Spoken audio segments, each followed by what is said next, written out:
Yeah, that's better. Let's turn on the game. There we go.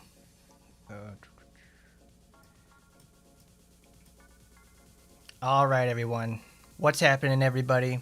It's your boy Hardcorn, and we are back one more time. You know it. You love it. I certainly do, at least. We are back one more time with some good old action Taimanin. Gotta love it. This week is very special for the most part because we have Annerose. For the first time in about 3 years, I've actually done something with her in the first place. Like ever since when she came out, I have done just about almost nothing with her. And frankly so, there's no reason to do anything with her because she was honestly not very good. But Annerose has certainly had a lot of changes go on, to say the least. We've also got events, we've got cleanup stuff to do, we've got to show off what Annerose does, we've got to do some housekeeping stuff. So we've certainly got a lot to look forward to. But to start off with, let's go over about what's happened with her in the first place. What makes Annerose so special? Let's go to a menu because she's gonna keep talking. So, for the most part, things have changed, mostly for the better. I need to open up that in another browser. Let's go to the news page because that's a really good use of it in the first place. Let's go to window. Not that one. That's probably why I was using so much data in the first place. Let's see. Not diabolic intent. There it is. So before that happens, let's read about what Annerose changed in the first place. Incorrect settings. Yeah, baby. September 2nd maintenance. If you can believe it, I've also got me some din time. We have Annerose vagina, she gets renewed. Got a makeover too. Ooh, baby. The huge fan package, of course, the typical stuff you see. She still costs money. She's always going to cost money. They can't change anything about that.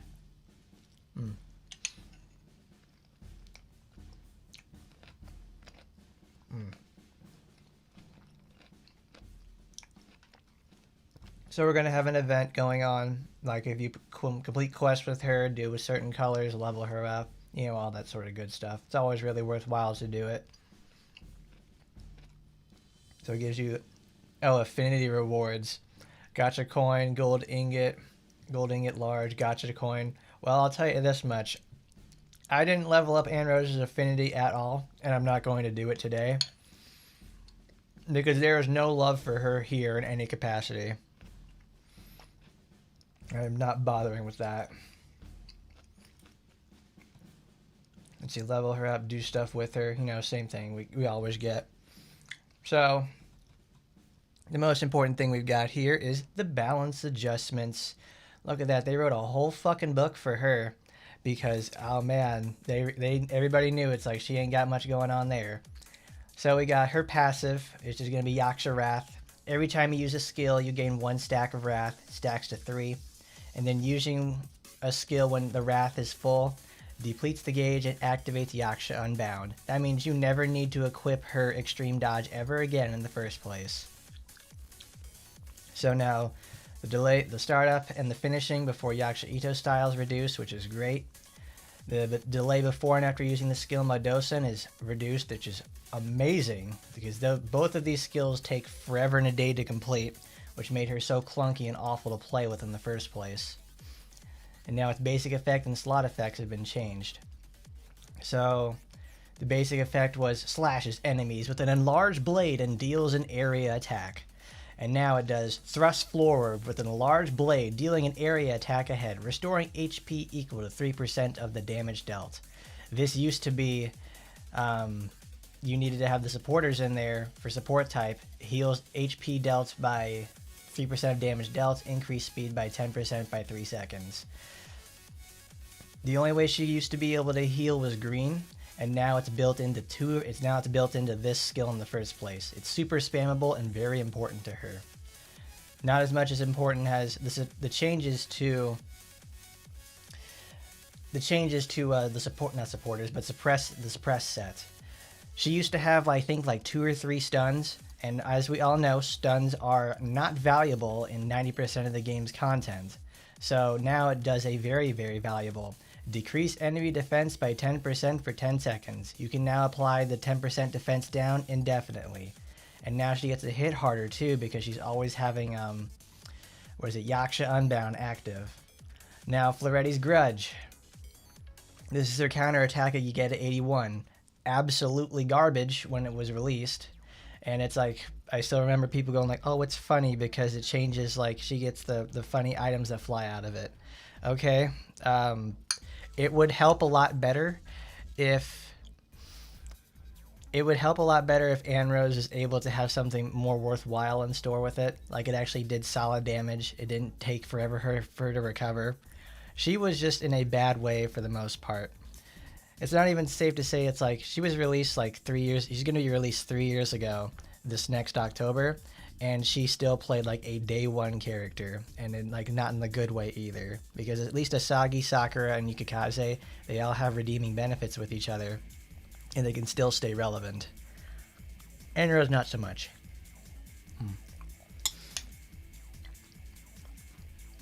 Sorry, I've been working all day on stuff.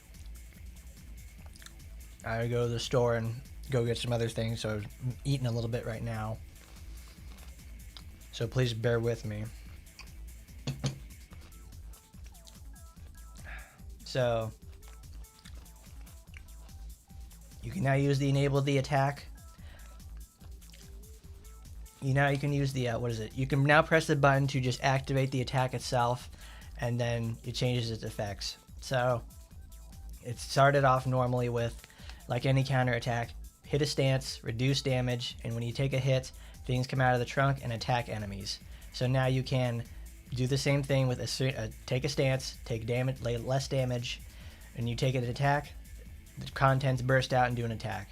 On a successful counter, you get 1 stack. So it's not on skill usage, even if you have to wait out the entire duration. So it's still not very good. So now with 2 protect supports, instead of knocking down the enemy, not that great, wasn't great then, it still isn't good now. Now it actually has the benefit of reduced enemy speed by 20% for 5 seconds. Too short of a duration to matter, but the speed down is still worth it. It's still not a good skill. So now Yaksha Unbound conceptually changes. So what it starts off with as Extreme Dodge activates the Witch's Sense that increases crit, damage, and defense for 4 seconds. I said this when it released, it's 4 seconds. You have no time to use this. And then Extreme Dodge activates the Witch's Sense, increasing that, and now it's to 6 seconds. So now it's baseline 6 seconds, and you can actually get like 2 skills out of it, and not get like stuck in the animation for almost 3 seconds. Because this beforehand was like, you'd use 1 skill with her, and that's it. That's all you get, because her skills have such high startup and recovery. So now they changed what the green version of was increase the duration by 2 seconds. It increase into attack by 10%. So this skill is now going to be effectively built into her permanently, which is fantastic. That means she can go in just about any sort of content, whether that's Total Tard War, BR, fucking Arena, general PvE and farming. She can now just like spam skills like she's supposed to do in the first place and just go absolutely crazy. And then she gets a weapon that goes even further with this and makes it so that she's now hitting for like multi-million damage without even thinking about it. Like I took her to VR 100. It's Kanaloa, but Kanaloa is like the perfect example for this. Typically on 100 VR, you're never ever going to see a crit. At least unless you're not built for it.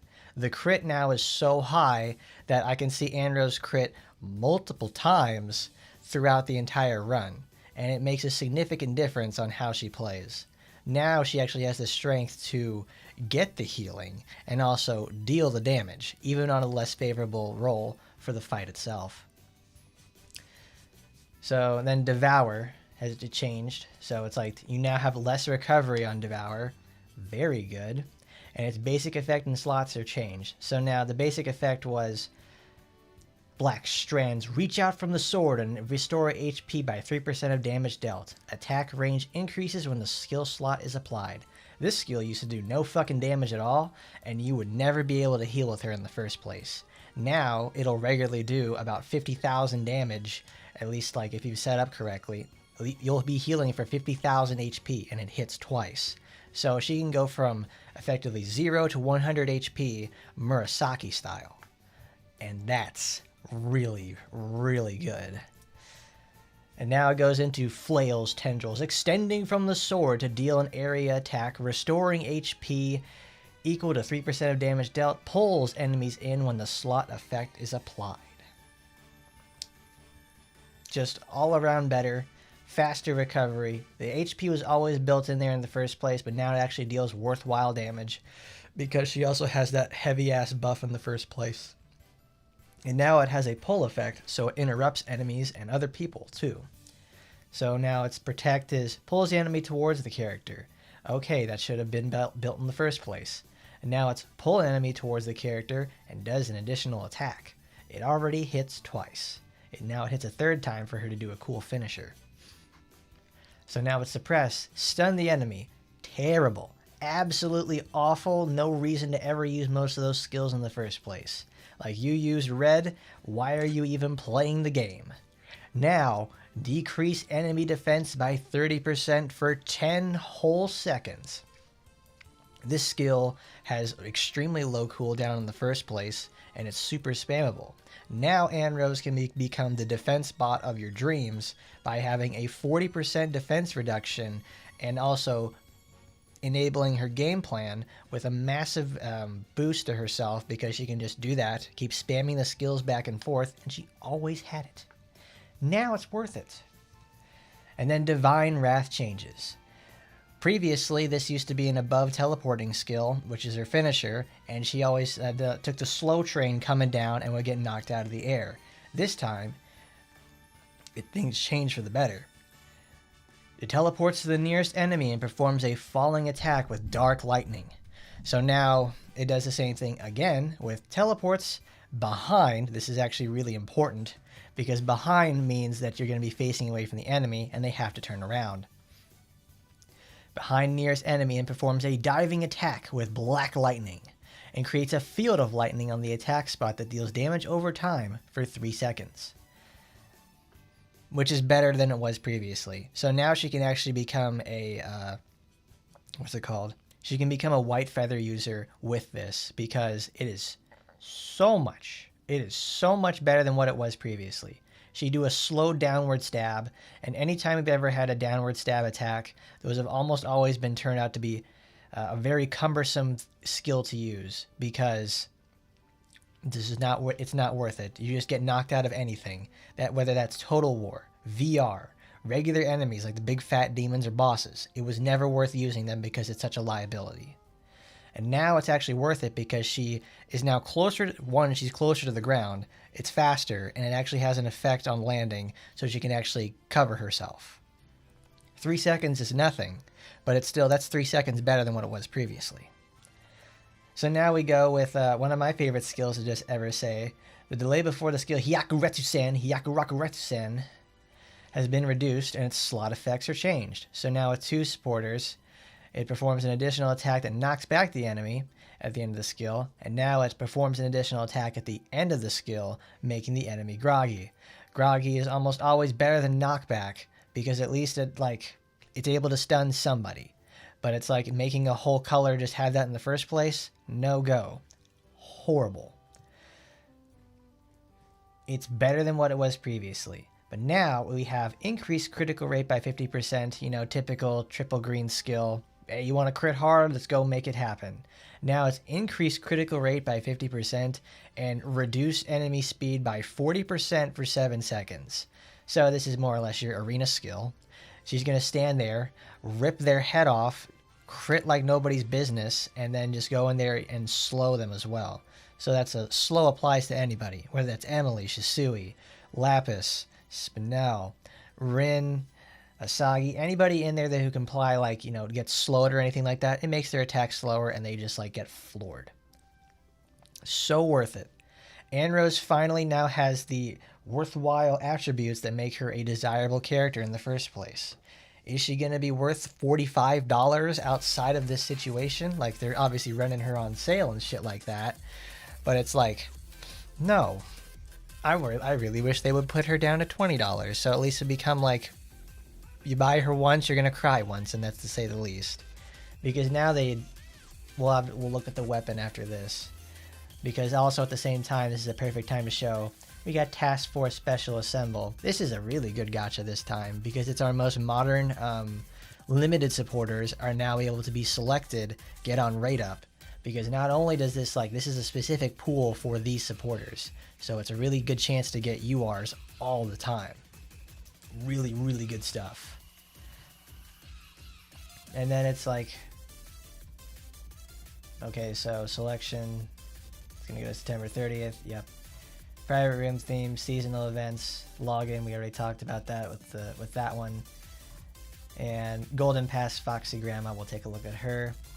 And there we go. These are also some neat bug fixes we'll talk about too. So the relay mode ranking board has changed so the team with the highest score is displayed. Okay. So now we have something that's really valuable. The conditions for unlocking auto finish on VR have changed. Now all stages below the highest stage cleared under a minute on the current season is available for auto finish. So if you're able to clear your 75, you don't have to do it every week anymore. It's going to be maintained. So there's going to be more changes coming towards VR, and hopefully it's some more or at least they try to do something different with it. Hey, we can pray with it too. So now, here's something really cool. The character change standby time for VR has been changed to 10 seconds to 3 seconds. This is huge because now we can start babying our setups a lot more appropriately. 3 seconds is effectively nothing in this game, so it's like by the time you get the one skill off you're going to need to doing or set up correctly, you're going to be able to switch again. That's like I can't ask for anything better. It's just so nice. So it's like stages available for auto finish preview. Your best record during the current season can be checked. The multiplier feature is now available for auto finish. This is obviously 3-4 years coming. We can now finally do multipliers at the same time and just do it. Just like if you can finish the level that you're able to do and farm very quickly, you're able to go say to yourself, yes, I can finally do the multiplier and finish it within the day. It's great. So now we have a special activity, materials can upgrade but unavailable. It's like horizontal flip feature, very nice actually. How character control works. Mirabelle problems, of course, that she had those in the first place, but it wasn't that big of a problem. And fix the anomaly where stage information arena tower did not display it correctly. Fantastic. And all our favorite bands, they'll be back by next week. Go to game capture. But yes, that is what we have in store for her in the first place. I have nothing for her in the first place because I just don't really care about her. But now she actually has gear behind her that makes her actually worthwhile to use. I mean, obviously, since she shares with Asagi, she gets all of that gear in the first place that you could ever name it. So we're going to give her some points because that's part of what we're supposed to do this week. Annerose herself is just much better. It's a night and day difference, and she actually has the strength to prevail. But my boy Newbie Doo, absolutely right over there. I'm gonna turn that down. It's gonna pick up on the mic.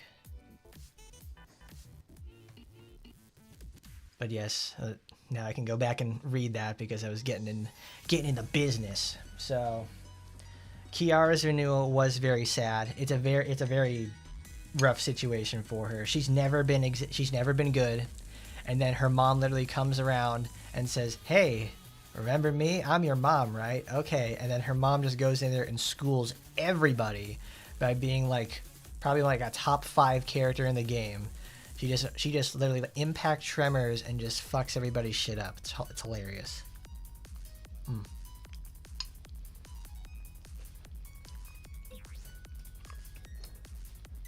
So let's see what Gundari does. Gundari is a very mediocre looking weapon because it's just Yaksha with the eye, and they put a couple of effects on it. It's very bad looking. I don't like it. However, the effects of this weapon are where it's at. Because like Yaksha Unbound already lasts 6 seconds. So you have increases the effect of Yaksha Unbound by 30% and resets the cooldown of a skill with the longest cooldown time remaining. So that means it doesn't have to be just Yaksha Unbound. Any skill that has like the highest base cooldown will be set up first. So you can now now you can keep constantly doing it. You can keep spamming her skills even faster. So now she has fixed skill damage by 20%, increases critical damage by 30%. So that makes all of her effects, not just the so not just Yaksha Unbound's duration, it's the crit boost, defense, and the attack, and the time. So they now just last like, what is it, 9 seconds? Because it maxes out at 60%. So half of 6, that's 3, it's 9. And then another 10% of that, I think it's like what? Let's say half a second. So that's 9.5 seconds of Yaksha Unbound active, which means it will last the entire duration of most of her skills. It's fantastic. Because previously, this girl there was nothing happening for her. There was nothing she could do about it either. Well, today, we have, what is it? Today we're having steak, mashed potatoes, carrots, and I put a little taco sauce and some seasoned salt in there. Because I spent most of my day today cleaning stuff and working on things around the house. Because we had a leaking pipe under the sink. I put some pipe wrap around that. And hopefully that holds a little bit better until I get some more money. The fridge has been having problems recently. Well, it's been the last couple of months. And it's like my roommate ended up buying he bought one of those fucking mops because he tried to put a band-aid on a problem like that. So I'm like, I can't say I'm any better with that either, but at least I didn't buy a damn mop. But I bought a syringe, like those big, large syringes you use for like putting liquids in cars. I got one of those to drain the liquid out of the bottom basin, and I was wondering where the water kept coming from. So yesterday morning, I was like getting some food, and I hear like this dripping sound coming from the fridge. I was wondering what's going on. So I open the fridge, and I see the water dripping down into the basin. I'm like, and it's coming from the top level where the freezer is in a defrost cycle, so it's dripping. So I was looking at that, and I look further back, there's a spout that goes in the back of the fridge where it can drain and evaporate. When that happened, I looked over there, I'm like, oh, it's clogged, because I see all this like gunk and mold over there. So I take it apart, clean it out, because there's like a giant frozen block of water that's thawing in there and causing it to leak everywhere and just like flood. So I take that, clean it up, and now it doesn't do it anymore. I don't have to worry about that. And then it's like, and then I found out today that like, oh, the pipe leaking under the sink is happening. So I get more usage out of my syringe and cleaning up out of the water. What a fucking day. So I was like, and I ended up forgetting to get eggs like the last time I went to the store. So I went like, oh, now I gotta go to get some eggs. And it's already so late, and I'm like, well, I don't want to cook anything because I'm going to have to do that later. He's like, after we get done here, I'm going to go make some chicken. And after that happens, it's like, well, I'm not going to be making that anytime soon because I just spent 3 hours cleaning and like fixing stuff. So I'm like, I'm not going to bother. So it's like every couple of moments I'm eating something.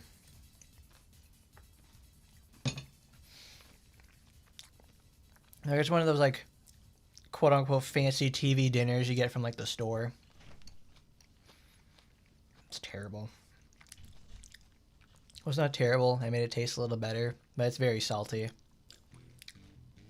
No, it wasn't leaking any Freon or anything, because it's like that was fine, because it's still able to consistently get cold and everything. So I was okay with that. Because if it was leaking anything like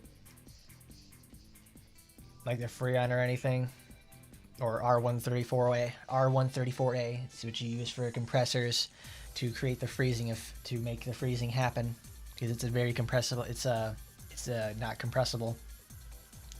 So we're doing that. It's like because the fridge has been able to stay cold the entire time, but when a fridge defrosts, it'll send like cool air down there with cool water as well to help cool the fridge part. So with that happening, like I was able to get the fridge to be a hell of a lot more efficient, and that's probably what's been kicking the ass out of my electricity bill for like a while. Besides like the the AC.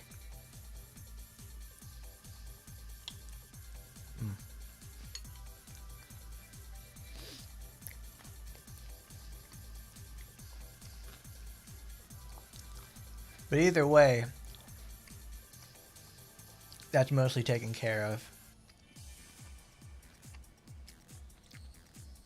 But it's a 9.3 seconds. That's honestly really crazy to say the least, but 9.3 seconds. Because it's like, what are you even going to do with that sort of time? Because, let's see, Fang Strike, that's already 9 seconds base, so it automatically lasts longer than the base level. For Larry's Rymax, they did not change anything with that, because it's still how it is. Medosin is now less than 9 seconds, so that's fine too. Devour, that's almost the same duration, but I mean it's already lasting 9 seconds, and you can get multiple Yaksha unbounds within that window, so you'll never be able to get rid of it.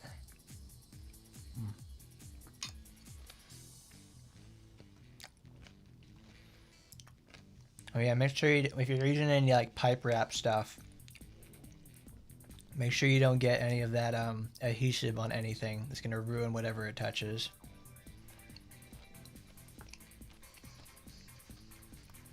That is if you don't address it immediately. But in terms of costumes, let's see what changed with her. So obviously they but the high gloss effect, they don't actually have any real reflections, but she does look very good regardless. She looks like she's right out of an Unreal Engine sort of render. She looks a lot less stiff too. I mean, it's Annerose. If you like her, it's like she. Well, I noticed this immediately when I first did this. This animation used to be really, really stiff because she would move throughout the entire thing so much faster, and it looked really bad. Like she hits really stiff, hard angles, just like Tokiko before she got her renewal. Tokiko did the same thing, and it obviously looked very poor. Now Annerose is like, she's got the cash register hanging out. She's got the bubble butt going on. It's pretty great. It's pretty great.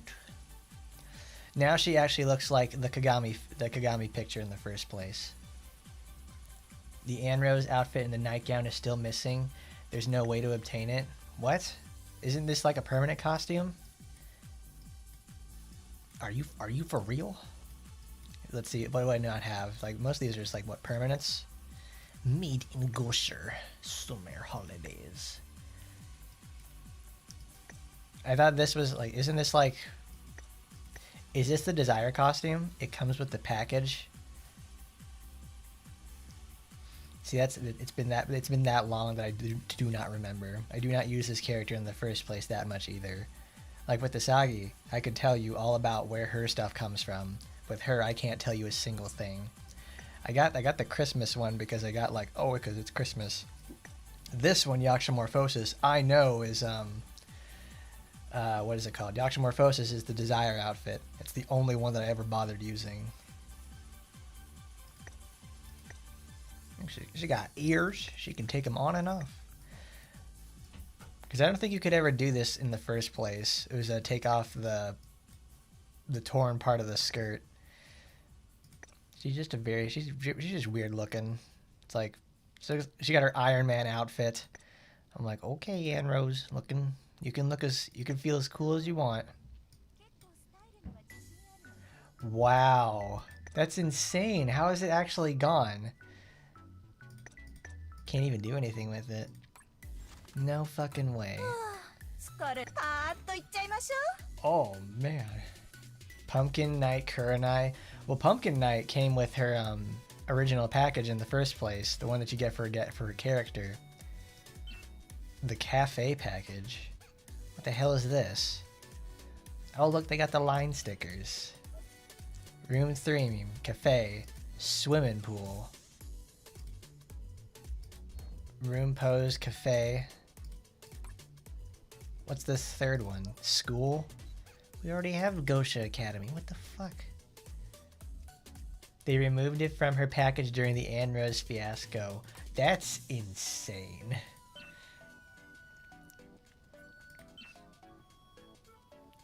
Oh my, look, I can buy it again. Did they just say, let's reset it? There's no way. Annerose's ears got longer. She heard that, you know. She heard you say that. That's why she did it. $90 and you get like absolute crap that you don't even get anything. Holy shit. Wow. That's even worse than like the original base package. Like base Annerose you don't even get like the bath towel. Does she have one? Techwear Night. That's next week. So what does this have? You get Yaxamorphosis, Dari.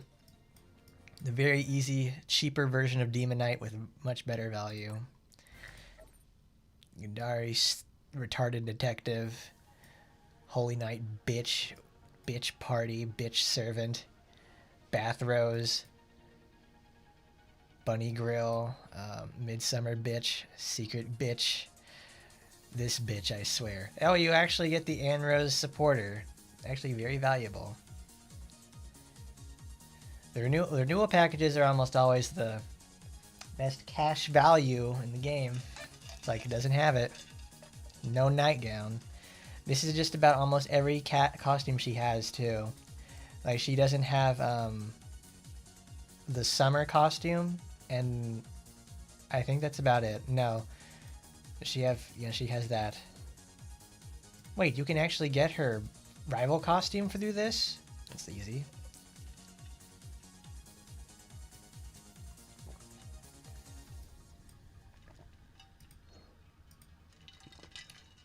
Boy, Annerose really is truly unfortunate. She's just like, oh, congratulations. My life sucks. I've been subjected to abject horrors nobody could ever understand. But she still stands proud holding her big hockey stick. I thought she does, because I remember when like they did this, like it's Witch Servant. Where is it? What? Where is it? It's like I swore that she had like no, not. This is the maid outfit for the person from Steel, Witch of Steel Annerose. That's what I was thinking of, because that's what her servant is.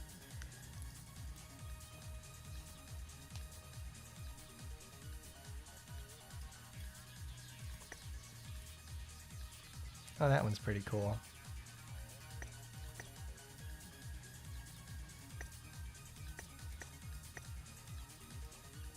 She doesn't have a crafting outfit.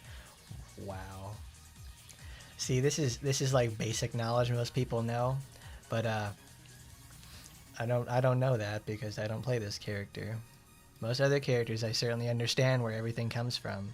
This is how much I don't use her. Like I can literally count on like two hands how many times that I've used since the release from her 3 years ago. I literally just don't use her because there was no reason. What an unfortunate life she leads. She's the only character to ever been subjected to pricing, and yet they treat her like absolute shit. Though honestly, it's good on them for not treating her that way because, I mean, the life that she leads right now is not very good. Her supporters are very much desirable, both the red and the blue, but it's like, now she has like the default sad face. She's like visibly confused on why she's here. In the meantime, let's go level up some affinity. We're not leveling Annerose affinity because that's just not me. Ah, dang. Foxy, Icy Hot Mom is almost there. Can we get her there today? Oh, yeah, we can. Oh, it takes one? Shit. How many does this yield? Oh, no, or no. Or 20%. We'll use one of those. Good. That's fine. We can always get another. There you go. That's cool mom in action right there. You know how it is, girl. Cha-ching, baby.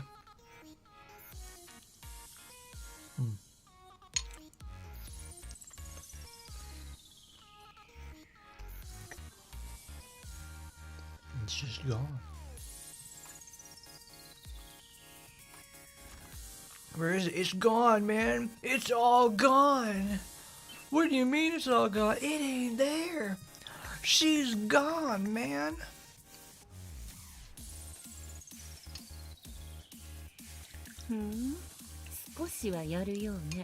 Why did they have to make Kara bad? I fucking hate this shit so much. Do I have Pumpkin Night Kurenai? You bet I have Pumpkin Night Kurenai. Oh man, that is a fun costume for sure. Because that was I think, one of the few costume gacha situations really early. It was really early in the game. Like I remember that back in like in Japanese.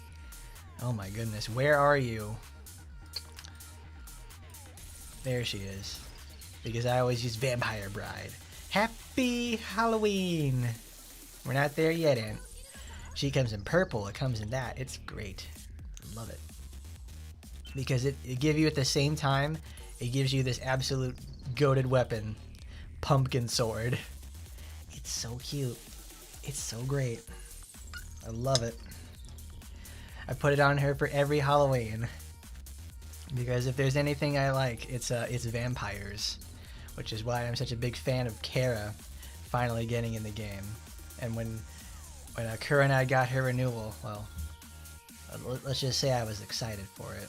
That's one of the weapons I picked up and it's like, oh, it's 5/5. One of my favorite renewals for sure. Love her. She's great.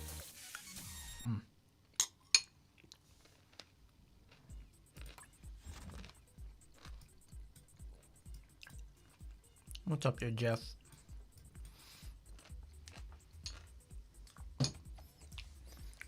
Oh, Asiago Reincarnation. One of the worst costumes in the entire game.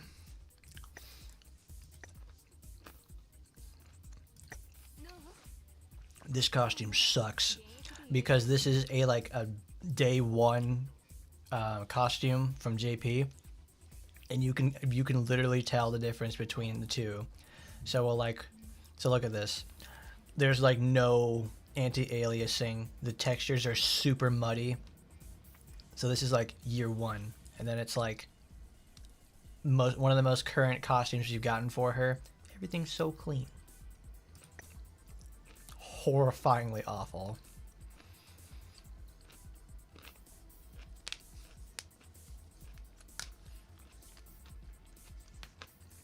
That really sucks though, because thanks to the Android fiasco, we now have lost several costumes that are just impossible to get now.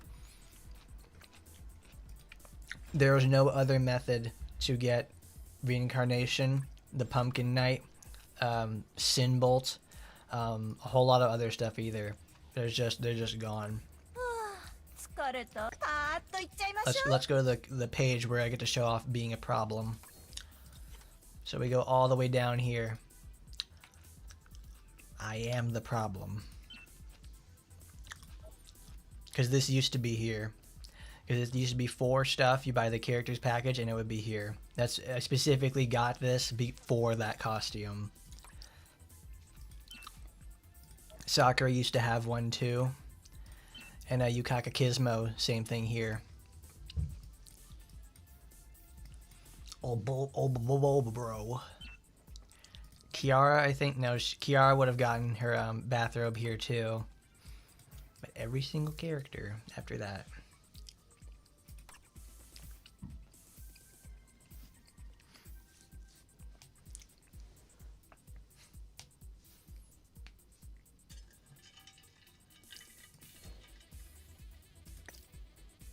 One day job Platypus.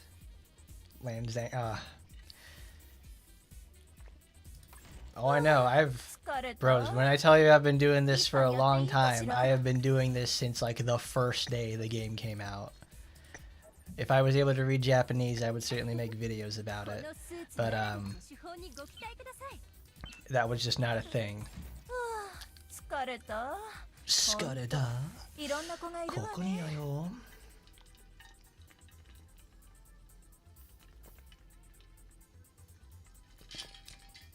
That's why I said we'll go to the page that shows that I'm the problem.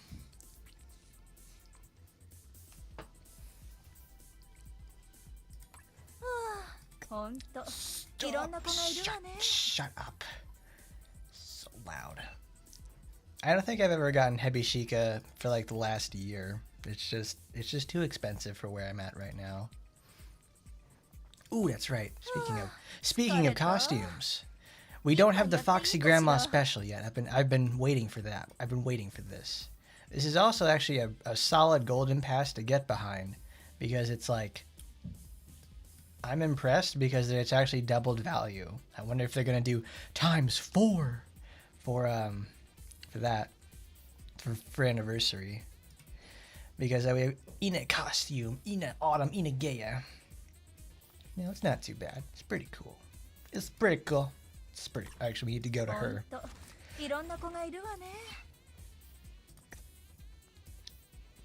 She's all business. I forgot. So you see, it's pretty cool. It's pretty nice. She knows how to flaunt it at absolute best because it's the boss ass bitch over here, Foxy Grandma. She don't wear no pants. She don't do nothing about it. For Annerose anniversary.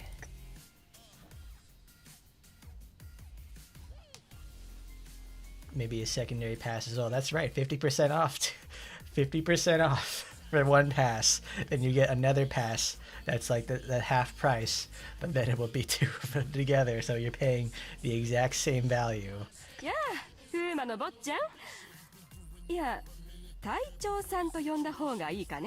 there is a function that lets you see that. Can't, because you can like zoom. Where is it? Is it on the pass screen itself?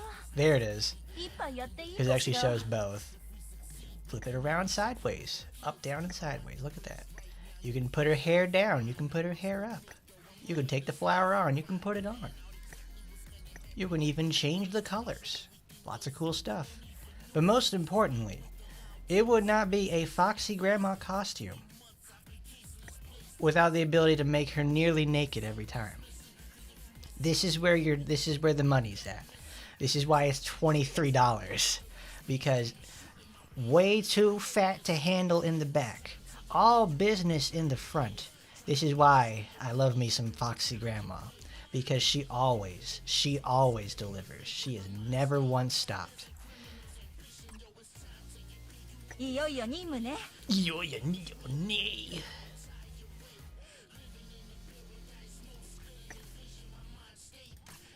This is why he died, because they have punished him. He's a punished man. I mean, we really don't even get them anymore. It's like last night I was perusing around the servers, and it's like, oh, Azure Lane is celebrating their 8th anniversary. They had their stream for it yesterday. Not a single cutting board in presence. It was Cow Lane all day.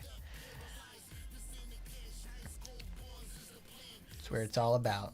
Check this out though. We got Reiko over here. You can tell she's packing. She's got some heat in the seat. Will this be the first character that gets to share with Shizuru? Hopefully so. That would be very, very nice. Because it's like, alright, Shizuru's been very good for many years. Can they make a character that's effectively a side grade for her? Because she certainly she deserves the term side grade, because Shizuru has been very good. Hopefully it's not a situation like with, oh, it's Kara, and she sucks. Why did they have to fucking do that? It's so ass. Why? Why do they have to keep doing this to characters I like? Is it so hard for them to just say, yeah, let's make one of the most highly desired legacy characters in the entire game, make her fucking shit? And the thing is, it's like, it's gonna be Francis all over again. Because even with Revolving Bat, it doesn't change the fact that fucking Francis is crap. And then we have my favorite vampire is being so awful. I hate this. Fucking hate it so much. It's like, why? She has one good skill. It's a good skill. But it's like, then I use Sora, and it's like the battle is over within like a third of the time, and we do it more efficiently. It's more fun to use. Half her skills aren't duds.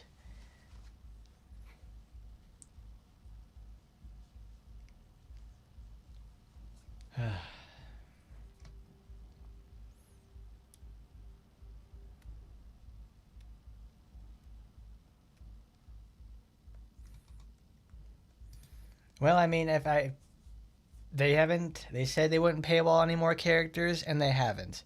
If anything, Kara is like the most prime example to have been paywalled in the first place, and they didn't. They've kept their side on that one, which is really nice. I'm glad. Now, I mean, we knew.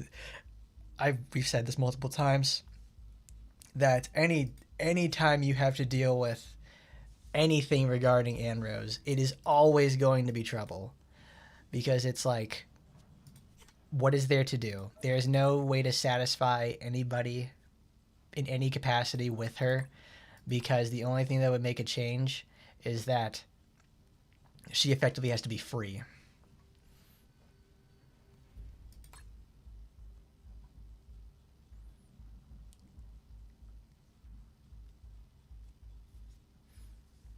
The ultimate Scarlet Letter. All right, we gotta get through the event. We gotta start the event so we can show off Annerose at her truest colors. Fucking, why do they keep doing this to characters I like? Oh well. Japan. Plagued with demons from the dark world, the government established an organization of those who in human form can stand against evil and were fighting against unspeakable ones. They were called Taimanins, but they weren't the only anti-demon organization in Japan. The Onmyoji, oh my god, Azusa, are under government supervision like the Taimanins, who are anti-demon who fight against evils day and night. This is a new CG. Cool. It was but a few weeks ago when Goko Academy, where the Onmyojis were trained, contacted the Taimanins to suggest cooperation. The academy promises skilled Onmyoji such as Kamimura Azuma and Kichi Azusa. Hold on a second. And this Sunday, Kamimura Azuma was dispatched to be the first Goku Academy to visit Gosha Academy.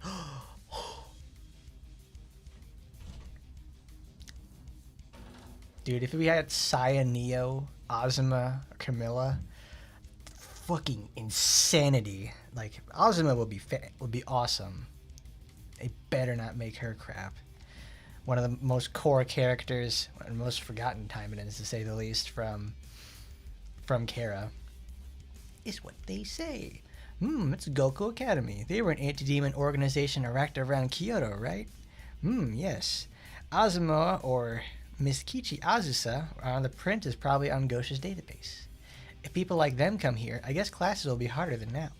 Probably, if they are onmyojis, maybe we would learn onmyudo, or arts, or a different some sort of like that. That's the least of our problems. A teacher is coming from a different academy, so don't you think we might as well prepare a survive event? Here we go again. You're gonna get scolded by the teachers if you do what you want. If I tell them, it wouldn't be a surprise. While Karuko spoke with confidence, puffing out them chests, the two friends smiled awkwardly and shrugged. She liked to pull pranks and was an instinct-driven person who charged into things believing her own guts, regardless of theories. Oh, wow, Uma Musume Gaming. She has a guts for days.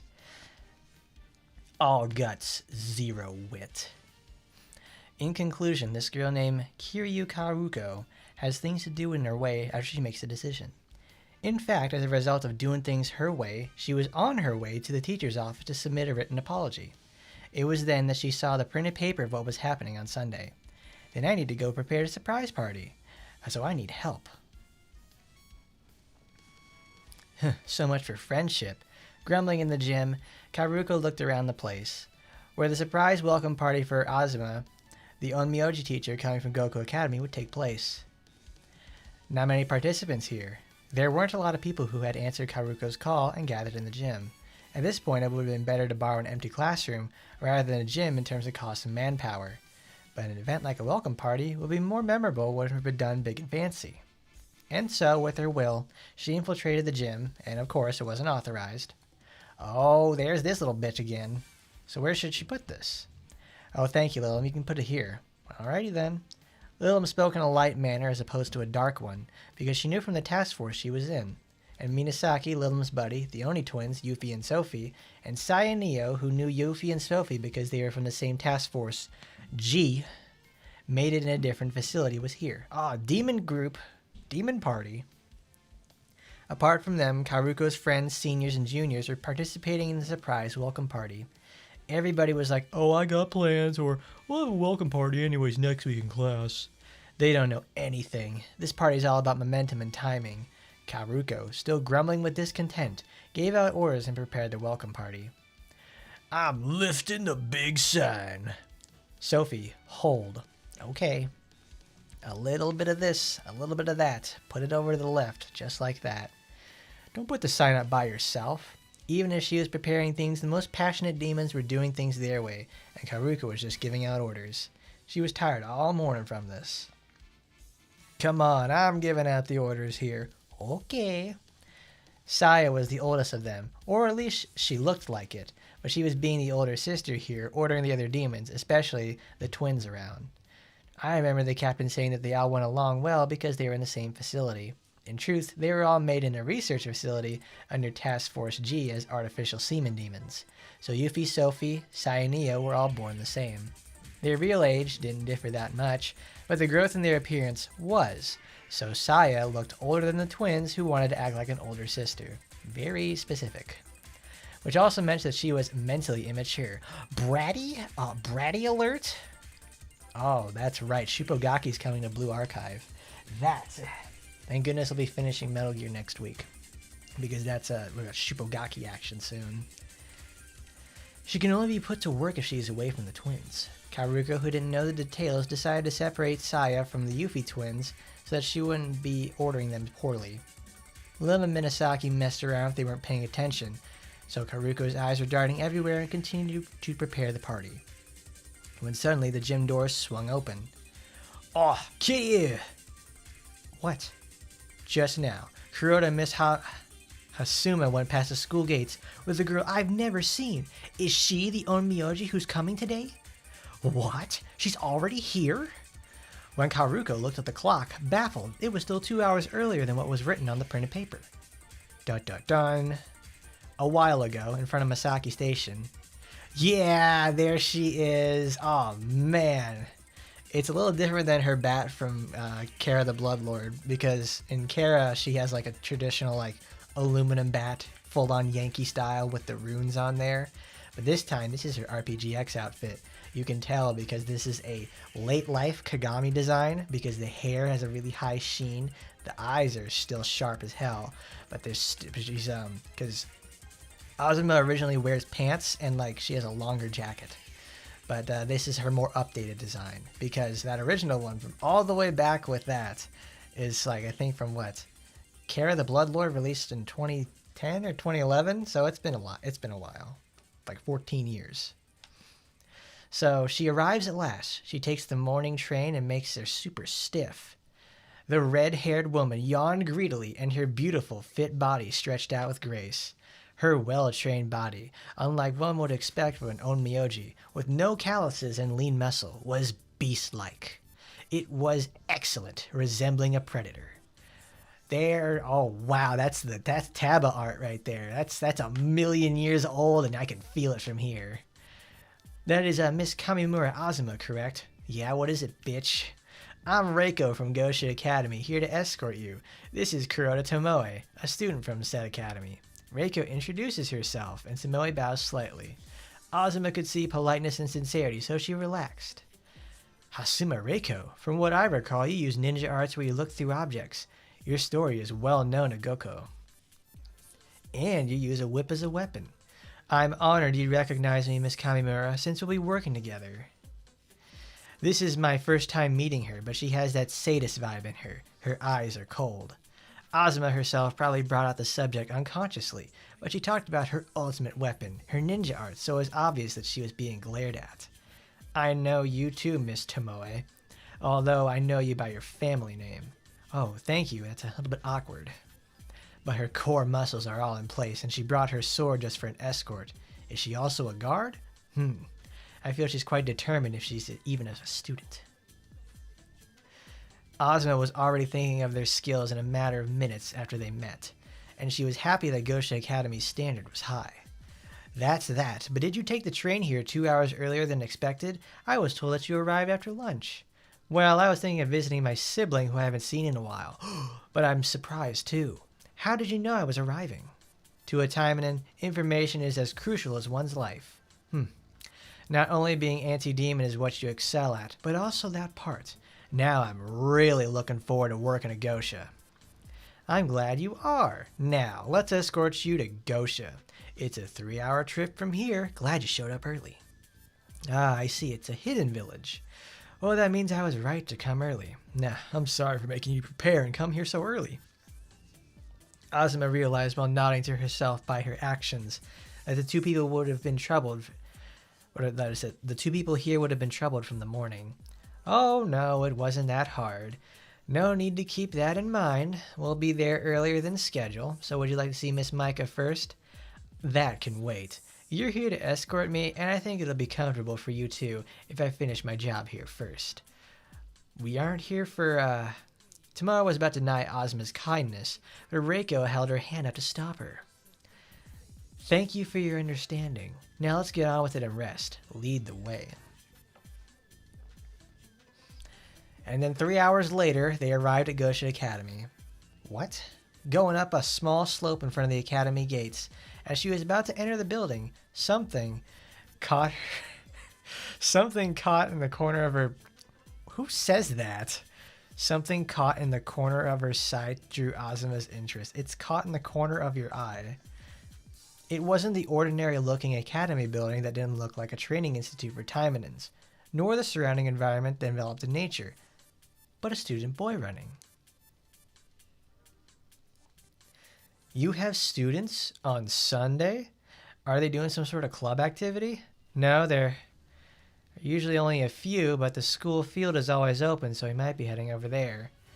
Well, not only do they do club activities, but they also use it for training. It's dangerous they use it willingly and get hurt, so they have to file an application. I see. Goku is more like a rest when you can type. I like this school atmosphere better. Oh, do you now? I'm more of a working out type. Even if I take a break, I only go around to find some delicacies.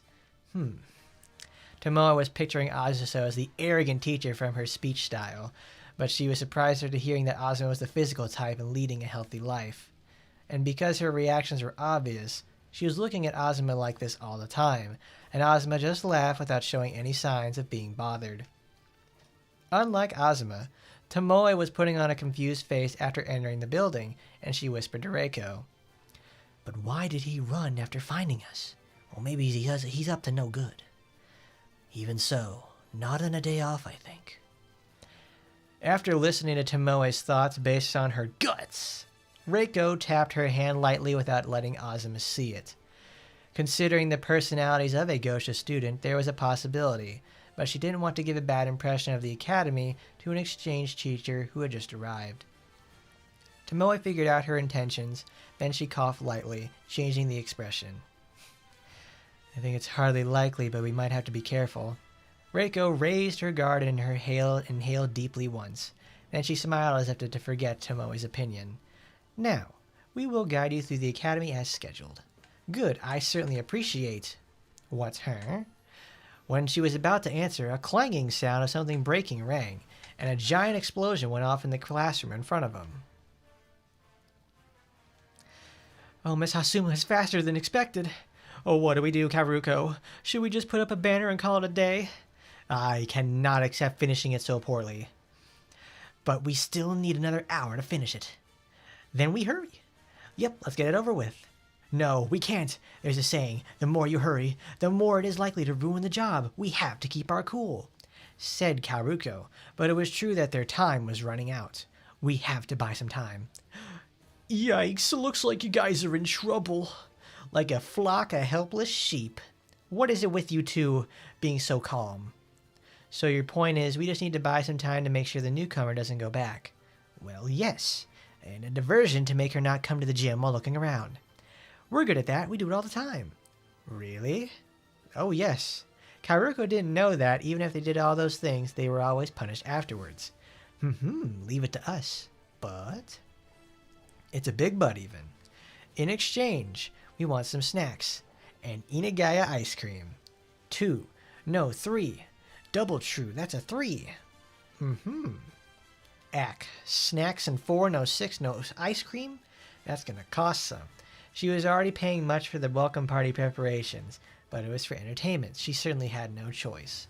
Karuko nodded slowly after reaching the conclusion. All right, if you succeed, I'll buy you 4 ice cream cones, too. 6. Can't it be 4? 6 would make me motivated and bring out my strength. Oh, alrighty then, 6 it is, but, oh, I know. Don't you worry, bitch, you're in good hands. That's right, these hands are gonna strangle me.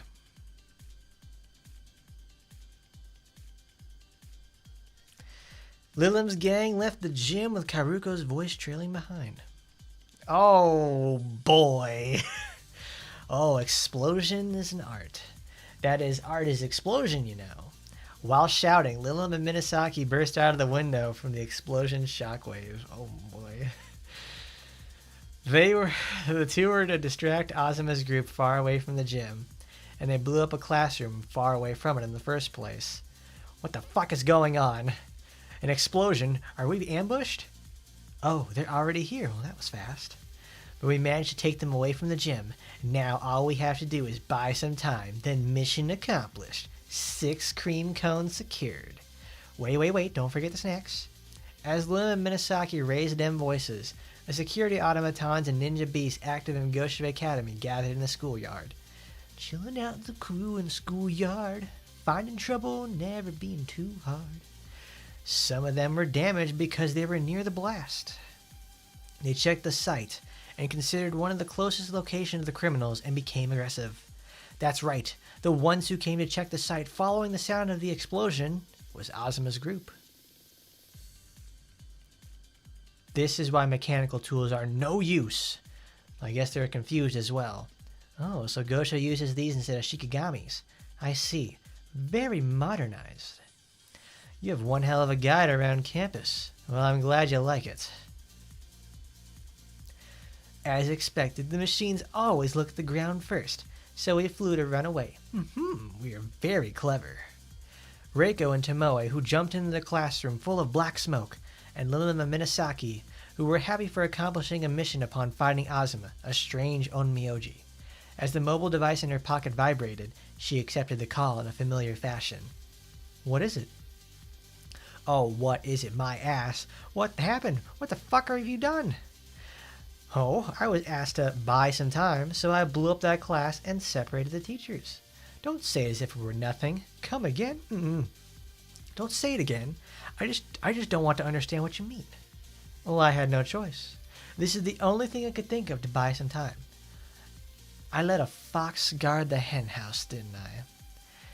Well, anyway, did anybody get hurt? Maybe. If there was someone in the next classroom. A loud noise was heard from the device. Maybe it was the sound of Karuko falling on her knees. It'll be all right. It's a holiday. Nobody's here.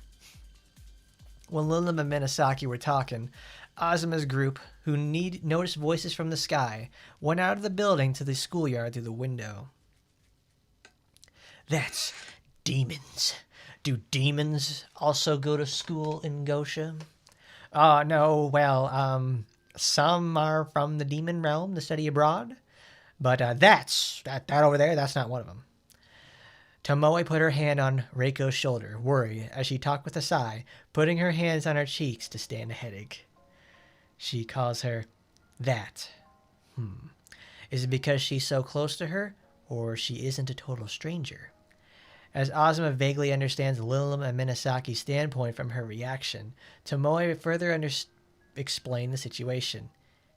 She is a mischievous demon who comes and goes in the name of a cooperator, as she has the captain of a distinguished troop in Gosha watching her back. Tomoe sighed, being on guard against automatons or ninja beasts who were closing in on them. Miss Reiko and Miss Azuma, you don't have to dirty your hands. I'll handle this, said Tomoe, wielding her favorite sword without hesitation. As her intention, mixed with the killing intent, was focused, Lilim and Minasaki trembled in the air. Perhaps they didn't expect to be attacked at all after all those things. Well, that's not too important. Although they are students, they are Taimanins. It's lucky I just arrived here. Let's just sit back and watch how this goes. After 15 minutes, we can do this.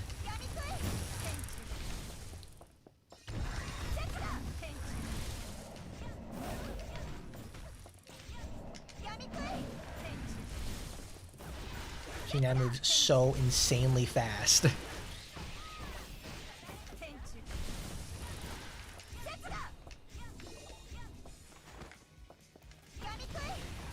Oh no, that's because I have butterfly.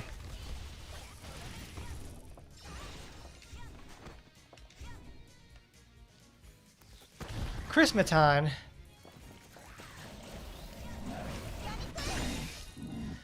Just look at that. Look at that. Look at the space on all those attacks. Insanity. From fucking 20 miles away.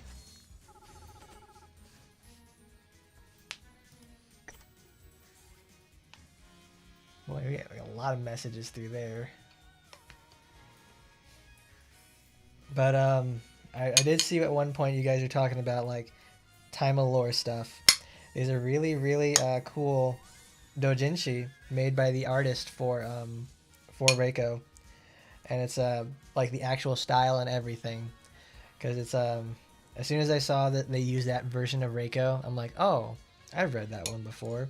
It's nothing. It's not anything like that special either. It's just like, you know, pretty straightforward situation with sexual stuff, but it's like, it's okay.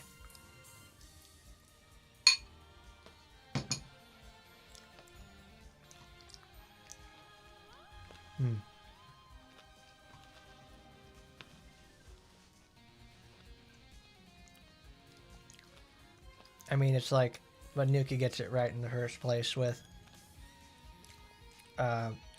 Annerose uses the bar system that Kara employs, like how Francis uses the traditionalist buff system to activate an effect, and then Foxy Grandma does that way better and is much more usable in the first place. But then it's like, now that Annerose is able to use it for the most part, and I imagine they're probably going to start using this bar more often for resource characters, which is just fine, because all it does is just, well, it actually takes off a buff in the first place, and it means it doesn't count as one, so you don't get the bonus from it.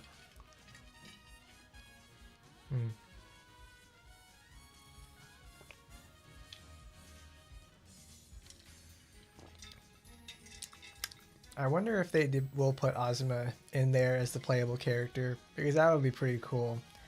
Because then it'd be really super cool and funny. Because wouldn't that be really great if she managed to share weapons with Francis? Because that would be so funny, wouldn't it? That would be really great, because she would just effectively like Francis 2.0, and like not in the sense of like, oh, she's gonna be bad, she'll be like miles better.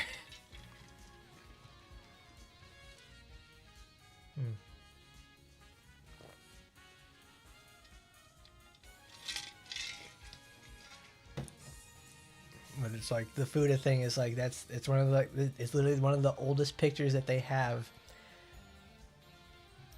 Oh, you want to find it? Okay, I'll go get it myself. Because I don't have it, I don't save it. I gotta open up my, alright, Seiya. Sorry about it.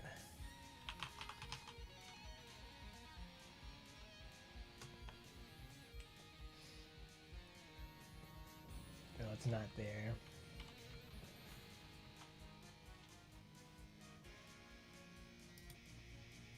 Oh, that's from a million years ago. That's actually it. Oh my lord, what is her name again? Let's go. We need to go to the event, because it's Hasuma Reiko. That's it.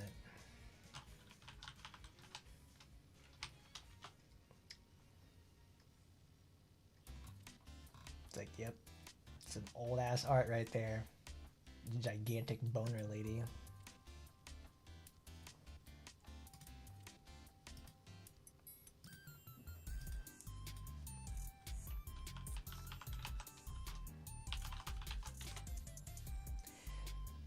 Yep, it's by the same art.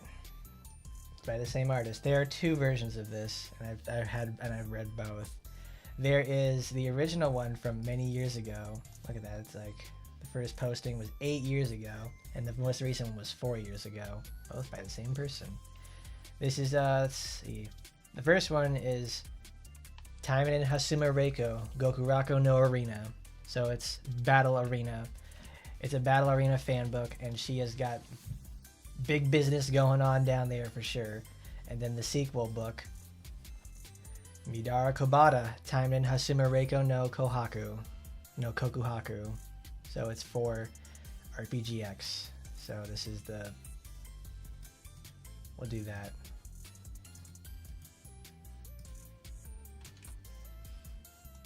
That's the 2020 book. And then we have the Jesus Was Chinese special.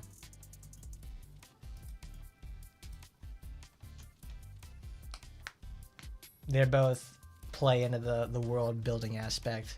So they're very, very old art. Let's get the story going.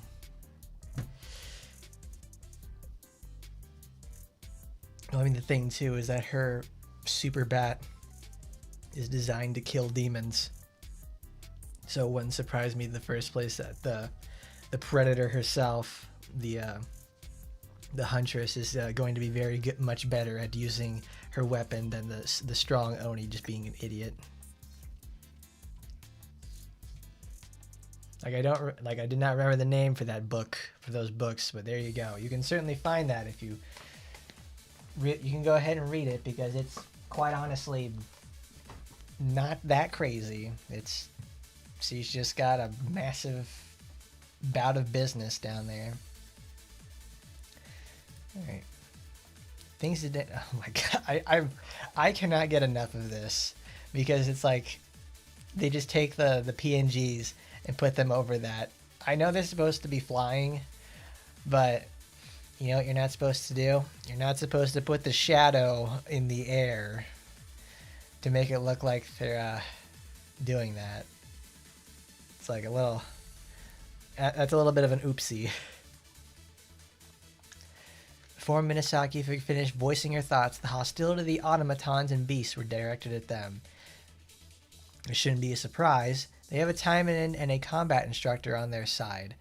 After the automatons confirm their identities, they will recognize them as allies. The ninja beasts also quickly realized the girls were allies once the chaos of the explosion had subsided. Oh, the damage is minimal. You've improved further. I knew from the start that the ninja beasts and automatons were just as confused. All we have to do is wait until they calm down. No noticeable damage was done except for when they calmed down, the ninja beast that attacked them in the beginning. I was hoping to see what a bit of a student Taimanin was capable. Ozma was a little bit disappointed, but when you think about it, that means she remained calm even when the school building exploded. Use my mouse to drag them. It's like I'm playing like Blue's Clues or like Putt Putt's Adventure or something. It's like, can you tell me where Lilim and Minasaki are? And it has like the generic click sound from like an optical mouse. You found them. As expected, their level is top class. Maybe I should train my students in Gokuo hard from the start when I return. Unlike Ozma's group, which was relaxed. Hey, why did they attack us? You tricked me. An automaton shot me. Stop it because it hurts? The two demons in the air were being sniped by automatons. In front of Ozma's group, who arrived by climbing up the wall, was a Lilim and Minasaki duo who were playing, or more like being attacked by ninja beasts. Goodness, and we've been kind to them. Oh gosh, you're hurting me. Maybe we shouldn't have given them canned food. Maybe we should have given them snacks from Inagaya. Ah, yeah, stop. Apart from having fallen on the school rooftop making a lot of noise, they still look vigorous as ever. Miss Ozma, could you please block your ears? No need. By the way, demons can tame ninja beasts with snacks? Rather, I suppose those two are special. No matter what people say, they get too close to others fairly easily. Gosha Academy, what a lively place. The two were playing with ninja beasts, such as ninja bears or spiders, ignoring the group. Oh, you guys are helping us, aren't you? Oh, nothing's better than having friends, yeah? They call this helping? It looks like they're using these two as scratchers rather than playing. Well, I don't know. I certainly don't have any idea. Like Ozma said, some ninja bears and ninja spiders drove out their kind, and which came to their senses, and attacked Lilim and Minasaki. They were now destroying the automatons. Although it looked like as though they were scratching their claws rather than helping the two. In that regard, you could say that it shows the hierarchy or standing between Lilim and Minasaki. Oh, do or die, take this. Go team, buy some time. Buy some time, meaning they have a purpose. Perhaps, then we should catch them, beat them up, tie them up, and make them talk. Oh, no, don't, that's gonna freak me out, bro. Don't tase me, bro. Don't tase me.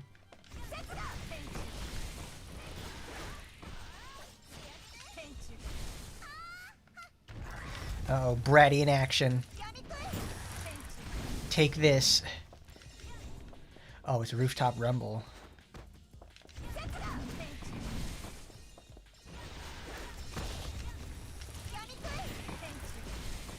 You're boned, kid. Devour, devour, state your name at your final hour. I don't remember who makes that song.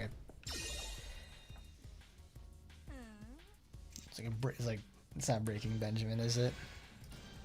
Pretty sure it's not.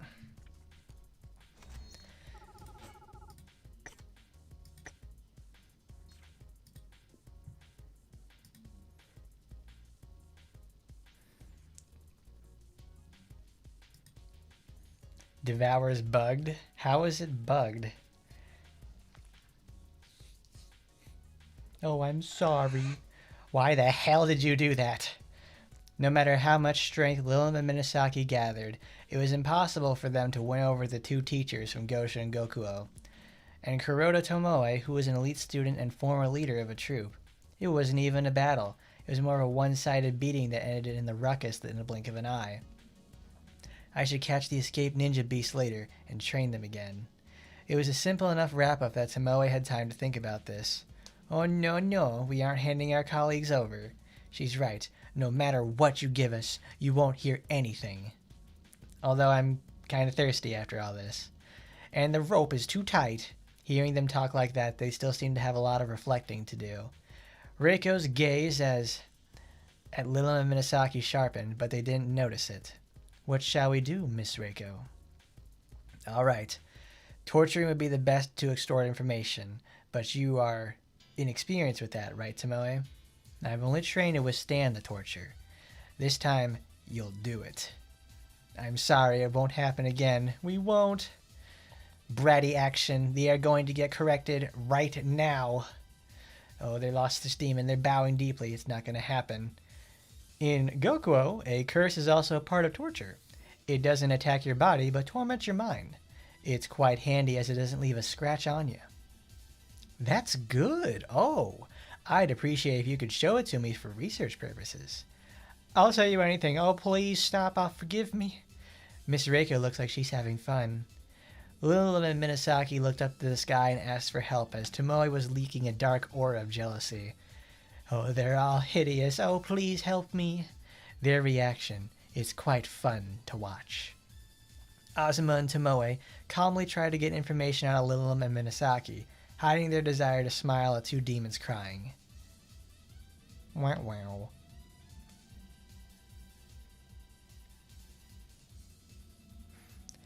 Is it really okay? I haven't gotten a call from them since then. But the teachers hadn't come to the gym, which could also mean they successfully held them back, right? But what was the explosion earlier? Part of buying some time or whatever. Or so I heard, yeah. Oh, yeah, well, they won't do anything stupid as long as Fuma takes care of them, right? Though we can't be sure of that. Well, even if they are troublemakers, they wouldn't be stupid enough to pick a fight against teachers, right? I couldn't hear the details as the call was cut off in the middle, but they just might have deterred their moves by pretending to fight, that's all. I hope. However, her natural intuition gave her an incredibly bad feeling, and Karuko's expression remained tense. All right, go and see how the things went then. Why did they use the closed eye animation for Sophie? I don't get it. In the end, Karuko said to Yuffie and Sophie, the twins, who were staring at the work without a purpose. As everything that required brute strength was done, they had nothing to do, as they were not good at crossing the T's and dotting the I's. Well, you heard her. Maybe we can join the event, eh, Sophie? What do you think Lilim-chan is doing right now?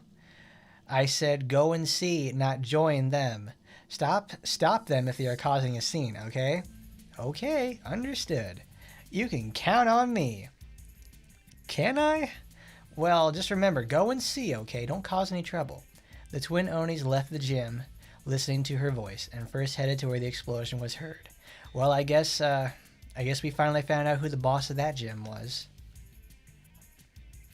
Fucking demons, get your asses back here. Why? Yuffie, why? Open your eyes, girl. How can you see the trouble in front of you? Sophie, it was over here, wasn't it? Okay, we found it. It's over there. The twins arrived at the schoolyard, and at the end of Sophie's finger was a classroom, half destroyed by an explosion.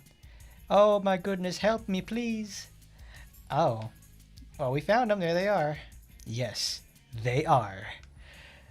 As the two looked up, hearing a scream coming from above, they found a student and a teacher of Gosha Academy, an adult female who they'd never seen before, with Lilim and Minasaki.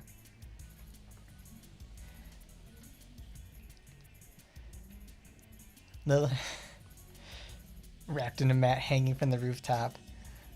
I wonder what's going on. Looks fun. Yeah, you gotta tell me about it.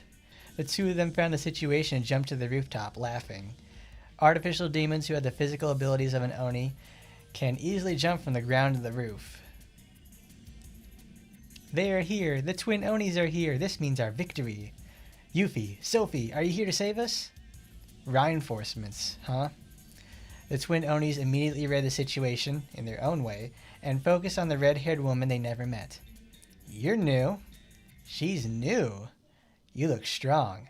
Very strong. Oh, I'm strong, all right. What? Yuffie, Sophie. As Yuffie and Sophie's hostility was directed at Azuma, she stopped Reiko, who was about to respond to it. I'm the one they're picking a fight with. Don't ruin my fun. Azuma, who had lit up over their hostility, attacked the twin Onis with that same level. Oh boy. By the way, Yuffie and Sophie, I think I've heard of you two before. What a brave Oni you are. You want to get some? Oh, I'll test you. Oh, you did not just say that. Here it comes. Oh, right. Twin Braddies, the revenge.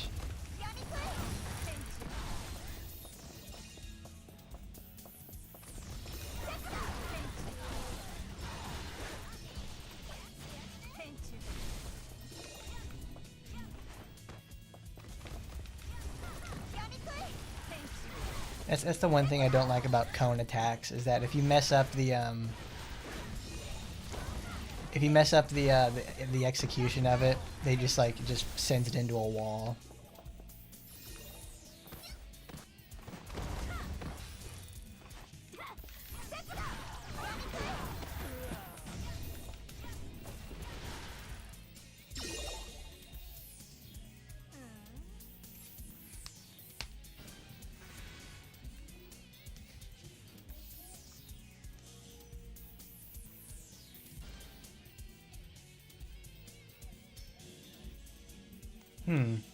To show she's shy unless her sister is hurt and are yet to get any real content about them. It's like, I don't know.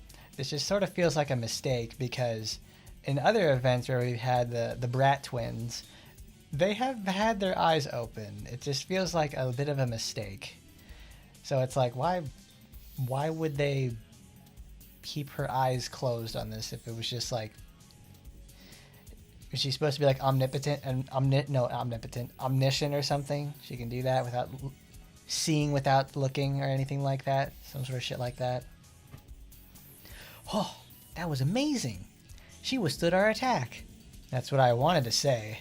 Incredible. Gosha is training Onis. They still look so young. Azuma kicked up her gears a notch, surprised by them. In response, Yuffie and Sophie increased the amount of energy they dispersed. We've warmed up enough. Prepare for the real one. I see. The twin Onis are under the protective custody of the Fuma clan. I'm pretty sure their names were Yuffie and Sophie. Rico realized and suddenly mentioned the name of a person. Then I should report this to Miss Tokiko. They moved so fast. As soon as the name came out, the aggressive rampage of energy disappeared, and Yuffie and Sophie moved in front of Reiko at light speed and knelt before her. Oh please, God, no! Anything but that! No, no, no, no! We don't want Tokiko to nag us to death, please. What? These things are just starting to become fun. Even Azuma, whose deadly aura had faded in response to the twin Onis, lost the killing intent. I don't think the Fuma clan is involved, considering your reaction, but reporting this is my duty. Oh please, God, no, not Miss Tokiko, anything but her.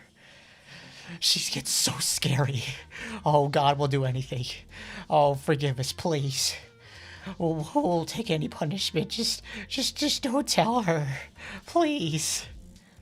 They're shaking. This Tokiko, is she that scary? Not really. She's pretty kind, actually. The image of Gosha is very... Reiko, noticing that Azuma's first impression of Gosha was crumbling because the demons who practically groveled before her could not bear this headache any longer.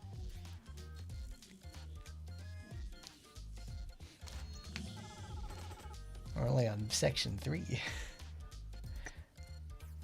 Feels like the whole event just ended right here. We still gotta do this with the B-plot, the Karuko's this segment. I just told the twins to go and see. Where are they gone to? Perhaps they caused trouble. No, I don't want us to be involved in that. Hold on, let me move this door. There we go. No, I don't want us to be involved in that. As the four of them did not return, the students began to worry. Anyways, it's not long before we finish preparations for the welcome party, so let's focus on that first. Yawn. It was then that Saya Neo let out a loud noise, stretched, and looked around. It seemed that, amidst all the commotion, she had dozed off at some point when things had quieted down. Where's Yuffie and Sophie? On an errand? I thought you were way too quiet, but you were sleeping? She was surprised, but it was perfect timing. Well, it is sort of an errand. I told Lilim and Minasaki to keep the teachers occupied, but they haven't come back. I send Yuffie and Sophie to check what's going on, and they've yet to come back. Saya, it's your turn. Buy me some time, will you, while you're at it? Well, it's not good if something happened to them. From Saya's perspective, who had always shown a bit of an older sister vibe when it came to physical development, they're saying this shit again. The fact that the girls she considered her juniors had gone missing didn't feel good at all. Looks like I got no choice. Let me go and see if I can also make time to distract the teachers, too. Oh, really? Oh, man, you're the best. I'll be back. What is it? I can buy you some time, but, it doesn't matter if I kill him, right? With those last words, Saya leaves the gym. No, wait, you can't kill them. Listen, please, don't just leave. Saya turns around and waves as Karuko speaks. Oh, I don't trust her. Not one bit. That's the new teacher who knocked out Yuffie and Sophie, huh? Having arrived at the rooftop of the academy, Saya Neo smirks as she looked down at the teacher with the other 4 demons. Knowing Yuffie and Sophie's personality, Saya Neo thought it was the twins who first showed interest in the teacher and approached her. Which was true. Also the fact they didn't return because they lost. In truth, they instantly submitted when they heard Tokiko's name.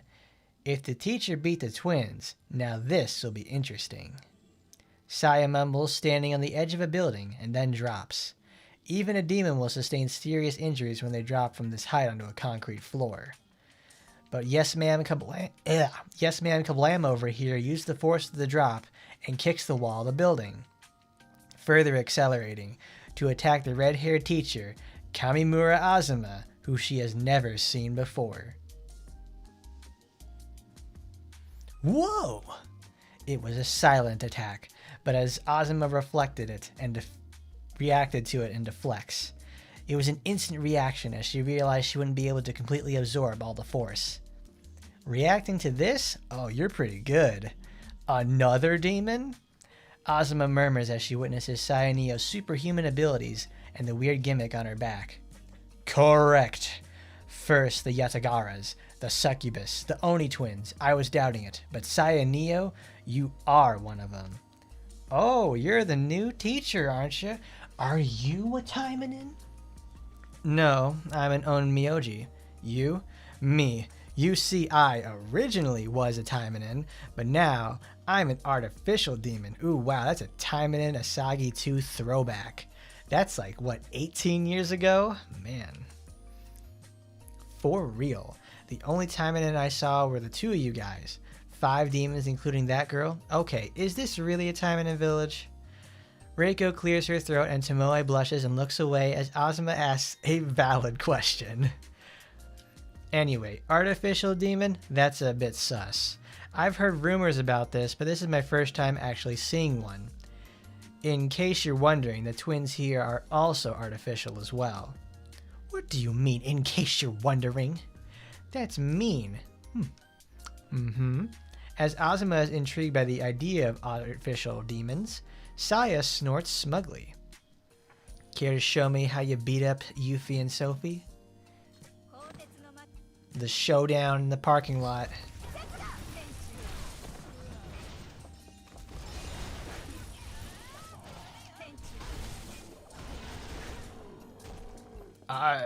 She is the law.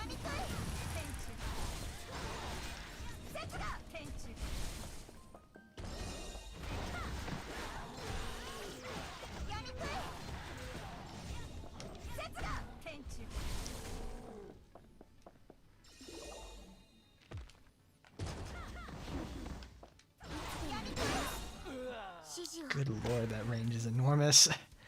It's a lot bigger than what it used to be in the first place.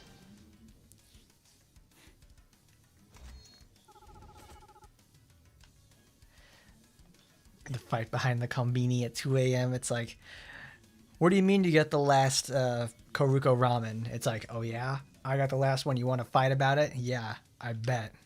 I do. Then the Yakuza boss music comes up. It's like, what is it? No, it's a... When you fight Kuze and you zero and you get to hear like Pledge of Demon. It's like, oh really? That was the last. Hey asshole, that was the last. That was the last bento there at the store. I got it. I was gonna get it first. Yeah? You and what army? This army. And then you get Pledge of Demon out of it. There you go. Ooh, that would be really good. That'd be awesome to do. The fight that began at a parking lot was now in the forest. Azuma's weapon, her club, was difficult to swing, and Saya had lured her into an advantageous area where she could easily move in all directions. But, and it's a big but. Got a lot of tricks up your sleeve, don't you? Those things on your back just aren't decorations. Well, of course not. If I didn't do this, I would have never been able to survive the facility. I guess you were born in a really scary place then. Azuma swings away at Sayaneo's storm-like barrage of blows with a single swing of her club, as if she's swinging a baseball bat. The swing itself was wide, but the power was out of this world, and Sayaneo, knowing one of the swings results in a fatal injury, smiles even wider. Oh, I'll help. Don't you interrupt, bitch. It's starting to get fun. She's right. Don't do anything stupid.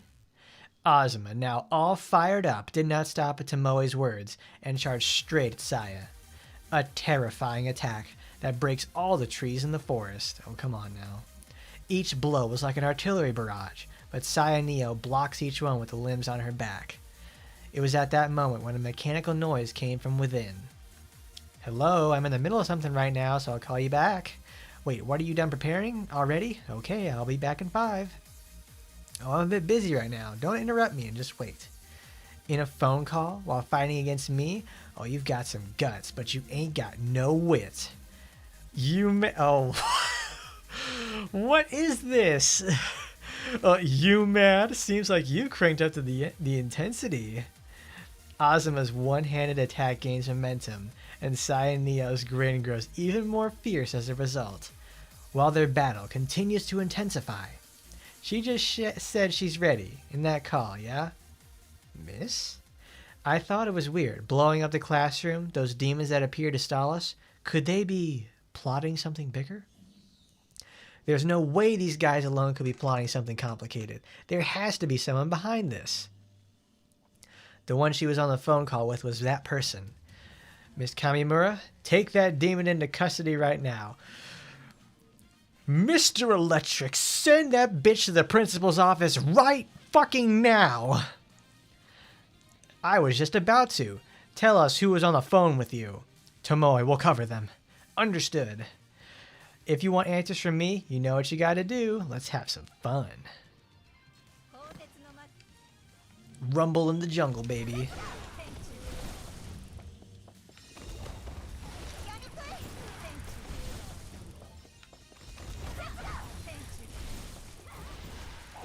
Always watching Judge Dredd. I knew that sounded familiar.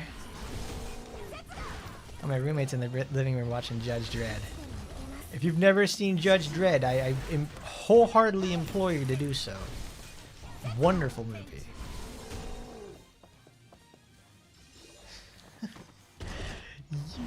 You mad? What the fuck are you talking about?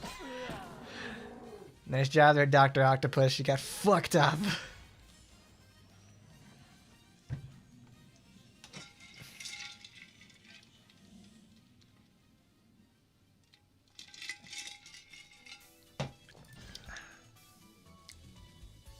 Well, I did say have lots of fun. From the front, she takes Kamimura Azuma's heavy strike. Hot. From the side, Reiko's whip lashes out. Hot. And from her blind spot, Tomoe's sharp slash comes flying in. Well, maybe 3 versus 1. 1 was too much. I guess I shouldn't have said it doesn't matter if I kill them, right? Saya literally going from, yeah, you guys could never kill me. And then it turns around like, yeah, it takes 3 to beat me anyways. I could have beaten you if it was just 2. Saya's a Dota 2 player in every sense of the word. Takes fucking 3. It's Stallone Dread, not the Carl Urban one. Because I can hear Stallone talking. First the parking lot, now the forest, now the next place was she was inching to the gym. the call she was in just before she fought Azuma. It was a call requesting to bring Azuma as the welcome party was ready. This way! Oh, come this way, Miss Right this way. Well, aren't you looking pretty confident, you stupid slut? Well, not really, but don't you think it's important to seem tough? Good point. It's not best to show it in your face when you're being pressured. If I separated them this much, Yuffie and the others surely made a run for it. She thinks to herself. After successfully luring the three into the gym, she raises both of her hands as if to surrender. I feel multiple presences. Miss Kamimura, keep your guard up. Oh, I know. So what's with the fucking hands, bitch? Well, you know, 3 against 1, I ain't got no chance of winning, right? That's why I'm surrendering. You're the one who came at us first. You're surrendering just because you think you couldn't beat us? Don't you play games, little bitch? That's not gonna work. I knew it. I wouldn't have if I were you. You know, once you've made enemies, you stick with them until the end. So let's see the end of this. Saya Neo flashes a wicked grin, powerfully rips open the gates of the gym, and enters. I'll lead. You two, back me up. What? We can't let a new teacher lead. Kamimura, wait! Azuma enters the gym first, and shortly after, Reiko and Tomoe follow. As they enter the gym with the utmost caution, fireworks crackle. Suddenly, a large amount of fireworks and confetti greet them. Ta-da! Surprise! Not only Azuma, but Reiko and Tomoe were stunned by the smell of fireworks and confetti. They did not move for a moment. If this were a trap, it would have been a fatal error, but Saya Neo was smiling brightly with hands outstretched in a welcoming manner. As they looked around, they saw Lilim, Minasaki, Yuffie, and Sophie. Not only that, they were also the troublemakers who Reiko recognized. What's this? Well, Miss Kamimura, can I call you that? Sure. Actually, when we found out you'd become a negotiator today, we prepared a welcoming party for you. Karuko's diminishing voice was due to Lilim's gang going on a rampage.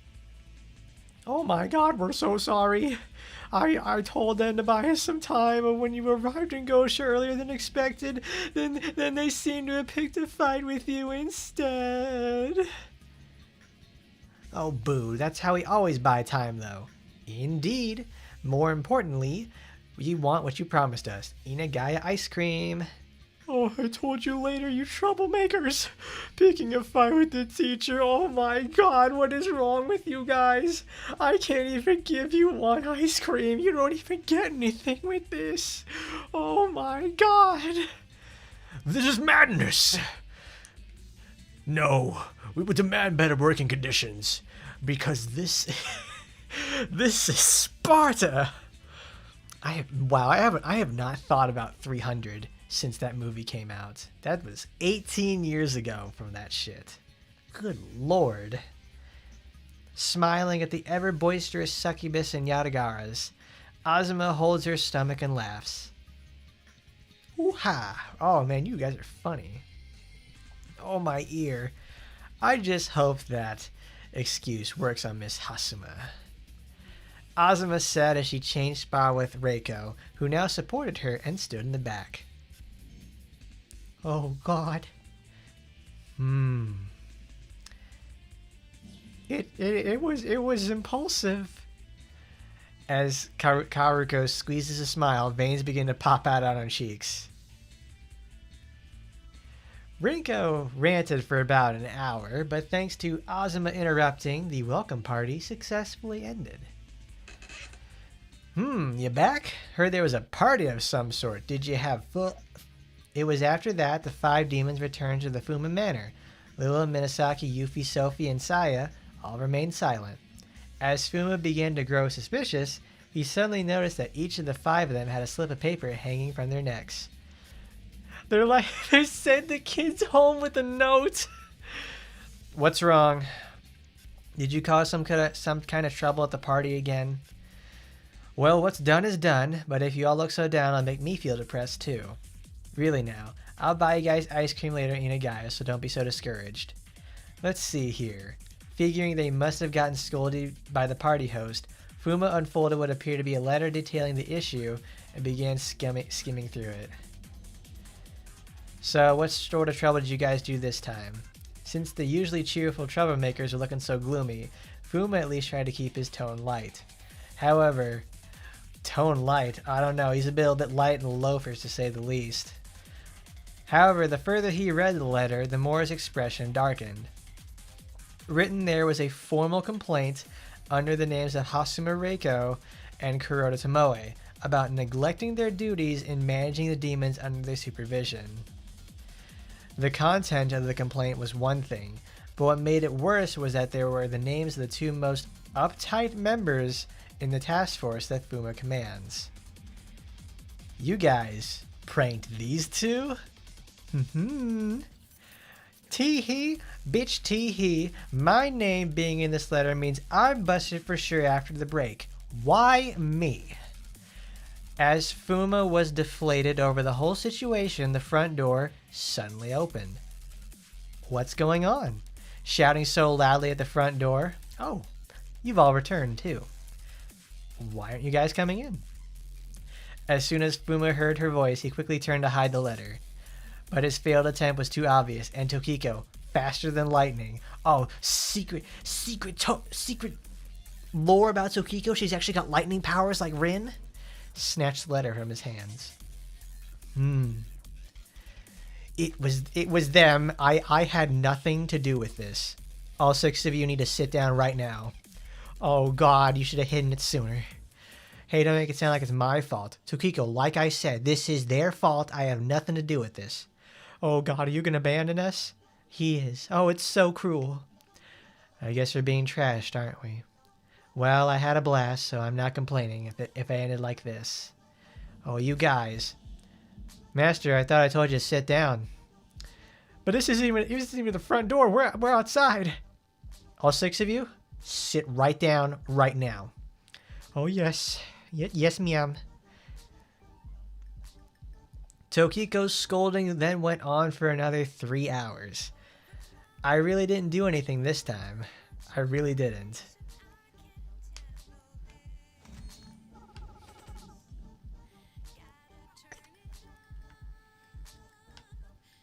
That's a fun event.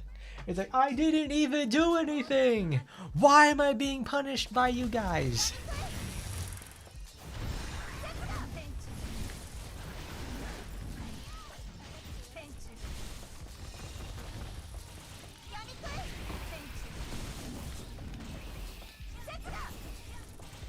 See, look at that. Annerose's the electrical pool on Divine Wrath already paying dividends because she manages to avoid getting sniped by that bear and continuing her attack.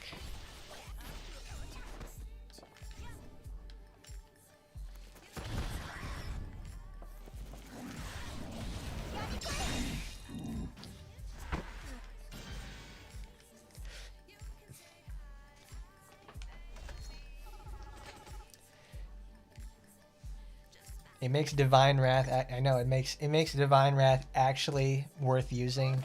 It makes Annerose actually worth using. Like, you don't even need her. Like, her renewal weapon is like the win more condition, in the sense that it's like, it's so good. But the thing is, it just makes it's a rich get richer situation. She's already so good now, and then it just makes her that much better. It just makes it so that you have like no downtime for the buffs anymore.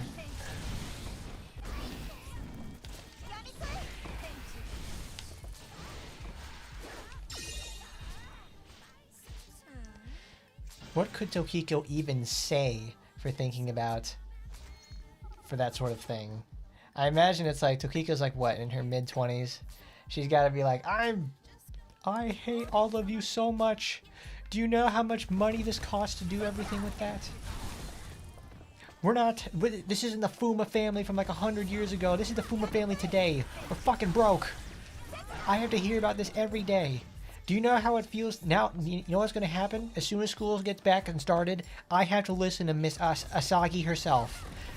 in her office for the next like hour. And the thing is, she actually deals out punishments. What the hell am I supposed to do? Life sucks here. I fucking hate it here. I live on the outskirts of Goshen Academy with my fucking family in effectively the Birmingham of Japan. I hate Birmingham. It's the worst fucking place in the world.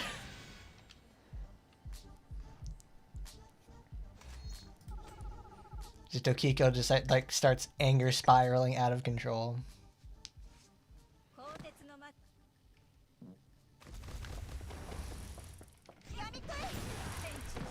I'm just more or less glad they took the stuns off of like her red skills that were like effectively that whole set was effectively useless because all it did was stun. It didn't do anything.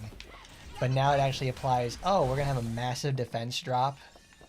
It's a two-sided defense drop you can apply perpetually. Yeah, we'll have that. That's the ticket right there.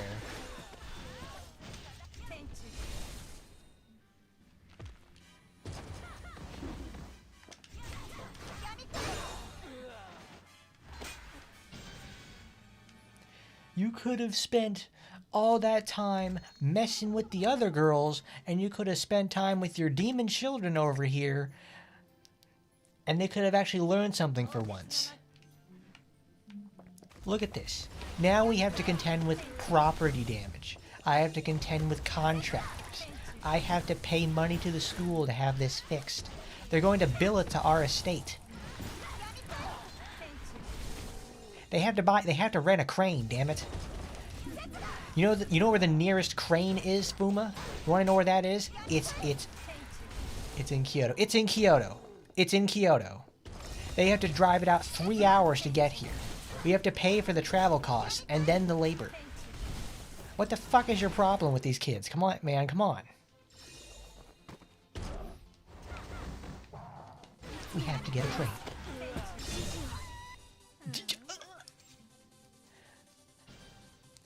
Saya, when she loses, she makes the sound like, if you've ever had...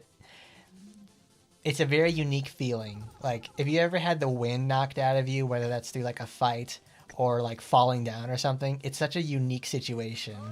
Like, you hear the air escape, all the air escape your lungs, like you're a cockroach or something, making the sound with their book lungs. You do that, and then it's like, oh, I suddenly can't breathe because I can't inflate my lungs because it's like... because some sort of weird shit is happening in my body. That's what Saya sounds like.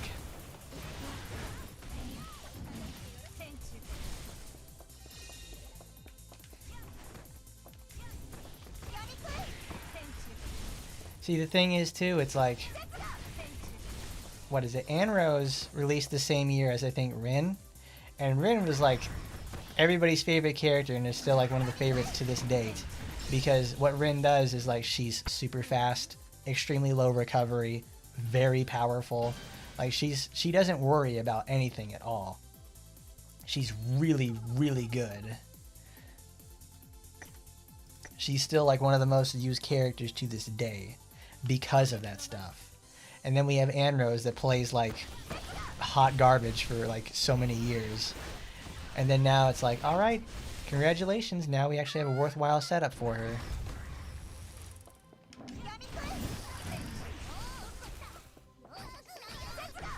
Do your stinking invincibility.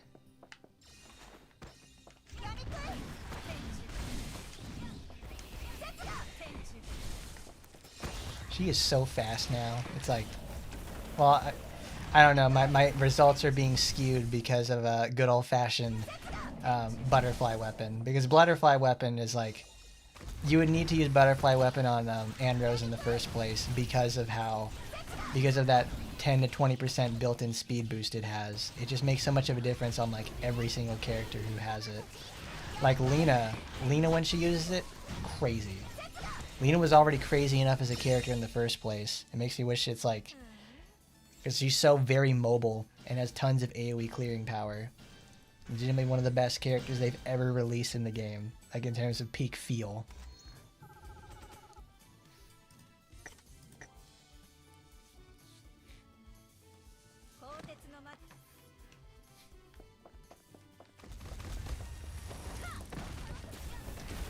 Well, I know I used a couple of other weapons with because since Tokiko has such very high critical hit right now, and I'm able to crit on 100. I was trying some shit out with like I want to try this out in the first place, see what happens, because if she's able to crit in VR, especially if she can use her butterfly weapon, it's like that's kind of like a whole new like era to her.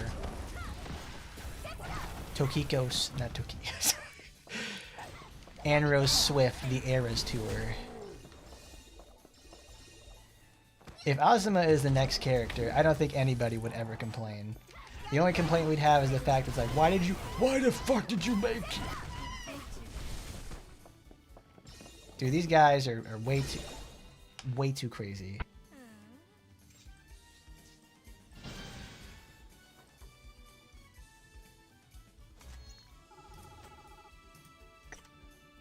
Here, let's take this off of there.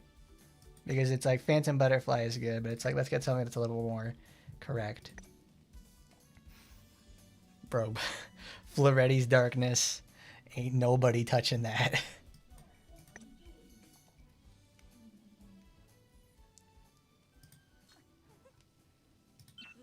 I'm with the science team. Yay!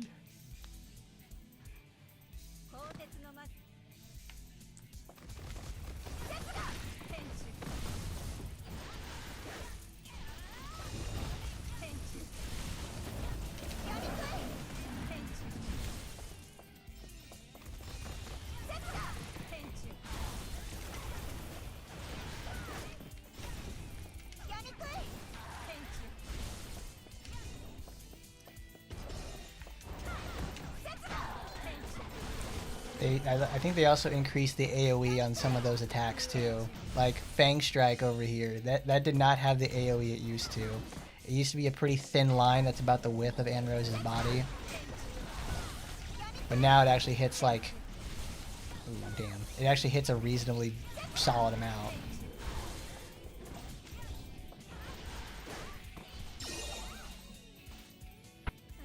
Alright guys, I think we're going to have to probably get some gear for Annerose because, well shit, I think we finally got something...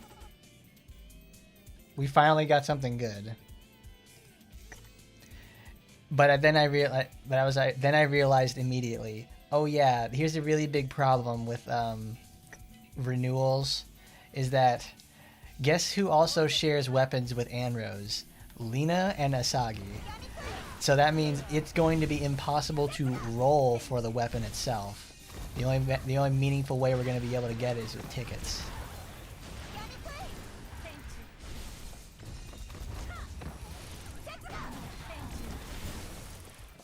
I would really hope that they have special...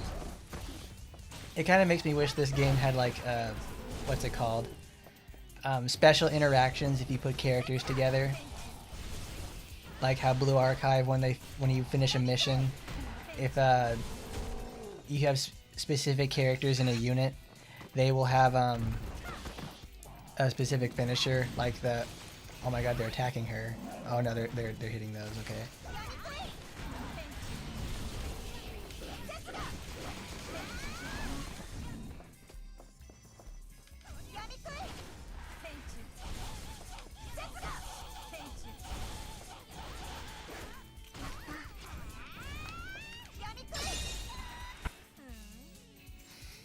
So good. He's like,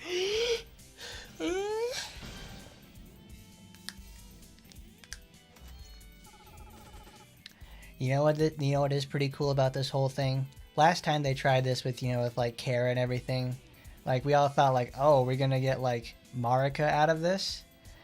I'm like, what are they gonna do with this in the first place? I'm like, wow, what's happening? They have Marika, like, okay, we're gonna get Marika as playable. Does that mean Kara is? No, Kara shows up in the event. It's like as the outlier, and is okay. Now Kara's playable. She sucks, but she's playable. No, I mean Trinity Summer with Nagisa, Beach Nagisa, Sexy Seiya, and Beach Mika. They all ride in Seiya's car. She-side, outside. Now that Misaki exists, so they have all 4 members of Iru come together on the results screen, and you can have them interact with each other. They all sit together. It's really great. Dress Akko and Dress Hina, Black Shiroko and original Shiroko, they have a unique interaction together. Let's see. And then there's obviously Akko and Dress Hina.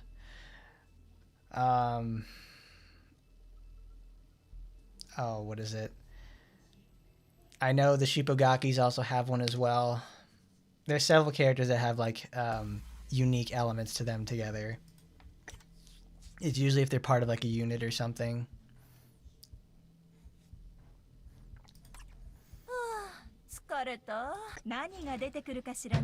Let's go gambling. But first, I need to get a drink.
Any goals?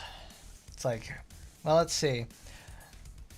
What I need out of this in the first place is like, I want the set effects from this specific Asuka because dude, I remember when this came out and it's fucking garbage. It was bad then and it's still bad now. Like about every other supporter here is just much better than it, especially Astaroth 2. Like this is hot garbage. This is also one of the first times in like many years we've been able to get this version of Ingrid. But either way, this is literally the best banner we have like anytime during the year because all of these are on rate up. That means you can pick like all this stuff in the first place. I would like to get copies of Francis because Francis herself is like really great because most of the because this is like the ultimate game plan supporter because it is suppressed type, character penetration increases by 14% and increases melee damage by 22 to 44% against disarmed enemies. It's very good. I don't have one because I did not have the resources for it.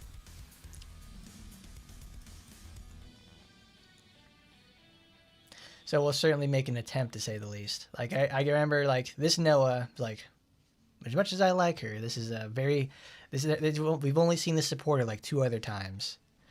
So like this is crap. So it's like it says 14 to 24. That's a year 1 supporter.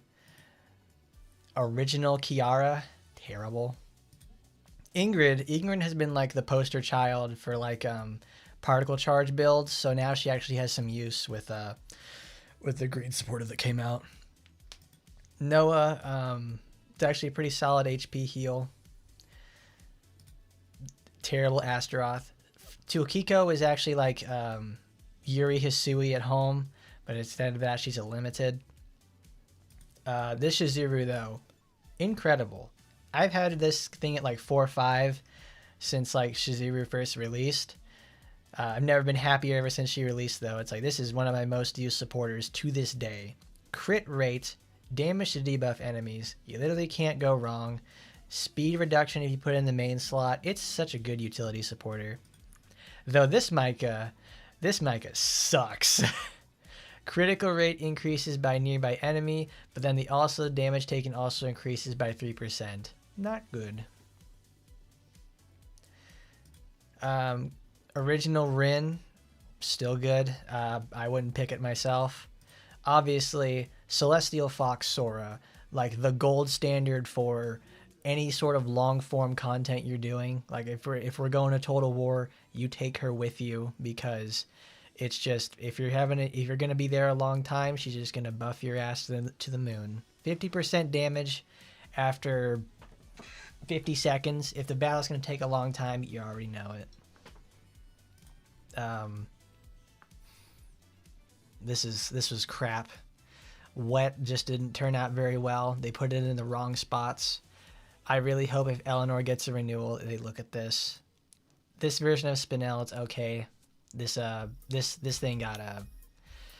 The only time anybody wants to use this if it's like increases damage dealt to all allies by ally demons. This got replaced by, I think, some other supporter that came out afterwards. Classic Lapis, actually pretty good in arena because it makes things really bulky and faster. Original Phantasma, not that great. Limited Phantasma for the ability to remove buffs, though, that's where it's at. I think I have 1 copy of regular Phantasma just for the supporter event. Obviously, today's goal will probably be Francis. I already have a lot of copies of Grandma because it's Foxy Grandma. Of course, I've got to have her. Azusa is really nice. I'd like to get more copies of, at least a 5/5 copy of Mirabelle, more copies of Ragnarok, Francis, or Lan, because honest to God, it's like this. Oh boy, Mirabelle's godly supporter is just so good. Hey, what if you want to do like 40% more damage for 20 seconds, and then if you stack it correctly, you can make this thing have a 33-second cooldown. So it's like you can use it all the time. It's been a mainstay of Total War. It's been a mainstay of the entire game ever since it got introduced. It's the perfect assisting supporter. So can this work with weapons? No. So let's try and get ourselves another copy of Icy Hot Mom, because I already have I know. Lanzang is so good. It's so good. Lanzang is fantastic. I'm so happy that's that at least her supporter is good, because the character, I'll tell you, here's a cool little tidbit about when Lan released. I hated playing her so much that I ended up putting down the game for at least a month and a half, because one, I went on vacation shortly afterwards, and I did not want to play again until Kara came out. I hated playing as her because it's there's no fun to be had there. I don't care how hard you guys gas up the fact that she is the one of the best white feather users. That requires 1 limited supporter, another hard to get weapon, and if you want to do actually anything meaningful with her, you need a 3rd limited supporter, which is, I think it's what you need: white feather, you need her for a Momochi weapon, and you need blue Annerose. You need 3 hard to get pieces of gear to make this character worthwhile. That's not good. That's a really bad character. It's that's not good. So let's try it. We got 82 here, so let's see if we can go get ourselves some Icy Hot Mom. Because if there's anything I want to do is make my bulldozer of the Ice Queen that we love so much be better.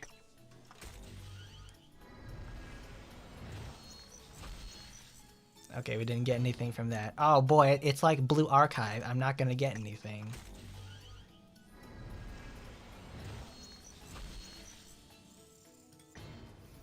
Well, at least I know I'm going to be getting a lot of upgrade materials.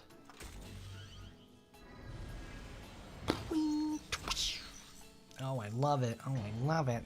Oh, baby, yeah. Spend my tokens. Trigger me, baby. Oh my god. All right. Let's go. Let's see what we got, baby. Okay. Nothing special.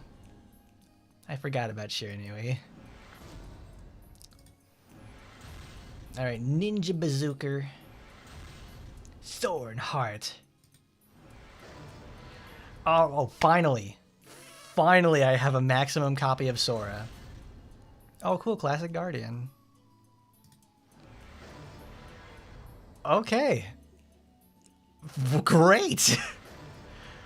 Oh, man. Oh, baby. Yeah, that's the ticket. Oh, wow. New supporter. Got the new weapon. Oh, my God. This is crazy. Looks like we might have to do this one today. Oh, my lord. Yanagi Mutsuho, huh? Got this bad bitch over there on lock. Hold on, let's I need to clear my inventory. We're not gonna hit the cap, but we need to clear it up regardless. Oh, I almost forgot. This is like the perfect time to do it because we've been pulling stuff. Let's go to supporters.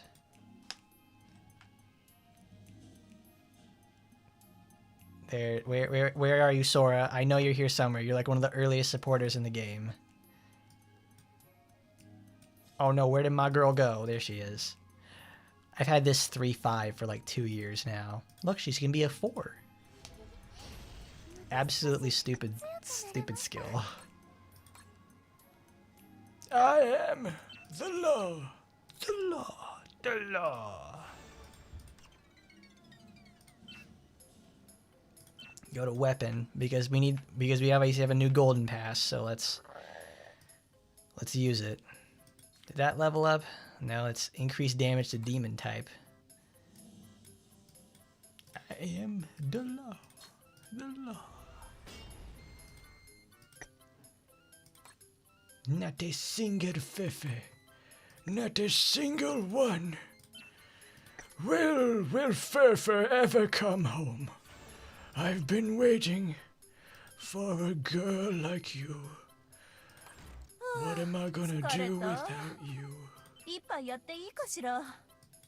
Polish mags, did I do it? Upgrade weapon skill. Cool. Those are always the hardest ones to do. All right. What a pull. Let's bring her home. Okay, cool. Let's see what happens. Let's get in the bonus. Natsu Basara. I am a traitor.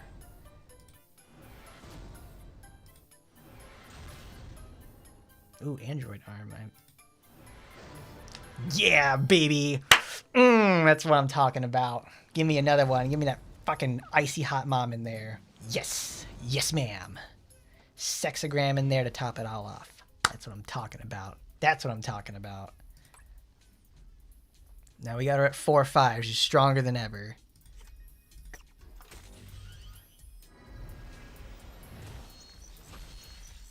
Nothing.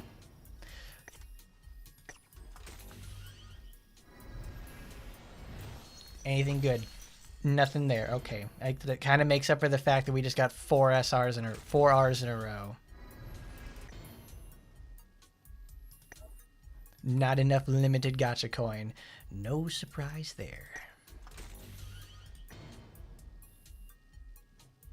Cool. I now have another Ayame.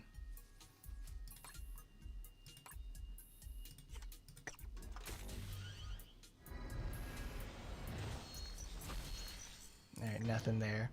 Cool. Now we get a 1 out of that. Now I can make my 5-5 copy of Icy Hot Mom.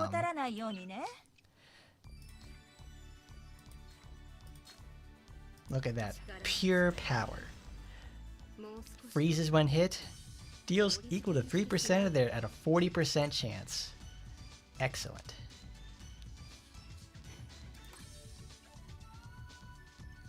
Now we got Cool Mom on deck. Loving every second of it. Outstanding. Outstanding, Commander.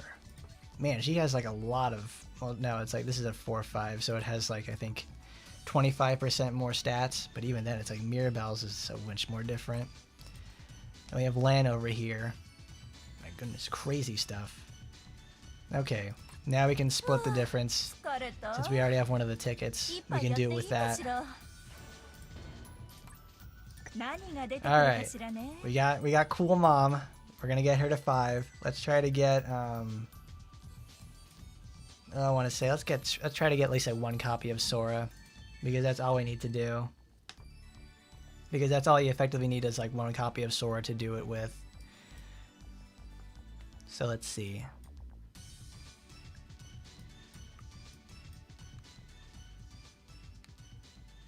Yeah. Excuse me. Oh, you have to hit apply. It's like using your computer. You have to hit apply and then confirm, because it won't do the effects. Like, look at that. Look at the tiny, tiny results. You're never gonna get anything at this point. All right, Sora, you need to come home. It's getting dark outside. Okay, let's see what happens with this one, boys. Are we gonna get something good? Are we gonna get something fresh and new? Gold Hornet. Another copy of Spica. That's my 8th one. Tusk of Treason. So it's treason then. Yashigiri. Vagina. Oh, baby. There we go. Told you she would come home. She knows it's dark outside. She's going to get in trouble if she stays out too late. That's the ticket. It's Sora! She's going to do her best and absolutely slay like the queen she is. Cool. Now we have we have 1 copy of that. That's done. Let's see. And now we'll need, let's get a copy of Francis.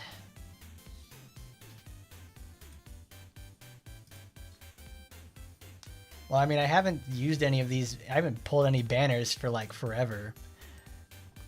I was mostly saving this up so I could have stuff for when Kara released, but then Kara turned out to not have anything very good. Like, dude, Bloodstained Regina, no thank you. Basic attack damage by 20%, and then it's like gain additional 10 drops of blood. Forget about it. Forget about it. Terrible weapon.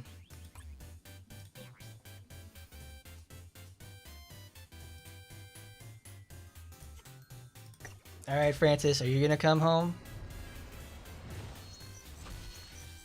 Not with that one.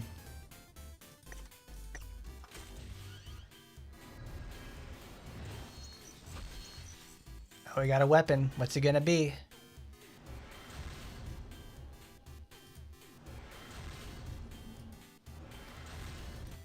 Okay. Gotta build up to it. Wow, I have never used this weapon in any capacity. Pimped out club. Is this a sign? Ninja Gauntlet. Gosha style kunai. Oh, Garo Kiba. Well, I'm not gonna look a gift horse in the mouth. That'll be nice resources for when I go grind it up. Is this the streamer luck you keep hearing about? Of course it is.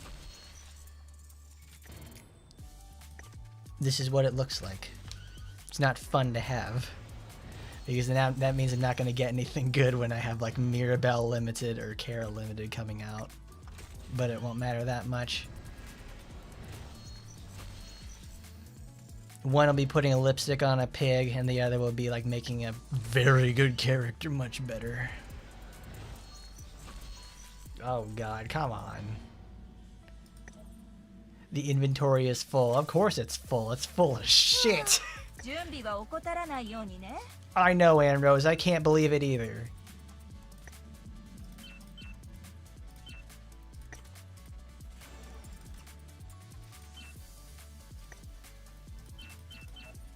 You can't select more, but I want to select more. I need to select more. What am I supposed to do if I can't select more?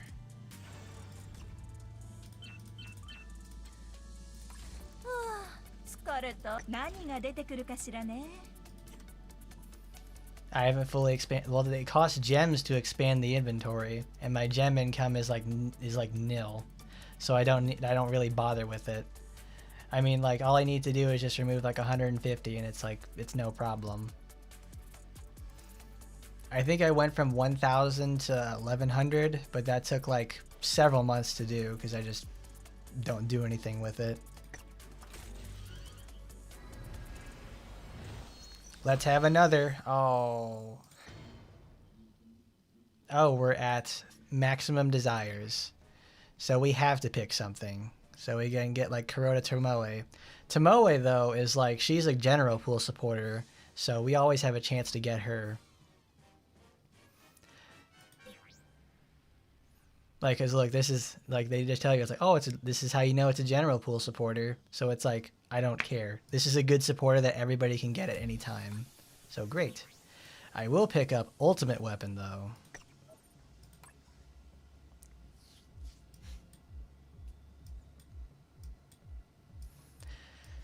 No newbie. I am the problem. I have the outfit, but I have it through a much worse means. Go look at the packages on the shop and you'll see why. Let's see. Nah, nothing there. It looks like we're gonna end up double sparking with nothing to show for it there, at least on this last 100. Poopy dooples. Son of a bitch. Well, that'll be enough of that. We managed to get 200 out of it. We also managed to get an Annerose out of it, which is great. I have 180 now. Well, I mean, I'll just save it because it's like, I know most of the time I don't get the $90 one because it's Kara, because Kara is so special. And it's like, oh. What do you get when you do that? You get 140 desire. It's like, I already have the costume, so I'm just going to save the desires here because next month we're going to have a new character, and I'm probably not going to buy the package for that one. So it's like, not the package for like the super high one, but it's like, I'll still have to spend desire to go get it. So it's like, it's not that big of a deal.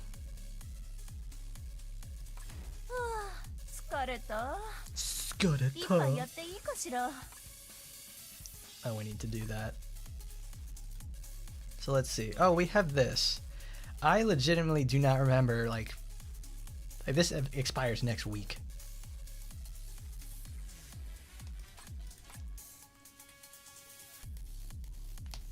I can use it like desire storage. I mean, it's like, well, we're already going on a gambling streak. Let's actually use some of these in the first place. I keep forgetting that it's there. So what's so special about it? Oh. Oh, okay. Huh. Well, I guess I now have... Okay. If Micah, well, if Azuma has a new type of weapon, I'll have to roll for it anyways. Okay, cool. I guess I now have enough to make another 5/5 version of that weapon.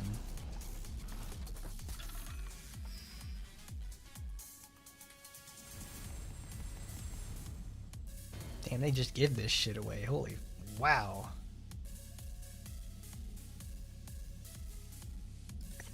I'm impressed. I'm like, wow, they're just giving the swords out like this? I remember when butterflies came around, and it's like they were very hard to get. Now we have limited gear, we got money, limited tokens. This is crazy. This is almost like the same level as the summer weapons. They just keep giving out tickets for these and you get free stuff. Look at that, jeez. Now now everybody's stocked up.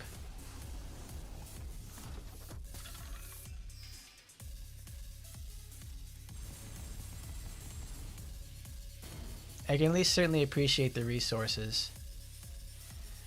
Well, I don't have to worry about Francis bats anymore because I managed to get the maximum version of it because I was just grinding up materials for it. And I was very happy that I managed to get Francis's bat finished up. Because even though it does nothing else. It's like Kara. Let's see.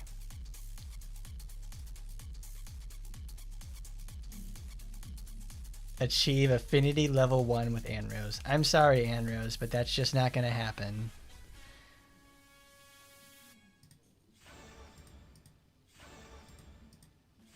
Thank you for giving me the resources. It's very generous, to say the least, which I can appreciate that. Because it's like, I thought I was like, alright, it's giving me the option to roll for more of those. But I'm like, wow. I think almost every time it dropped like some sort of weapon.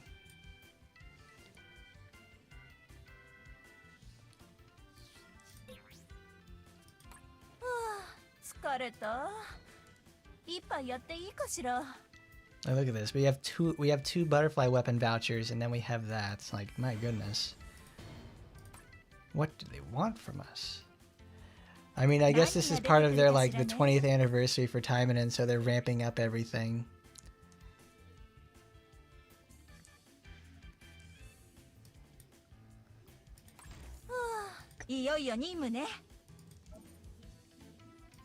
This is a Gosha welcome party. Alright, now we have to clean up event stuff. Alright, let's try some of our other stuff. We'll put Yanagi on there so we can get some affinity points in there so we can actually do the event. We got Cool Grandma. We have our own copy of Cyaneo. We'll do that.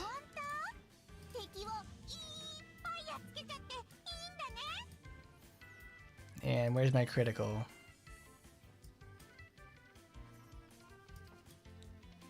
There we go.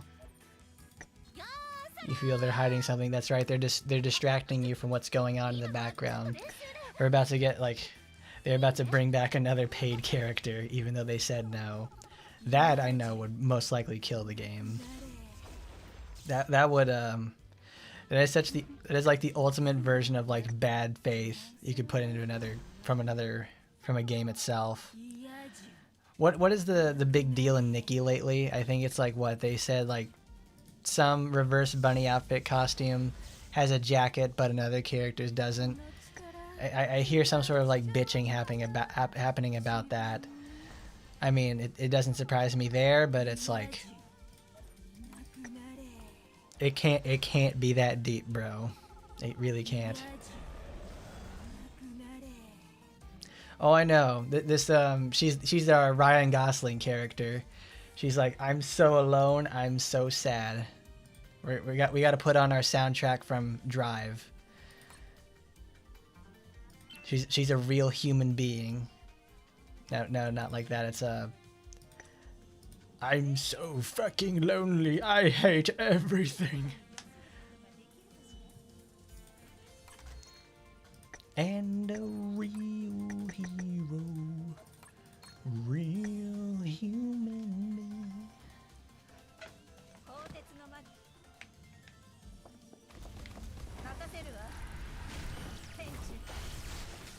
Yep, still sucks.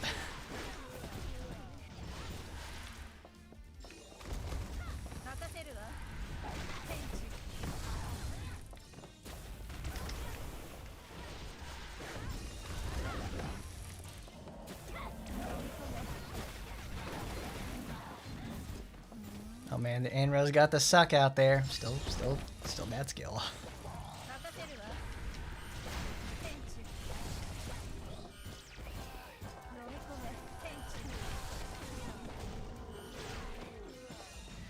It still does like no damage. It's not that good.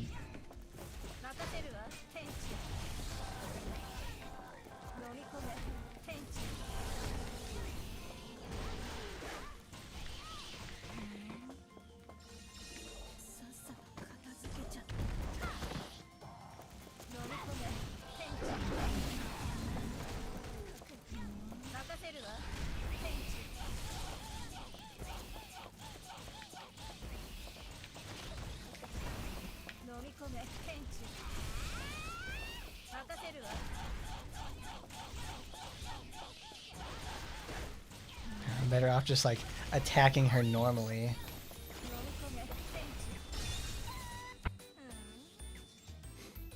Her brighter weapon is already buffing it. That's not even saying that much either, because like the weapon doesn't even change that much about it in the first place. It just gives it more range. The weapon, but the skill is still shitty to use. Like it's not. It wasn't fun when she released, and it's still not fun now.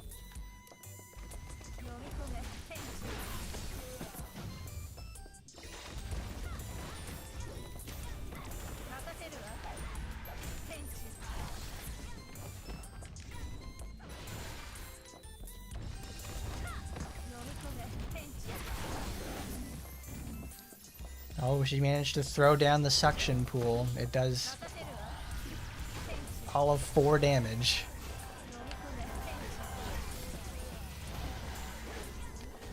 Like they have to be within like sniffing distance of this thing in the first place.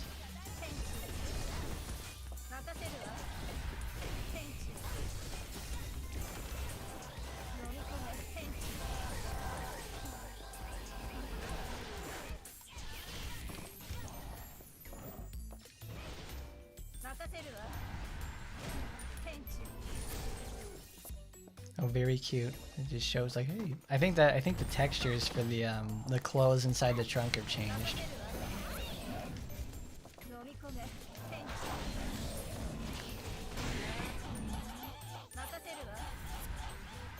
Oops.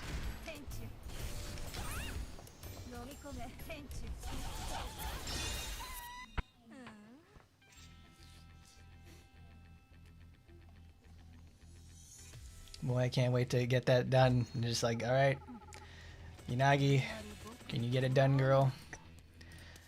All right, we don't need to use that anymore. I hate using both those skills so much. Devour like the food. Fang strike. Let's give me something more, less cumbersome to use.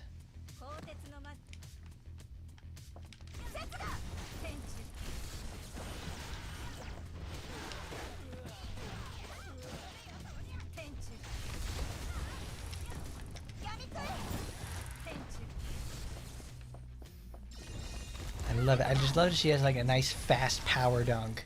As you can go in there and say, yeah, go in there, do her damage, and get out. I don't know why that's so hard for some characters to do. Like, I understand it's like, oh, I want to give them some flavor. They want to do something cool with them. You know what's really cool? Being fun to use. Being fun to use, having something good going on with your characters, that's the real ticket. That's the real ticket to victory.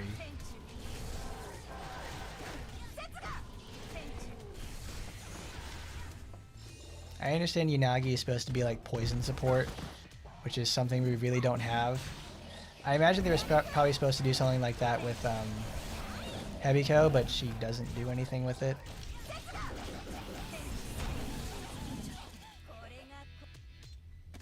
Oops, I remember I disabled that because I wanted to see what did they change her ultimate during that.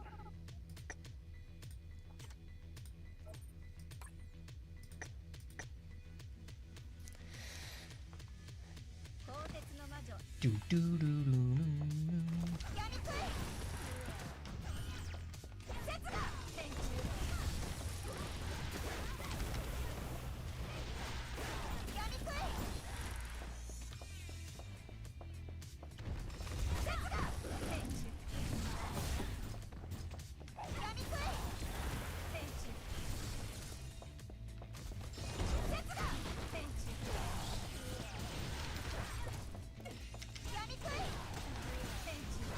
That's nice.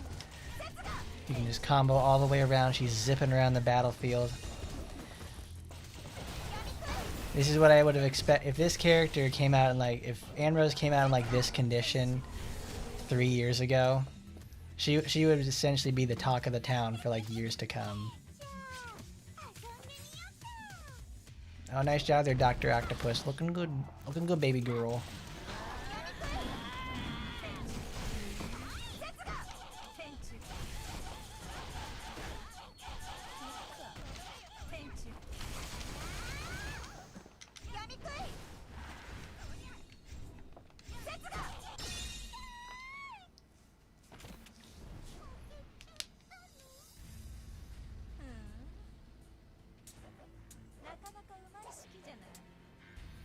And she still catches it from behind, too. Not bad.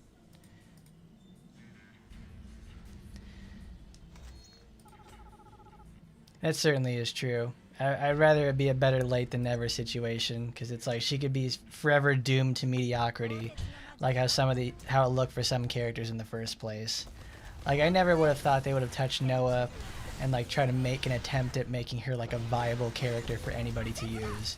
And now she's like, well, she obviously had she stays the queen of the arena, but everywhere else she's always just a pain to use. And now, not so much. She's viable anywhere. She has penetration built in, she's faster, heals better, durable, even more durable actually. So it's like everybody's favorite little demon. You know what? I wish Noah showed up for this event too. She would actually be very fitting since she lives with the Fuma family in the first place.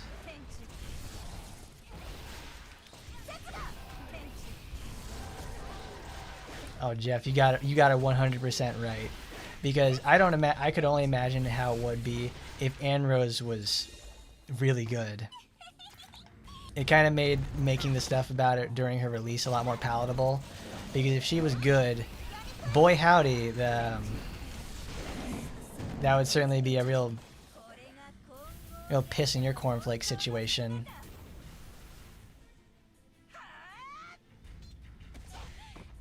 Okay, it's still the same.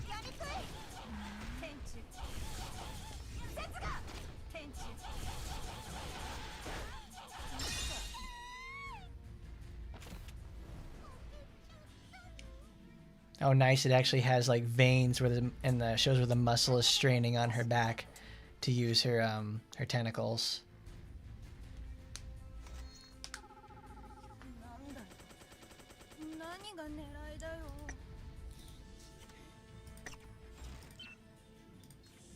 Cool. Now we can use green. Get the points there. Machine and human. Well, she's a machine, all right. Chinese Union investigator. Queen of a Frost. Man, that's a lot of text right there. Mucho texto, the supporter. And even then, it's still not good.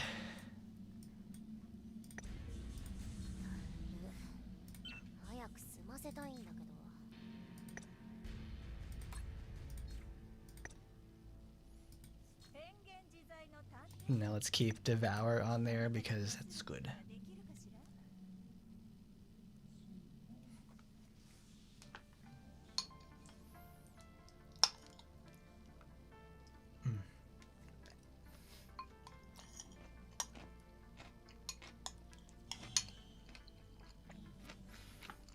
Man, these are some hard-ass carrots. Jesus.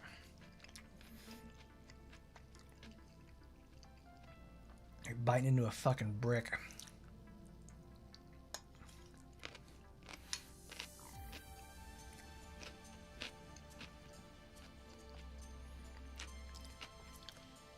Geez, when they say 4.5 minutes it'll be ready, what do they expect for like preparation on these things? Do they want you to use them in a microwave or something? It's hard as a fucking rock.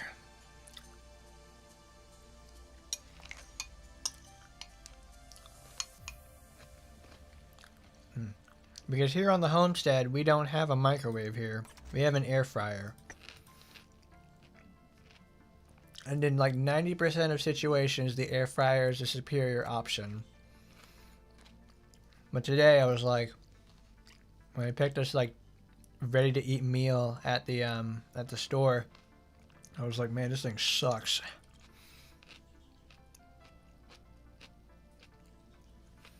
I should have just went over to like the other cold case and got like the Panera like mac and cheese or something. That'd been a hell of a lot better.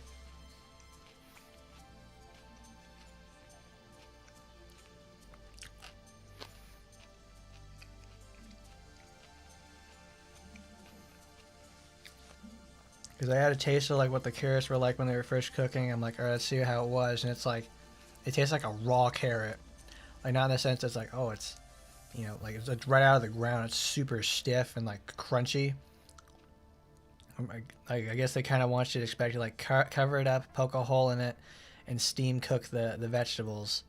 Well, I can't really do that. I put it in a bowl, and I put a little bit more water so it could steam up, and it helped it a little bit. I'm crunching these like fucking chips.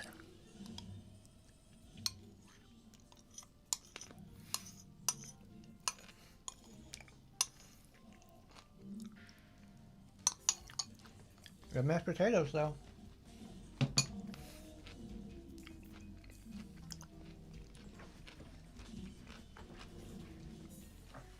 Well, that's the thing. I didn't use the air fryer for this because it wouldn't have worked. I knew that. So I dumped it all into a pot and I warmed it up like soup.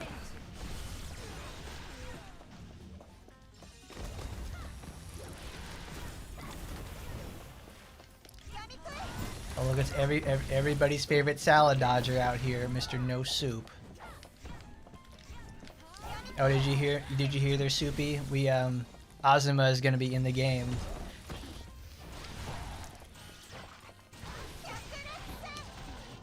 Ooh, course correction on kill, nice. See, there you go, your favorite character from Kara the Bloodlord is now actually gonna be in here. You can finally play this game for once.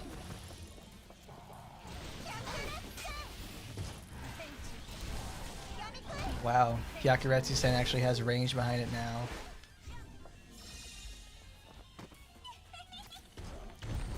I've heard of hard corn, but hard carrots? Now this is ridiculous.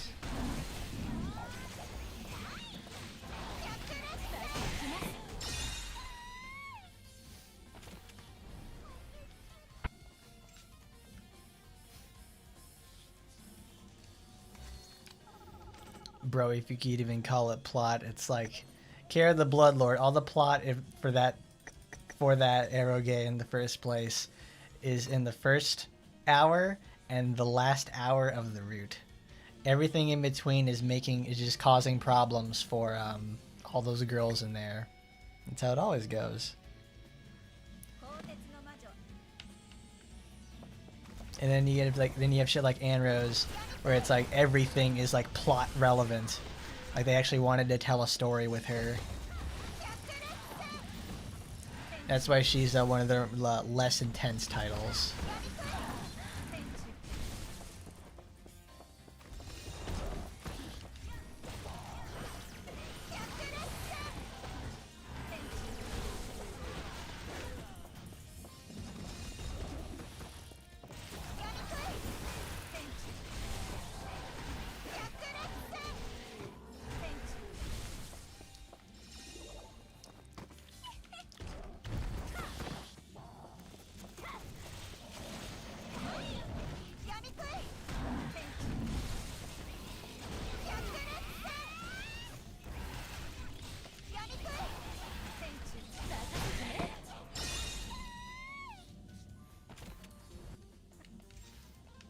Jeez, I've heard of high-waisted panties before, but what is it? Saya over here takes the cake with that. She's got them all the way up to her frickin' stomach. I've heard of high waters, but this is ridiculous.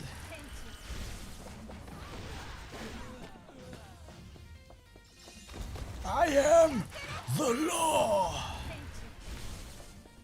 And the final confrontation at the end.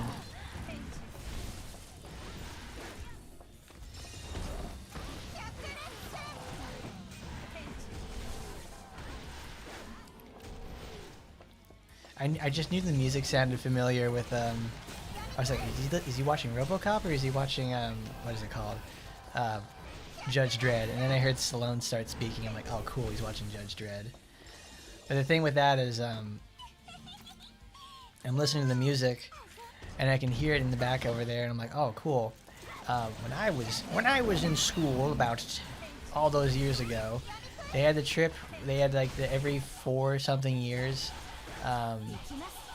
They had the trip to like Disney World, where like all the bands would come down there and everything like that. I was the band kid, not like the one everybody talks about, but like I was in band. I love playing music too. So when I was in there, we get to go to Florida, go all the way down there and have a good time at Disney World. And they took us to this one location. It was like another part of the property. And they had a place that they recorded music for movies. And we actually got to see like a scene from like The Lion King. And they gave us a little bit of time to practice it. And we got to do the score for one of the scenes in the movie. I think it was like the wildebeest stampede there at the beginning of the movie, or when Mufasa dies. And I was like, it was really cool. I'm like, whoa. Because it's like you get to see the movie itself there, and you play along the music there to be dynamic with what's going on to the movie. So when you actually get like the score to the movie itself, it'll sound different because it's not dynamically created for the movie itself. It's just like what the score would be if like you play the music normally. And I was like, that's super cool, because that's like I got to be a part of the movie magic situation, and it's really cool because it gave me a really nice understanding about how that works. That was super awesome.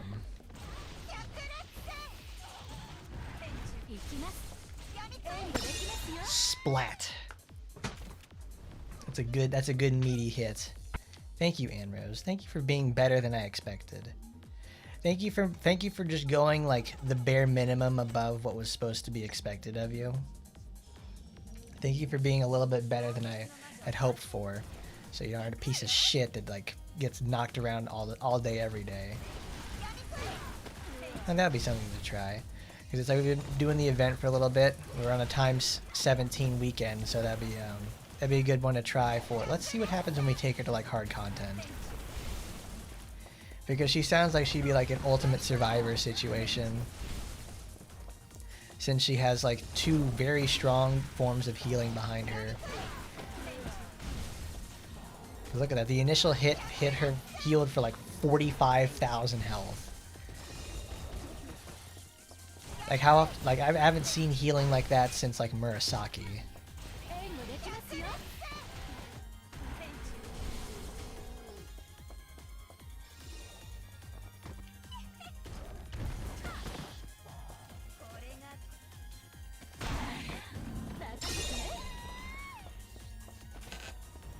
I mean, I certainly would have hoped so if they did like a renewal. You know, they do a renewal for Annerose.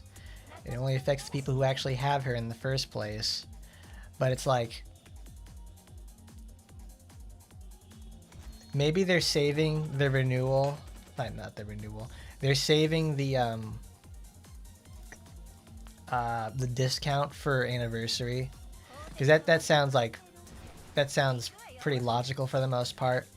It's the anniversary situation. It's 20th anniversary for Taimanin and Asagi, so it's like it's an all eyes situation. So they want to take the time and not blow their load on terms of like a what do they call it? A discount on her until they can get some more eyes on the game. That's just better optics all the way around. Like, happy anniversary.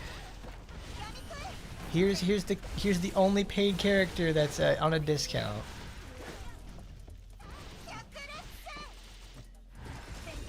$210,000 is not very good for an attack like that.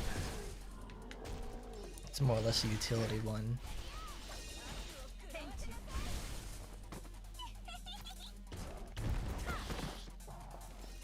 I mean, they're just gonna have to discount her at some point. They just really need to.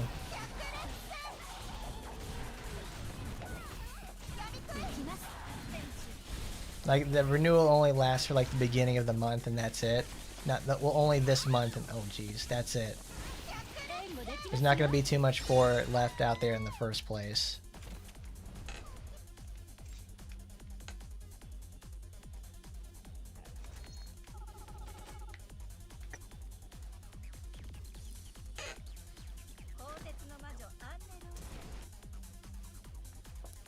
I don't know. There's several routes they could go in regarding to how they want to treat this situation with her, because it's the only paid character they have has a renewal. It's like, it would have made sense for them to have a discount that lasts the entire month, and then probably lead into it with the second month too.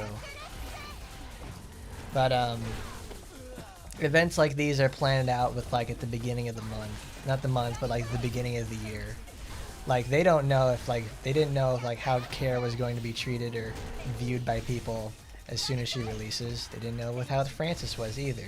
They just have like they set up their content for the year and then put it out.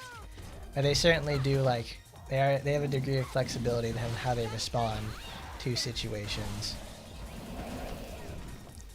They still haven't done much with improving Kara in the fact that she can't use any of her color-specific skills on when she's an AI. It's kind of crap to say the least.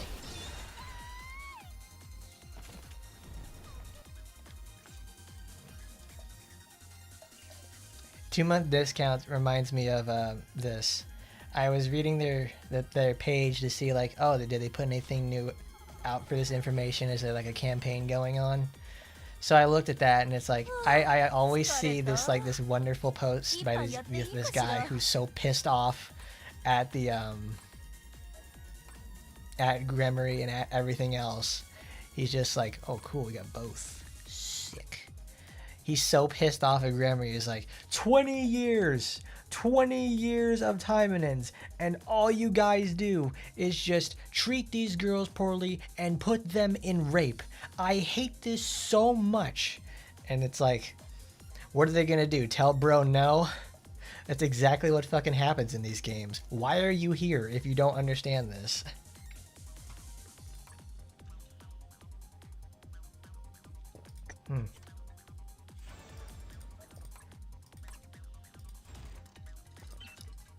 I need to log into Grandma's Boys.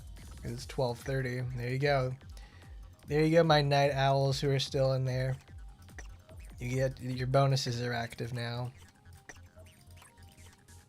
Yeah, Raging Shadow guy. That guy's awesome. Because it's like, bro is so angry. He is so angry about literally nothing. I'm like, what is this, man? It's like, it is like, he is angry. I am angry. Angry about elves. Back alley Ingrid. Oh, she's in the back. She's hitting the back streets, all right.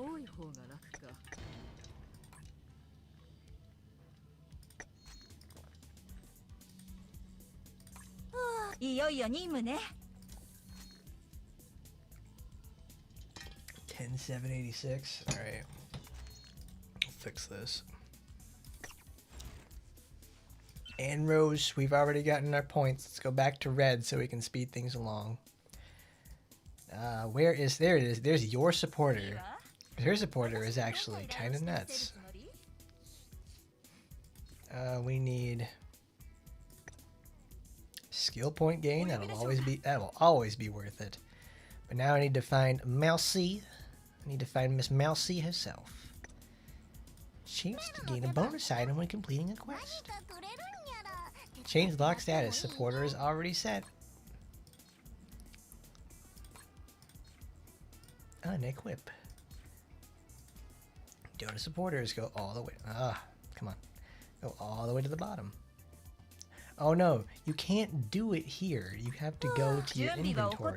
Supporter all the way to the bottom. Because you can't do it from that screen.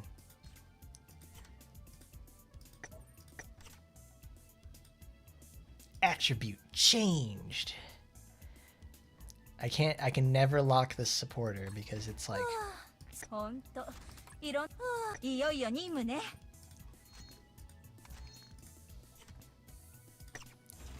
alright, Annerose. Now we can put it on there.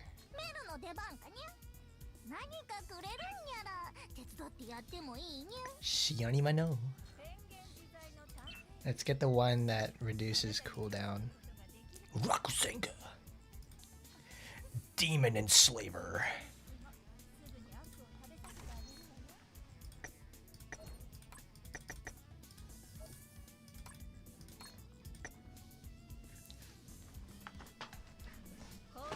Oh, I know. But that's the thing though, it's like that guy can say whatever he wants, but it won't ever stick.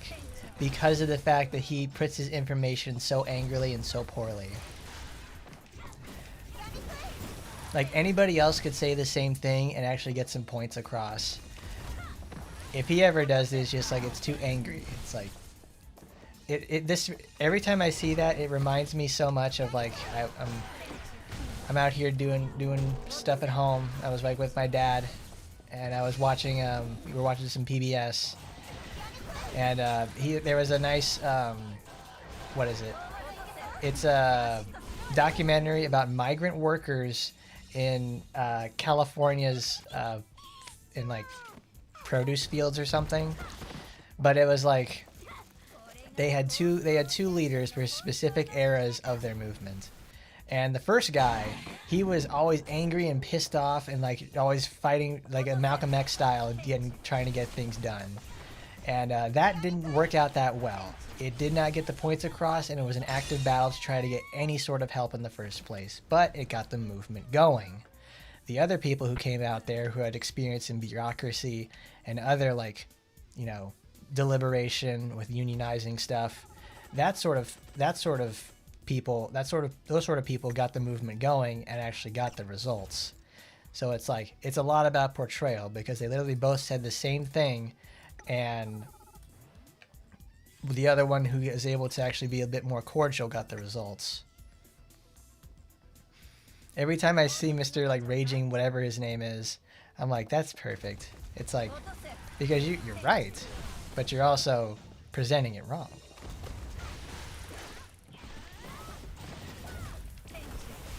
Because once again, I am part of the problem, and then I go like the post because I like what he's saying.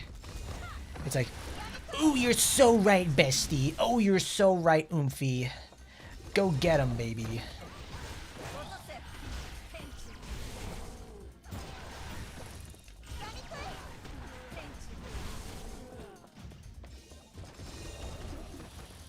Oh no, he's just...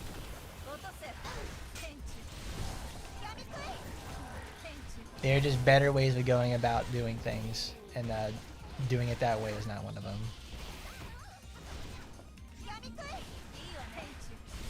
Split.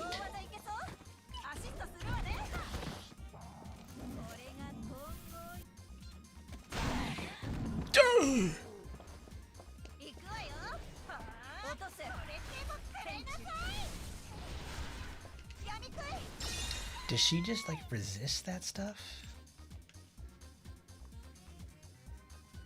Oh yeah, have you guys ever noticed this yet? There's when was the last time they ever showed like the boss of an event, and then you could see like additional info and see if they like resist anything or anything like that? Because it's like I haven't seen one of those sort of missions in a long time. I liked it when they would do that, because it's like, ooh, you have to strategize a little bit.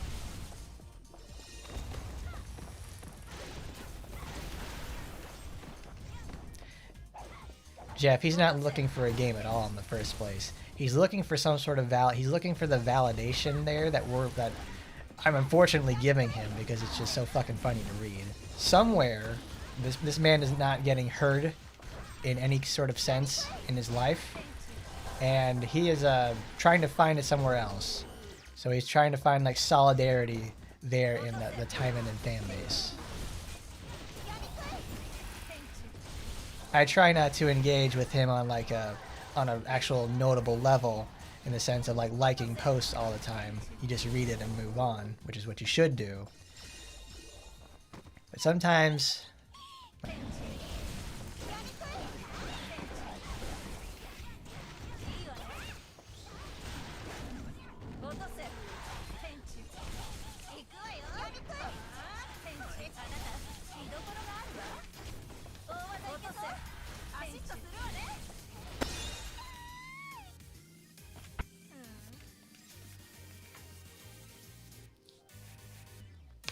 Micah needs to use a katana instead of a bazooka. A bazooka is way, way too impractical. You know who wouldn't use a bazooka ever?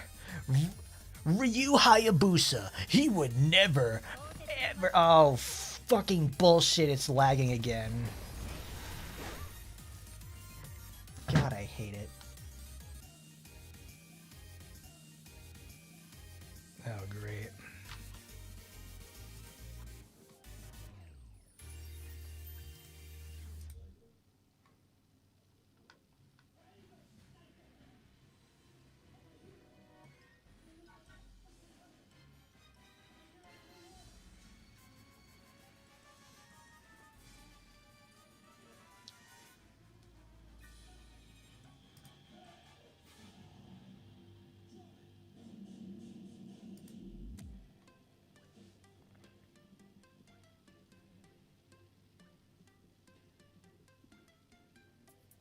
Okay, cool. Alright. That's better. It's so weird. It just has like a random outage at some point. It's like, why? Why do you do this? Oh no, he's doxing me. He's killing. He's what is it? DDoSing my connection. So that way it'll never work.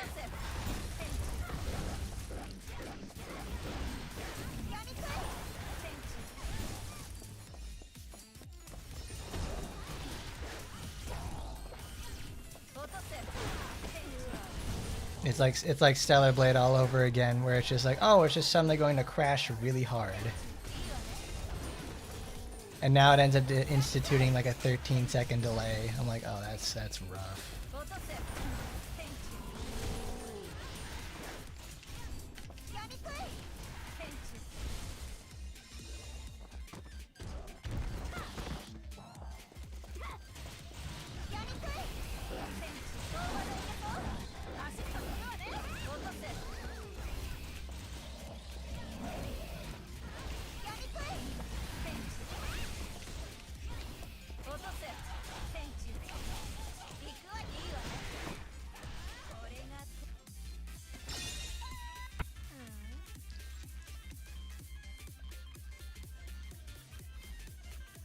But I certainly can understand it's like getting that kind of irrationally angry about a game like that.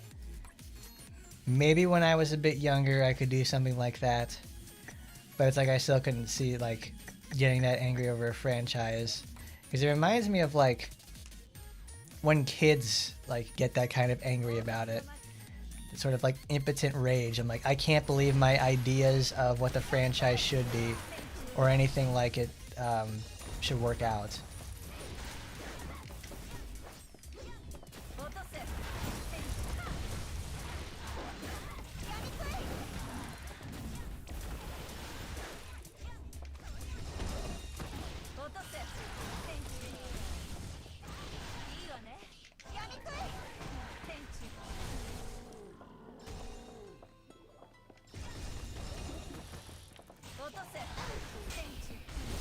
Damn, the range for that is huge now, though. Look, my goodness. Because it used to be with Floretti's Rymax, it's like you would hit from like, you know, you couldn't hit that far away in the first place, but at least it would give some sort of range behind it. Oh man, I'm burping.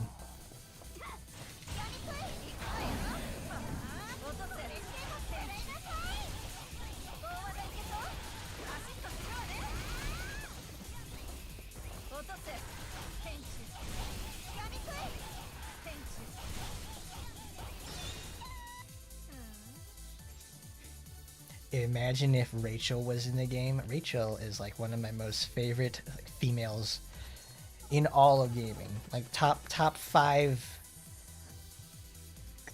Like that classic Guptil video was like top 10 hottest Sonic characters. It's like top 10 hottest women as chosen by me. It's like Rachel's like a top 5. What a woman. Like holy doobie. She got it going on. She's got like the demon attributes with her. She knows what's up. Her and you actually playing as her Ninja Gaiden is super fun too. Because it's like it takes a bit of doing because Ryu is so fast, really agile, and then you have Rachel who is much slower than him. So you have to actually like account for a lot more stuff. You can't just like make an escape and just like spam AoE abilities. Rachel's able to like beat the fucking shit out of anything. But you also have to contend with the fact that it's like, okay, now I have I have barely any escape options, so I have to like win the fight and be more tactical.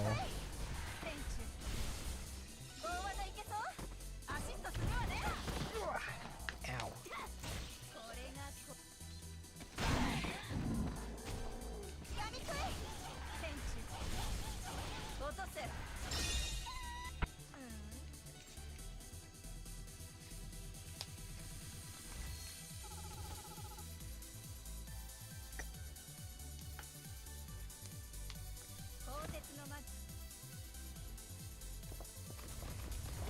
I mean, that's why I've stayed so long with the game in the first place. Not only is this one of my favorite franchises ever, it's also the fact that the game is solid. Like, it's pretty solid, like, at the core.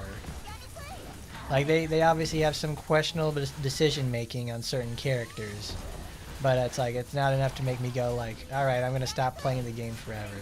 There's a few characters that made me consider like, I'm getting really tired of this. Like I get tired of it, but at that point I just realized, oh, I just need to go away for a bit. That's all I need to do. I need to do other stuff. Usually that point is usually when I make like a video about a different subject or something, or I go stream something else because I don't want to play this. Like when I'm telling you that I legitimately was disgusted at like how fucking awful Lamb plays, and I hated every single moment playing as her. That is no joke. I put the game down and I did something else.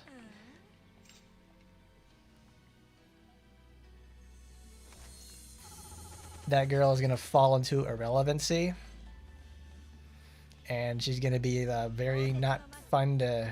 She's gonna be having a renewal 4 years in the future at this rate. But here's the thing, though. We're in October coming soon. We're gonna be having 40 characters in the game. Yeah, it's gonna be 40 characters, so that'd be really cool to see. I'm glad we've been able to hit this point, because at some points I thought like, man, this game ain't gonna make it. But here we are, almost 6 years later at this point, because this December it's gonna celebrate 6 years. 6 years of Action Taimanin, all the way from JP starting. I'm more or less impressed at the first place, but I would like to see what they have in store for more. Because this feels like this will start like slowly developing in like evergreen territory, where it's like what is it called? Like Grand Blue Fantasy is like a really good example of that, because they have that game is turned 10, I think. Yeah, it turned 10 this year. And obviously Grand Blue Fantasy is a browser game, is a browser gacha. It brings in like a ton of it's brought in a ton of concepts that we all more or less take for granted these days. So it's like, it's a little hard to think about. It's like, man, when that game finally reaches end of service, it will certainly be it'll be a long time coming.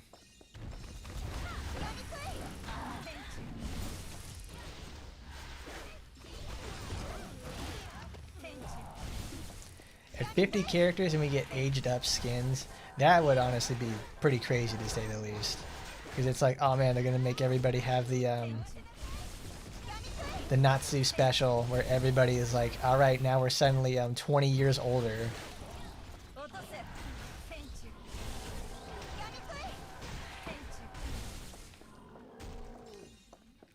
God, that is just so smooth and fun to use with Annerose.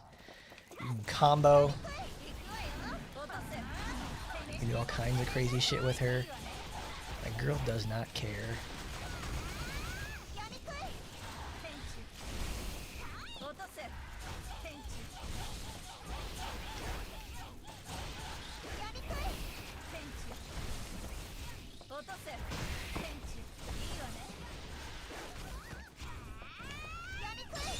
The fact it gets behind them is it's just so good for avoiding things. Because almost no enemies are able to like turn around like player characters can. Something I would like to see one day though is like AI changes to like how enemies behave. Like we're not gonna get like this Baldur's Gate 2 mod where this guy painstakingly spends 20 years improving the game's engine and all the AI for enemies as well. We're not going to get anything like that for this game because it's really closed off. Cool though. It'd be cool if they actually just sat down and said, all right, we've made enough, we can actually expand on this. But we all know where the money goes for this franchise. It goes into their multimedia setup and various external means. Like we have 9 extremely high quality ASMR stuff that they've been releasing for the last year and a half, and those obviously bring in way more money. Those things obviously bring in huge amounts of money, And obviously RPGX is still top dog in that sense. Brings in the cash like nobody's business.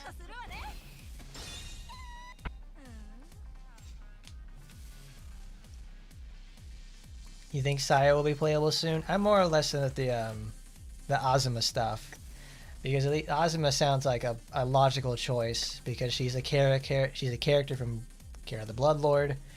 She didn't get a supporter, but Saya does sound like a pretty solid choice in the sense that it's like she got a boss. Well, I don't know, having a boss model doesn't really mean that much, because Mary has a boss model and is certainly not playable. I think that's enough now. Yeah. Boner Mam over here. She has a supporter, but it's not like a limited or anything like that. I wonder if this is like they're changing how they want to approach stuff with like how they start not giving out characters, but informing us of a character's coming out, so they don't get like, all right, we know it's going to be like Kara or something a month beforehand and the surprise is ruined. It actually keeps everybody on their toes. However, they haven't done anything like this. They have it's been 37 characters that they haven't done this for. It just seems like a fluke. But if once December rolls around, they start giving their yearly plan on what they want to do. If they start going forward with stuff like that, that will keeping things up in the air like that will be better.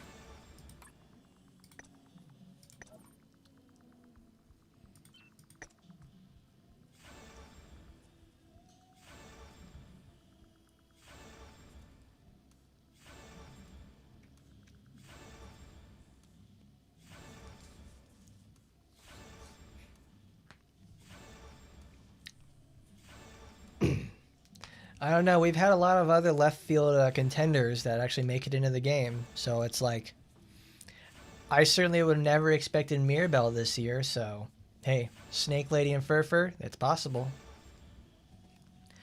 We'll be getting to Nasemai one day. Anything is possible at this point. They've added in characters that I certainly would have never expected them to do. So it's like, go ahead, surprise me. I love it when it happens because it's a great talking point, and it's more fun for the game anyways. I do appreciate though that they're for the next month and a half, I think it is, they're going to be giving away resources to create 1 Demonite and 1 nanomaterial and nanomachine. So it's like, that's great. Go guys. It's like, that's a nice way that AT is helping celebrate the 20th anniversary of Taimanin Asagi. Because it's certainly not like they have because it's certainly not like they haven't used the assets from that game in AT in the first place.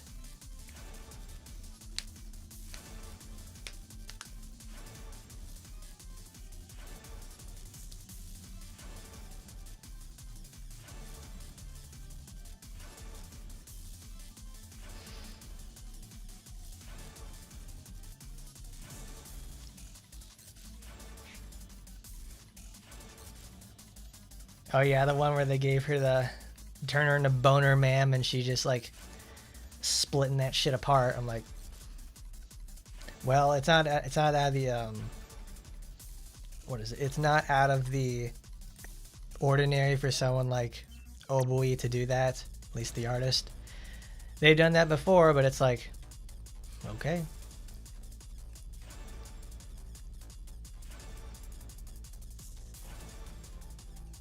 Grandma Hebiko. We've already got Grandma and Hebiko, but what about Grandma Hebiko? Turn her into this old bitch or something like that.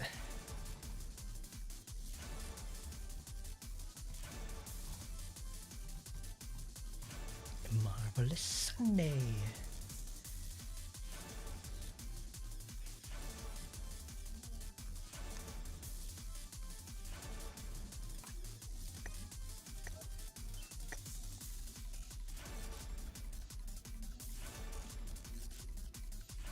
Oh, you know what I haven't checked in a while? I have not checked the action Taimanin in general on VG. It's been a while since I went there.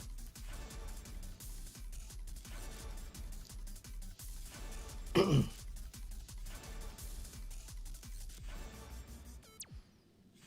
know how they have like they inject salt water into like hot dogs to make them look bigger so that they can like so they're more plump looking that they can sell better on the shelf. They I imagine that's what happened with like Hebiko and Mary when they get aged up in RPGX. Those sort of situations, they look like they've just been hit by like a bottle of saline and they look like all plumped up to sell on the to sell on the market. They're like pigs. It's like, oh man, fat Hebiko and fat Mary. It's like, whoa, girl, you're looking too big for this one. You're exploding out the suit. You're looking like, what is it, Veruca Salt from what is it, Charlie and the Chocolate Factory or something, where she inflates like that big old blueberry. I have no idea. Like, is that like the enduring legacy of like Willy Wonka or Charlie and the Chocolate Factory? Is like, oh my god, I got turned into a small person, or uh-oh, blueberryfication inflation. Like, where is this coming from?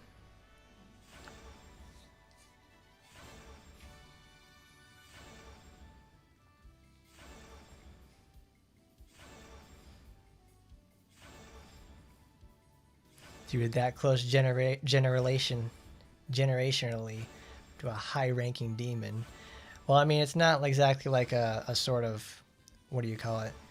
It's not like Ragnarok, where she is a extremely high-ranking demon and her direct descendant is someone that interacts with us a lot. When in reality, I'm starting to notice something. They have really downplayed Kiara's existence in this game very heavily after like the second or third year. Like, we barely ever see her. Like, at this point now, it's just going to be with her mother and that's it. We don't see nothing about her anymore. Like, she barely has any mention in events. Nothing. It's like, it's crazy to say the least. But why did they give the reverse bunny outfit to Hebiko? Because I think that's the one that she has in RPGX. Because obviously it's like, it's Hebiko. She is one of the most important characters story-wise there, even if she's a bumbling, slutty idiot, which is what they've essentially reduced her character down to. I kind of wish they, employed more with the poison theme in the first place, because Hebiko literally has a weapon that messes around with it in the first place. Annerose, shut up. Oh my god. Oh, perfect. There's Noah right there. It's literally our girl. Weapons 9. Oh, I have to go all the way back. Skandari.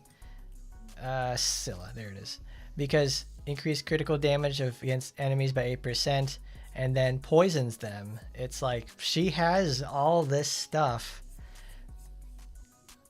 All this support for like poison, and it's like they don't do anything with it.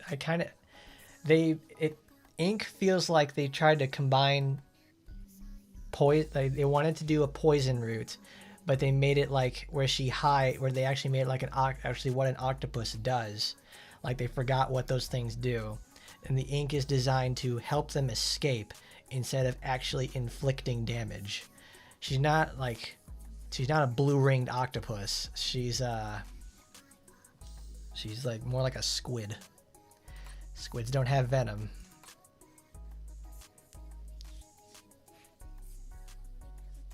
See, that says a lot. Even Jeff got it right. It's like, she's quiet in there. They must have started after Aoi Nagisa got sick. They must have, because like she doesn't do anything.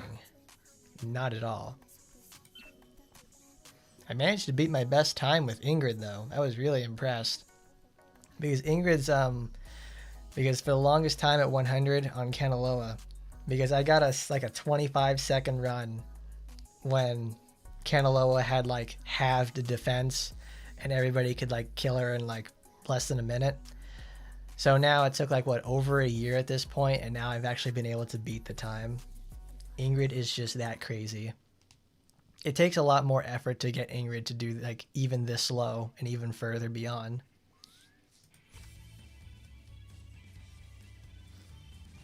They got the hook on the tentacle.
Oh, I've said it though time and time again, newbie, in the fact that's like they have experimental characters, and then they have then they actually have the ones that produce the actual result.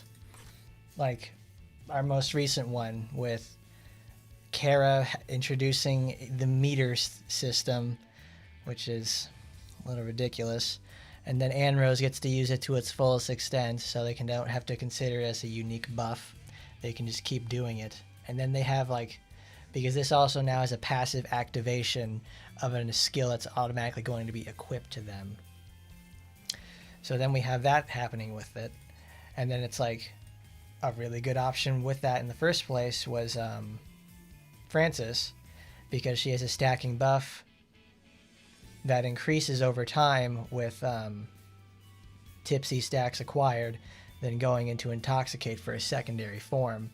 I imagine a secondary form without control could probably be introduced sometime in the future, but as of right now, it's relinquishing control in a game like this is not the way to go. Well, not totally like 100% loss of control like with Francis, because obviously Shisui and Emily are mainstays of this game. They're never going away.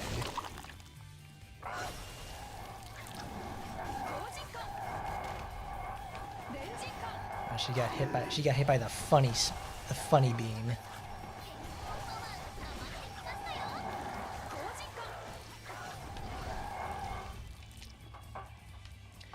What is? Oh, that's rough. Oh, that's rough. That's terrible.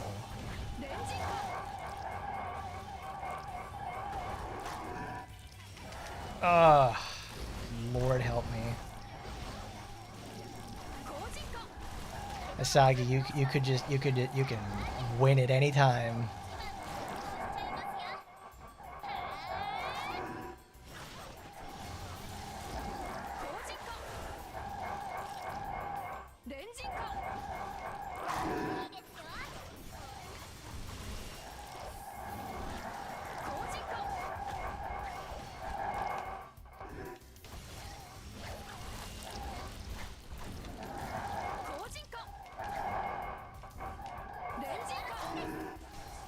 Go, baby, go. Spin me around, baby. You know what it's doing.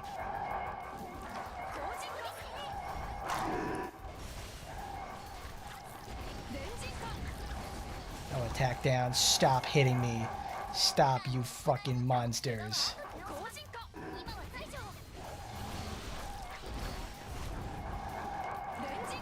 She's gonna die from the burn. She's gonna die from the burn. No. Oh, come on, Asagi, please. Sometimes I just want to use... I want to use her, and then we have moments like this where, oh, I guess it didn't turn out after all. I don't feel like winning. She'll clear this in under a minute. And then other times it's like, I don't feel like hitting my combos. I don't feel like that. Like, girl, I could go get Ingrid right now and she could show you how it's fucking done. I will go get the Toast Knight herself to show you what it means, to play the meaning of truth. Where are you, Annerose? Because I realized, like, oh, we need to put Annerose on here.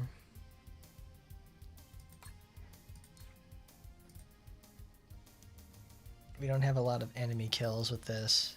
It'd probably be for the best, though.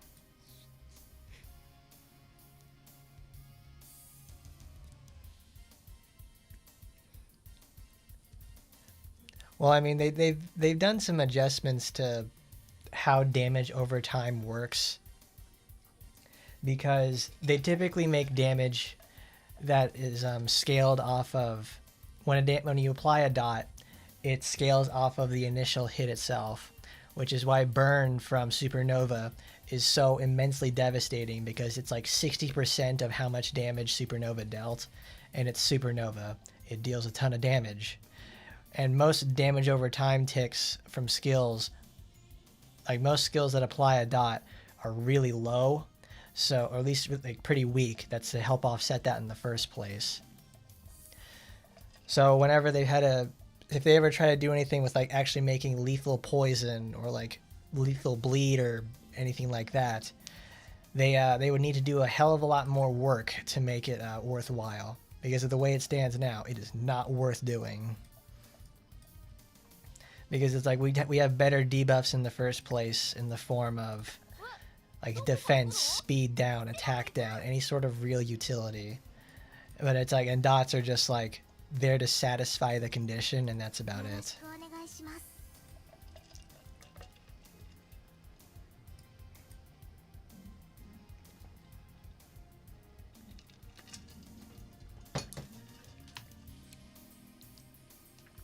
Asagi's just like the really most straightforward character in the game. She also has like the best risk-reward strategy to this date, because it's like if you want to double your damage and make her hit extremely hard, you need to make sure you don't get hit. And you need to avoid all senses of damage and know your fight pretty much inside and out. So you can stay on top of the enemy to keep the buff up, keep the buff going, and keep getting the stacks as much as possible. And just doing a whole bunch of stuff. So it's like, I really like that. She is so worth it when you can keep holding those stacks right there, because she'll just generally outdamage almost every character in the game. Because she also gets these really stupid things called costume bonuses. So she effectively has like another weapon equipped to her at all times. It is like the craziest shit in the world. Like, I just cannot believe that thing exists.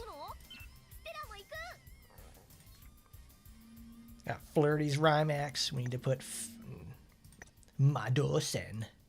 Hyakuretsu-sen.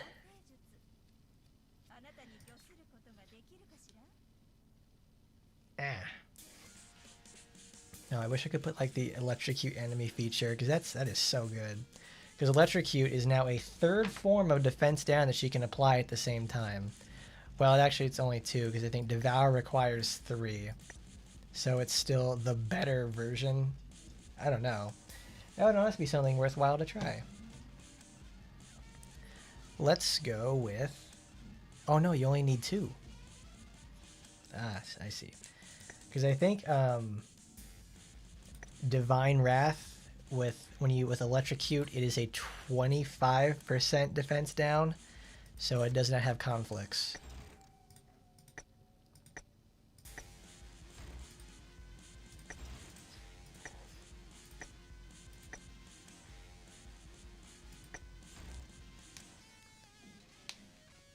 Saika, Aina, Rin, maybe even Shisui, they need renewals.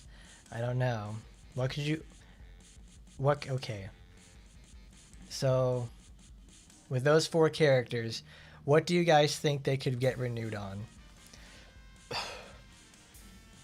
Saika has like this amazing cope with the fact that it's like, oh, you just need to put more investment in her and she'll do more damage. Like, cause Saika's already got, she needs to have armor on her dive kick, so she can actually get that to get off and not get smacked around. Anya just needs to do more damage in general. Rin could probably have faster recovery on more attacks, and Shisui just probably gets a visual upgrade. There's nothing really going on there with her, besides the fact that she's just super strong. I think if they were going to change anything, they'd change her green skills, because those are just mediocre at best.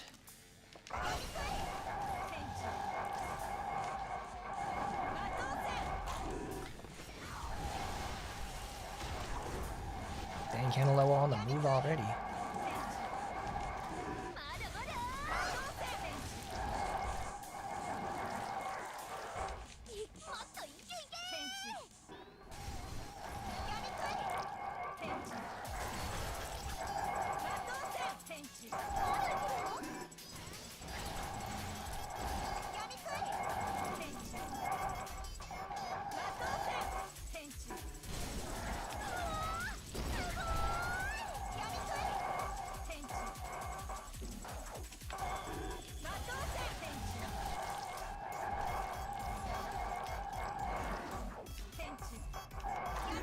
Did you see that?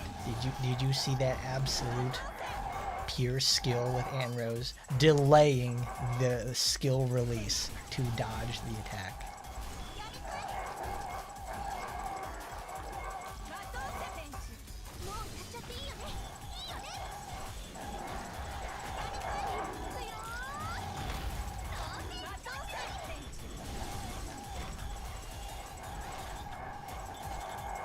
Oh, I'm using the wrong weapon. I also don't have the proper gear equipped to her.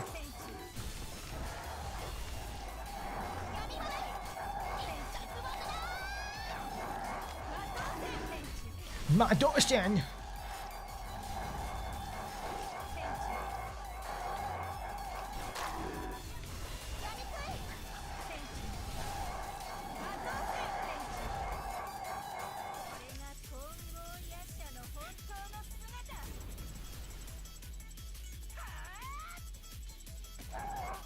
Wow.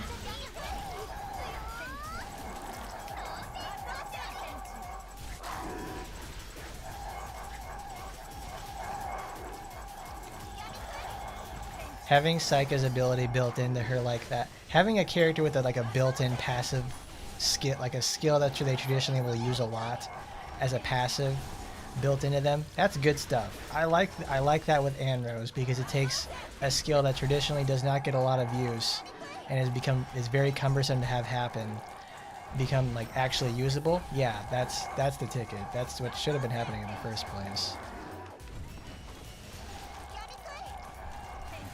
Because I like what that does. It creates more fluidity in the build for the most part. We're gonna time out because I did not bring the proper gear for this.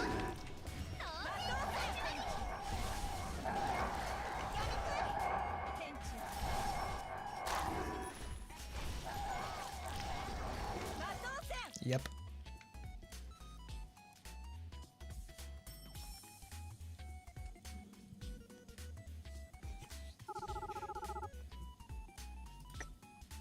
Yeah, Tokiko, of all people, is doing 20 million damage. I'm like, no, sir, that's not what's supposed to happen.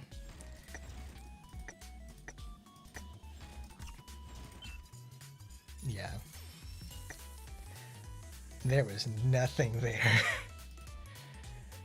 We need to get proper penetration gear and then demons up.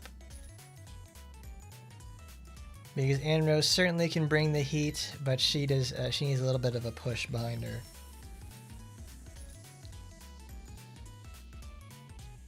Where is...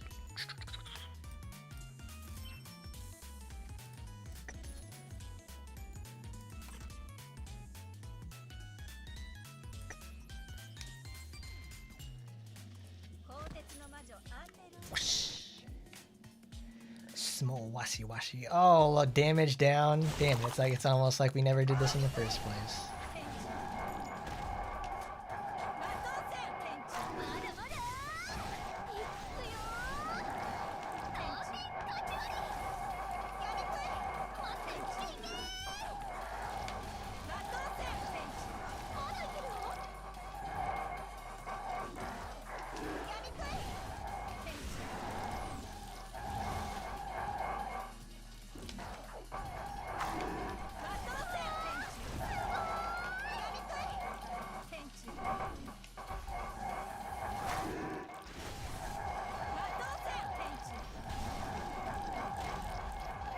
I don't know what my girl is doing out here. She's just like, I'm tanking all the hits I can. I'm doing everything I can, Massa.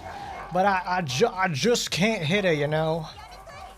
I'm only allowed to do this much damage. Manager sign, you have to stop being a bitch manager.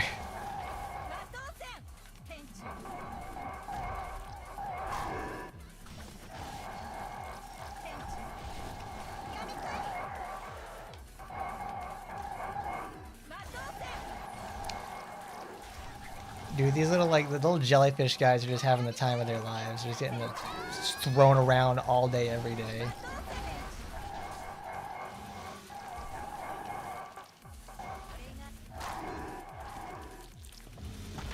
She's gonna die again. Rest in peace, Tokiko. She lived fast and died an idiot.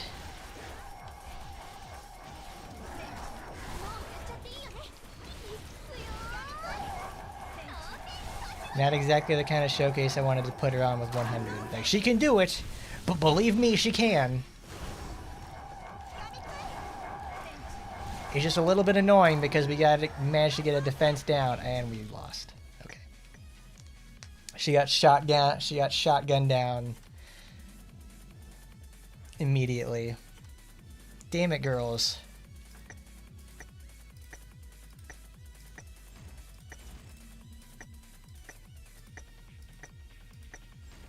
Alright, change of plans on that one. It's like, damn, it was working.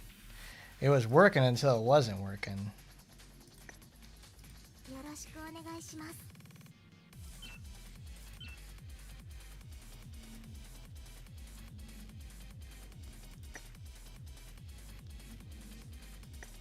We could use a Gundari. We could use the level 1 Gundari with everything like that inside. It's not exactly the best move, but it could work. Oh no, we could try Kakariko. That'd be pretty cool. We could do it for the meme. Because if it doesn't work, we'll just go use another character that can.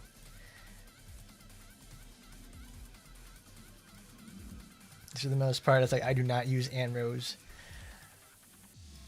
But I've certainly was like, all right, I tried her out this week. It's like I know she can do it. I believe in old Annie over here. She's got it. She's got it in the bag. I just cannot get this bag. And she's at 100, 100. Let's try to get something out of it.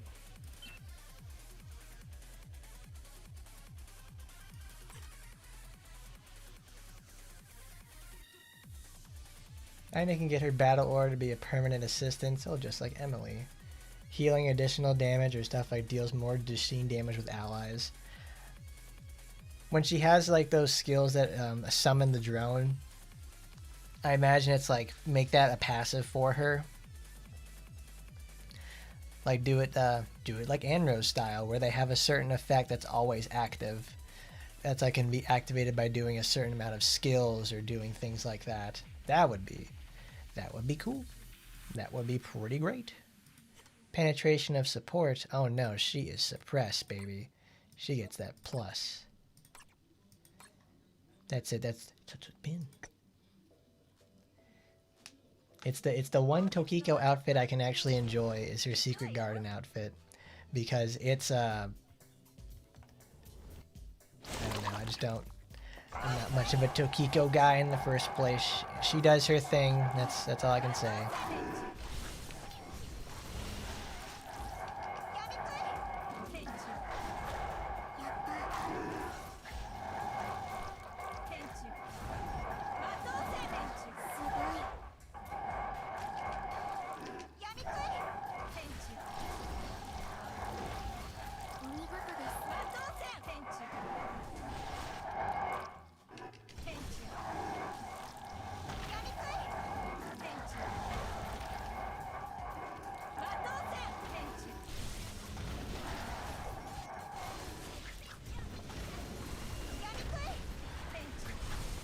Oh, look at that, we're actually defeating the enemies.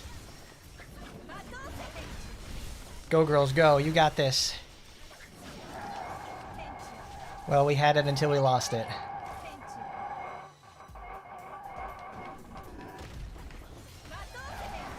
Damn, Tokiko got slammed again. This girl just does not catch a break.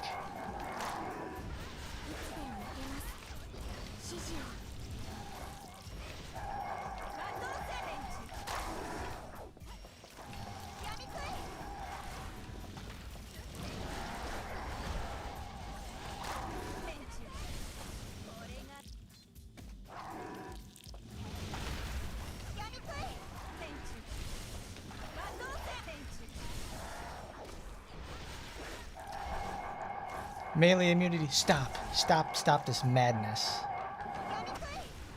Good, see? See, there you go. It only took a not getting the bad roll for it.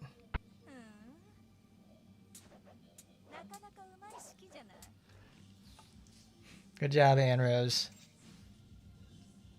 It only took... Everybody died! Oh, no.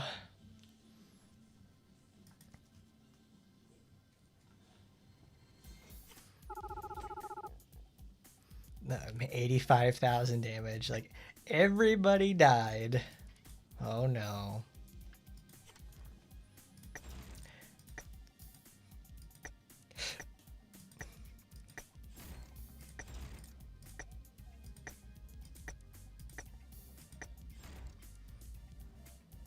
No, these girls, they certainly were trying, to say the least. I can appreciate them doing that. Actually, how many do I have? 2645?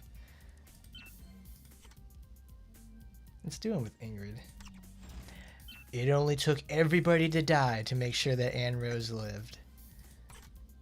I mean, she certainly has the capability of doing it. I'm not built for it in the first place. But no, I did not get the Ingrid outfit because I don't get paid until next week. Let's use Ingrid. I want to have some... I want to blow the doors down on this bitch. I hate fighting her. Yokozo.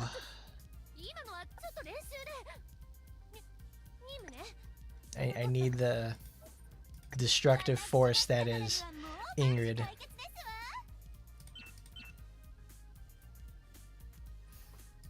We get Ingrid over here with fucking Frostmourne. It's like, my lord. I did not realize just how big Frigid Alivagar could be. It's like, whoa, where is this coming from? Girl is enormous.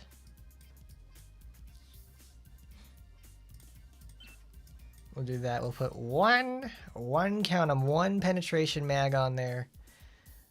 We'll use the good one to keep them all in the family. Corporate warrior. And we use one day job Ingrid.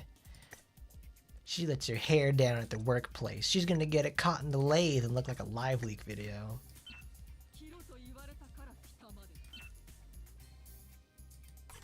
Bada swing. Alright, I'll put that in there. Because thankfully, it's like you can use... They have a nice bias towards protect characters. Oh. Well, look at that. Now you can actually... No, you can't pick up the supporter. This was from the last one. Chaos Noah. Who would have thought, like, oh, one copy of Chaos Noah? Who cares? Now you need terrible supporter, niche supporter, niche supporter. You needed to have all three of these to get, like, one of the most important sets in the game. Ugh.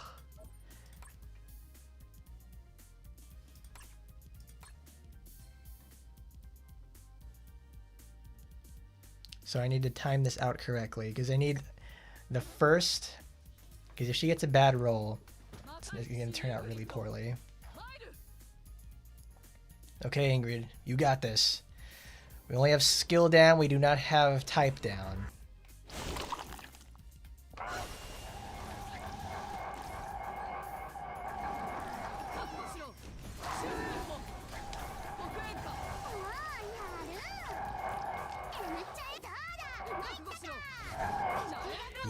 Yeah, it's a fucking gas right there. She's not doing it right, but it's there.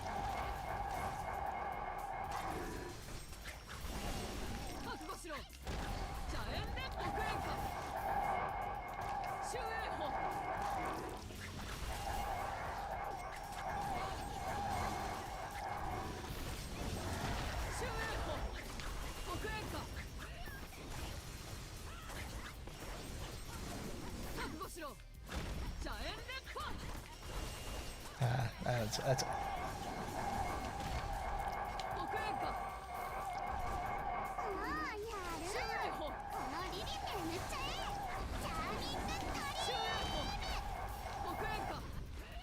love it. Oh, it's so satisfying.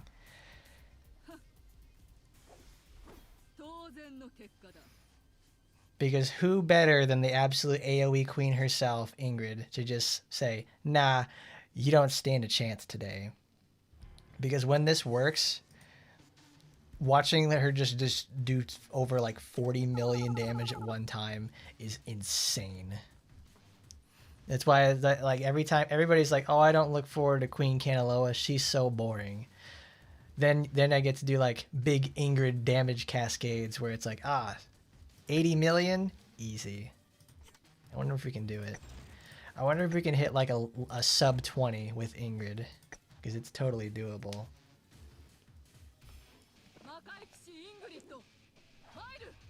Ingrid is like the absolute winner. She is... Oh, there's never been... Well...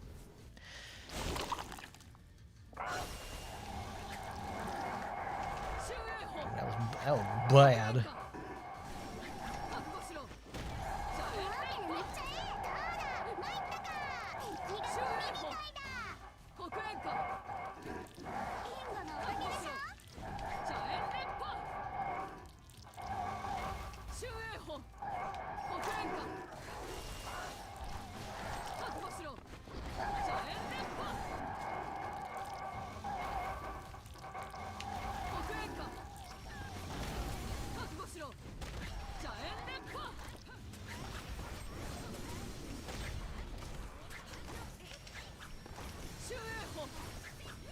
Is there something broken with like blinking ember or something? Because it keeps breaking targeting all the time.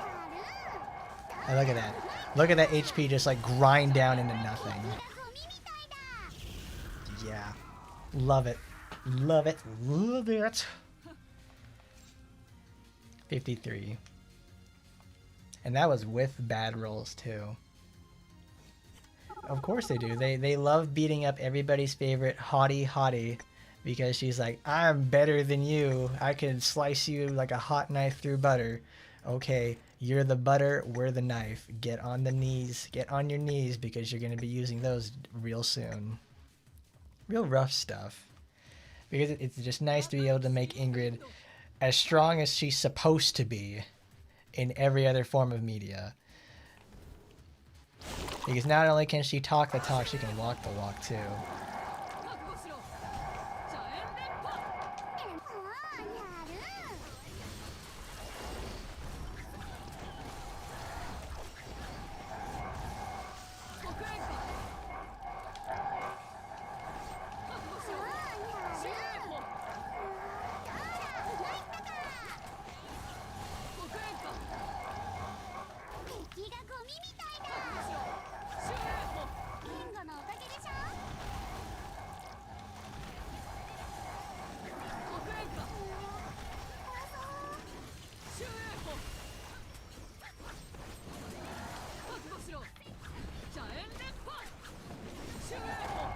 Oh, she died.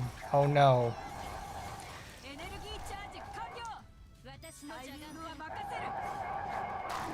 Neither of these girls can do enough damage to do it. What's up, QB? No, it was not a winning one, that's for sure. Because like, oh, I'm getting hit too many times. Because I'm jumping into damage to try to get as much out of it as possible. And that sure as hell didn't work out. She got her shit rocked. Which doesn't surprise me there. As soon as I saw like at the very first hit, I'm like, alright, that's not gonna work.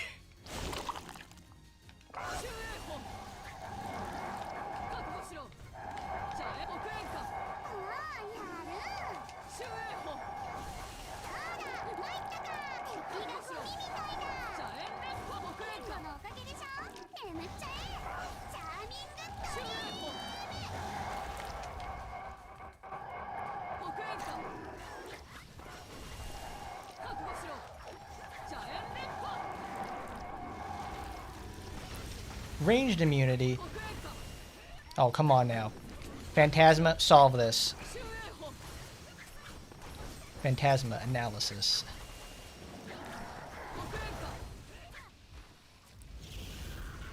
There we go, that's better.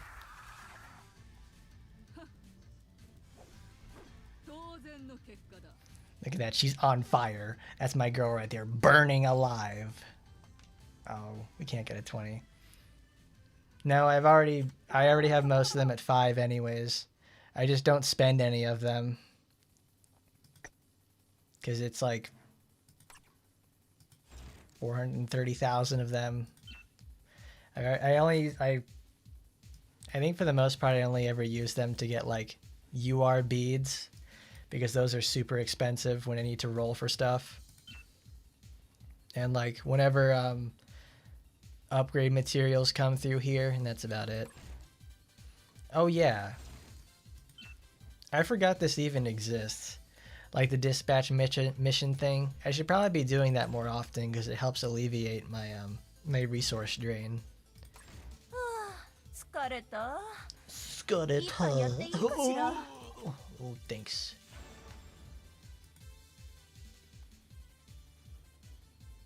Eat her cookies and leave a smug note about it. Don't give him his jacket. Don't give him his stuff back.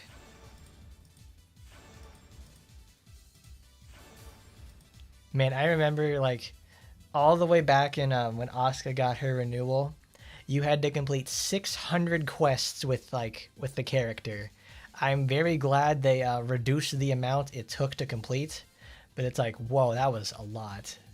I mean, it does take about like 600 clears for it to like to help level a character up to where they need to be, but it's like, Jesus Christ.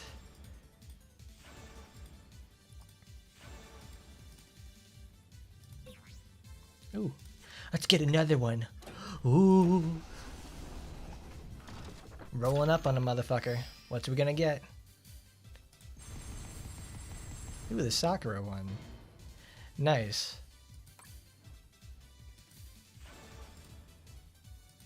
The Blood Lord. The Blood Lord of Sadness. Thanks, Annerose. I don't know what you said, but I hopefully it was something nice. And what was that thing about you said it's those? Oh, cool. We have new enemies coming out for the next chapter then. So we've got Patrol Cube.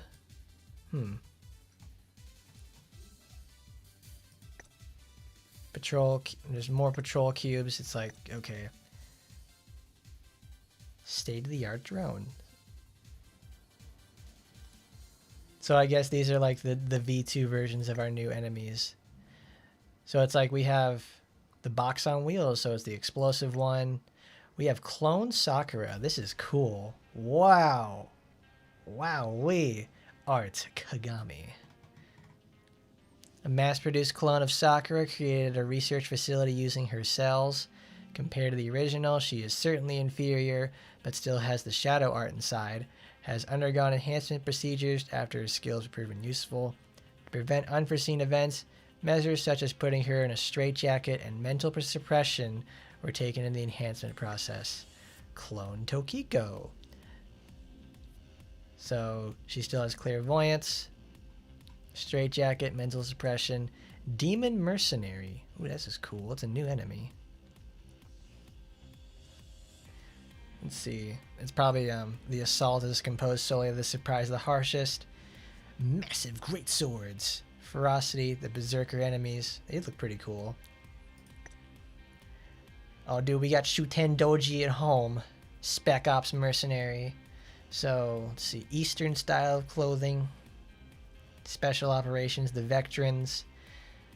They may appear as fragile women, dressed in elegant attire, but on the battlefield they use magic and move as if dancing, displaying a beauty that is as cruel as mesmerizing. So it wouldn't surprise me in the fact that it's like, if they inflict a status ailment, I will shit a brick. Sussy Neo. Classic Kagami attitude right here.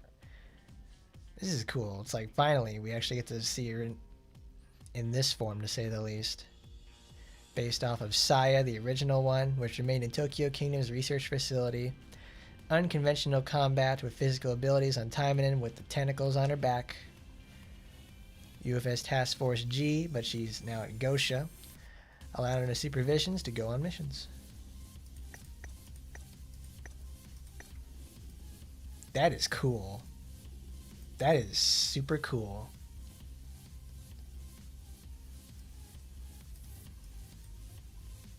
They got the funny straitjacket. They gave her the dolphin shorts. They got her like off-white tag for like the nomad. I think it is. Can I zoom? Caution. No caution for sure.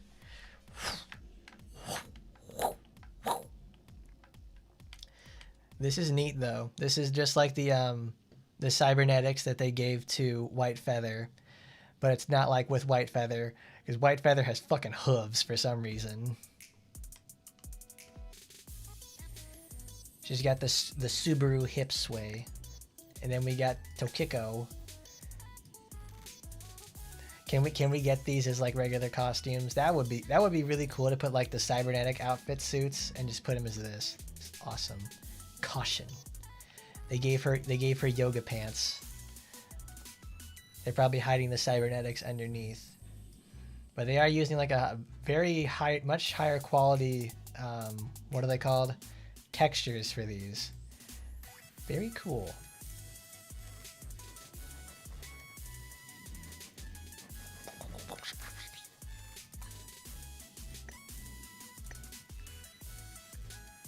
This straitjacket is doing nothing because those girls cannot be contained. Look at them go.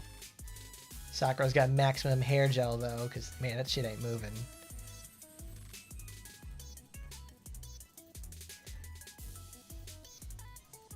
I cannot believe this bitch has free will.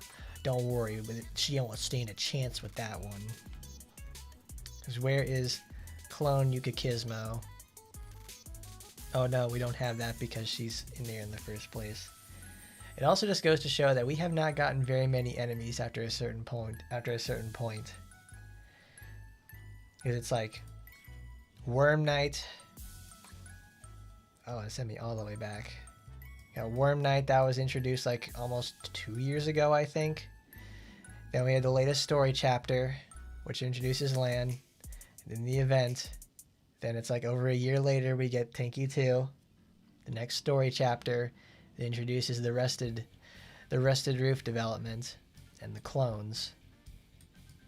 So now we have advanced clones, advanced darkness, clone Rinko, clone Murasaki. This is like when they really, I guess it's like, I understand it's like they wanted to make the clones for it, but it's also in the fact that these are really what the clones look like. These outfits should have been on them. They feel like prototypes.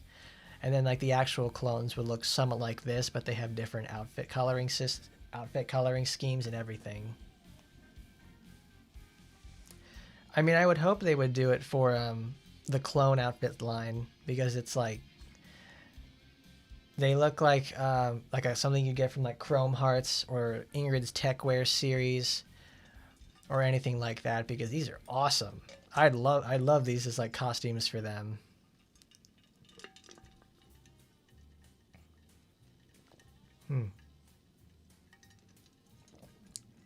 By the way, no voices, so that means these clones will not talk. Or if they're going to talk, they're going to reuse lines from other characters. Oh yeah, I have a whole bunch of these that I haven't read. But we have supporter all the way down. Oh, we got Boner Man we gotta do. We got 2 of these. Let's go do those real fast. We need to do daily quests anyways, because I've got to get...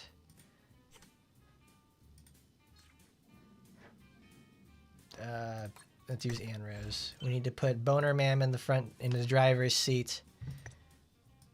When a critical hit doesn't land, you put that critical hit rate on there, and suddenly she's a really good sporter.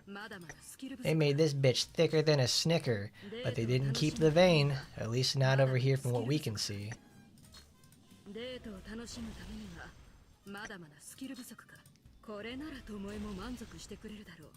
See-through strikes. Oh, we don't see nothing. We ain't seeing nothing at all.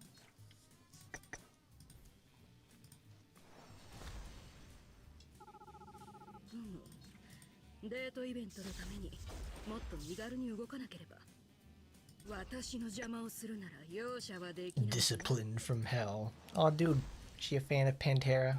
Is she one of those cowboys from hell? What am I saving up skip intel for? I don't know. Well, I usually use skip intel for when I need to level up a character. Like when I get the first week a character comes out, I just use like 500 or 600 of them to get them to where I need them to be. And then I play them at their best. And then I play them and then make the video from there. Because if I was really, because they finally released the characters, the game comes back online at like 4 or 5 in the morning, and I have to go to work the next day. I can't do that. I can't go stream the game and then show the entire leveling process. It'll take like 9 hours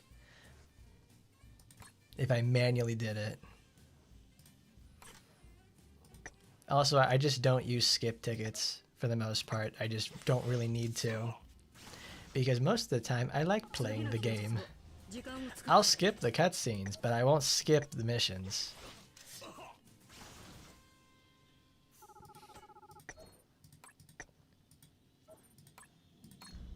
Nobody's ever really said anything about the tickets in the first place.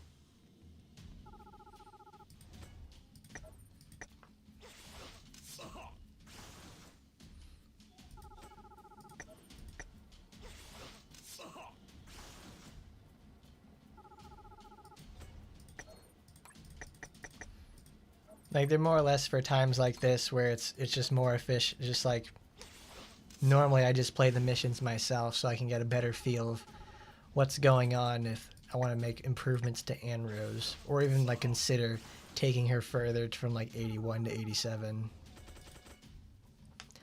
You know what they need to do though? They need to upgrade like maximum rank. That would be great. I'd like to see that, because we've been at rank 120 for, I don't know, 4 something years at this point. It's like, it's okay, guys. You can give us 80 more points and make them super high to get up there. So it would take like a long time to actually get even close to it.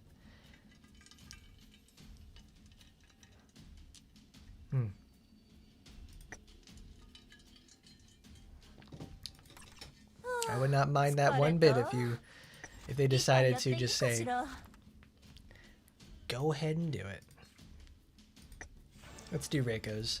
That'll be it for today. See-through objects. They more or less forgot about the rank pass too. Artist Tana. Oh, that's who makes it. All right, let's get it on. Oh, cool. She's got her funny hat. She's got her hair back. This is certainly not the artist who draws Reiko normally, but now we got our dude over here. Ugh, I don't want to hear you.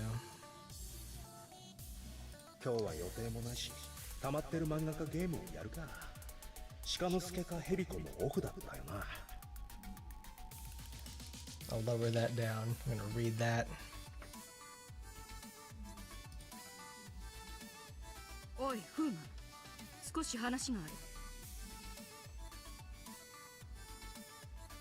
Just as Fuma is about to go back to school today, as soon as he took out a mobile device to call a friend to hang out with, somebody called him from the corridor. Oh, Miss Hasuma. The fact that he was able to hold back the weird noise that almost came out of his mouth as quickly as he could was enough to make him want to praise himself. It was Reiko who called him. She's one of the teachers at the academy and also a member of the task force that Fuma controls. Her ninja art enables her to see through objects, which lets her detect locations or stances of hiding enemies, and she uses a whip for a weapon. Wall hack girl. Her name was well known to many organizations as well as allies because of her infamous ninja art, boner power. The thing is that she uses this ability when teaching, prohibiting the students from doing bad things in the dark. And she was also very good at spotting misbehaving students with her ninja art, so it wasn't uncommon for students to be disciplined by her whip. Even Fuma, who didn't pay attention during classes, took Reiko's class seriously, proving how horrifying a teacher she was. Is there anything I can do for you, Hasuma? You do not have any missions scheduled this weekend, do you? Why don't you spend time with me if you're free? With you? Oh, no, wait. How does she know my schedule? Oh, she can know her students' mission schedule since she is a teacher. He didn't point that out since he was used to this kind of situation where others, even his butlers, all knew his schedules. Is this some sort of mission? It's not. It's okay to refuse if you have other plans. This is where we'll meet if you come. Reiko gave a memo with the plan written and left. That's it? Fuma, who was left behind, murmured. It seemed that that was really all she wanted to say. She didn't seem to care about the students returning home, and after making a brief stop, she had left the class.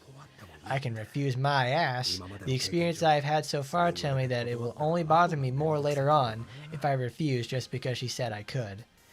Through experiences so far, Fuma learned that he can refuse means refusal only brings more trouble. The Sabing Special. On the weekend, in front of Meisaki Central Station, that day, Fuma arrived at the meeting spot 30 minutes earlier than the meeting time to do the favor. But, Hasuma-san, you're early. Oh, sorry I kept you waiting. I did leave early, but... Oh, don't worry about it. I just arrived myself. What'll this be about?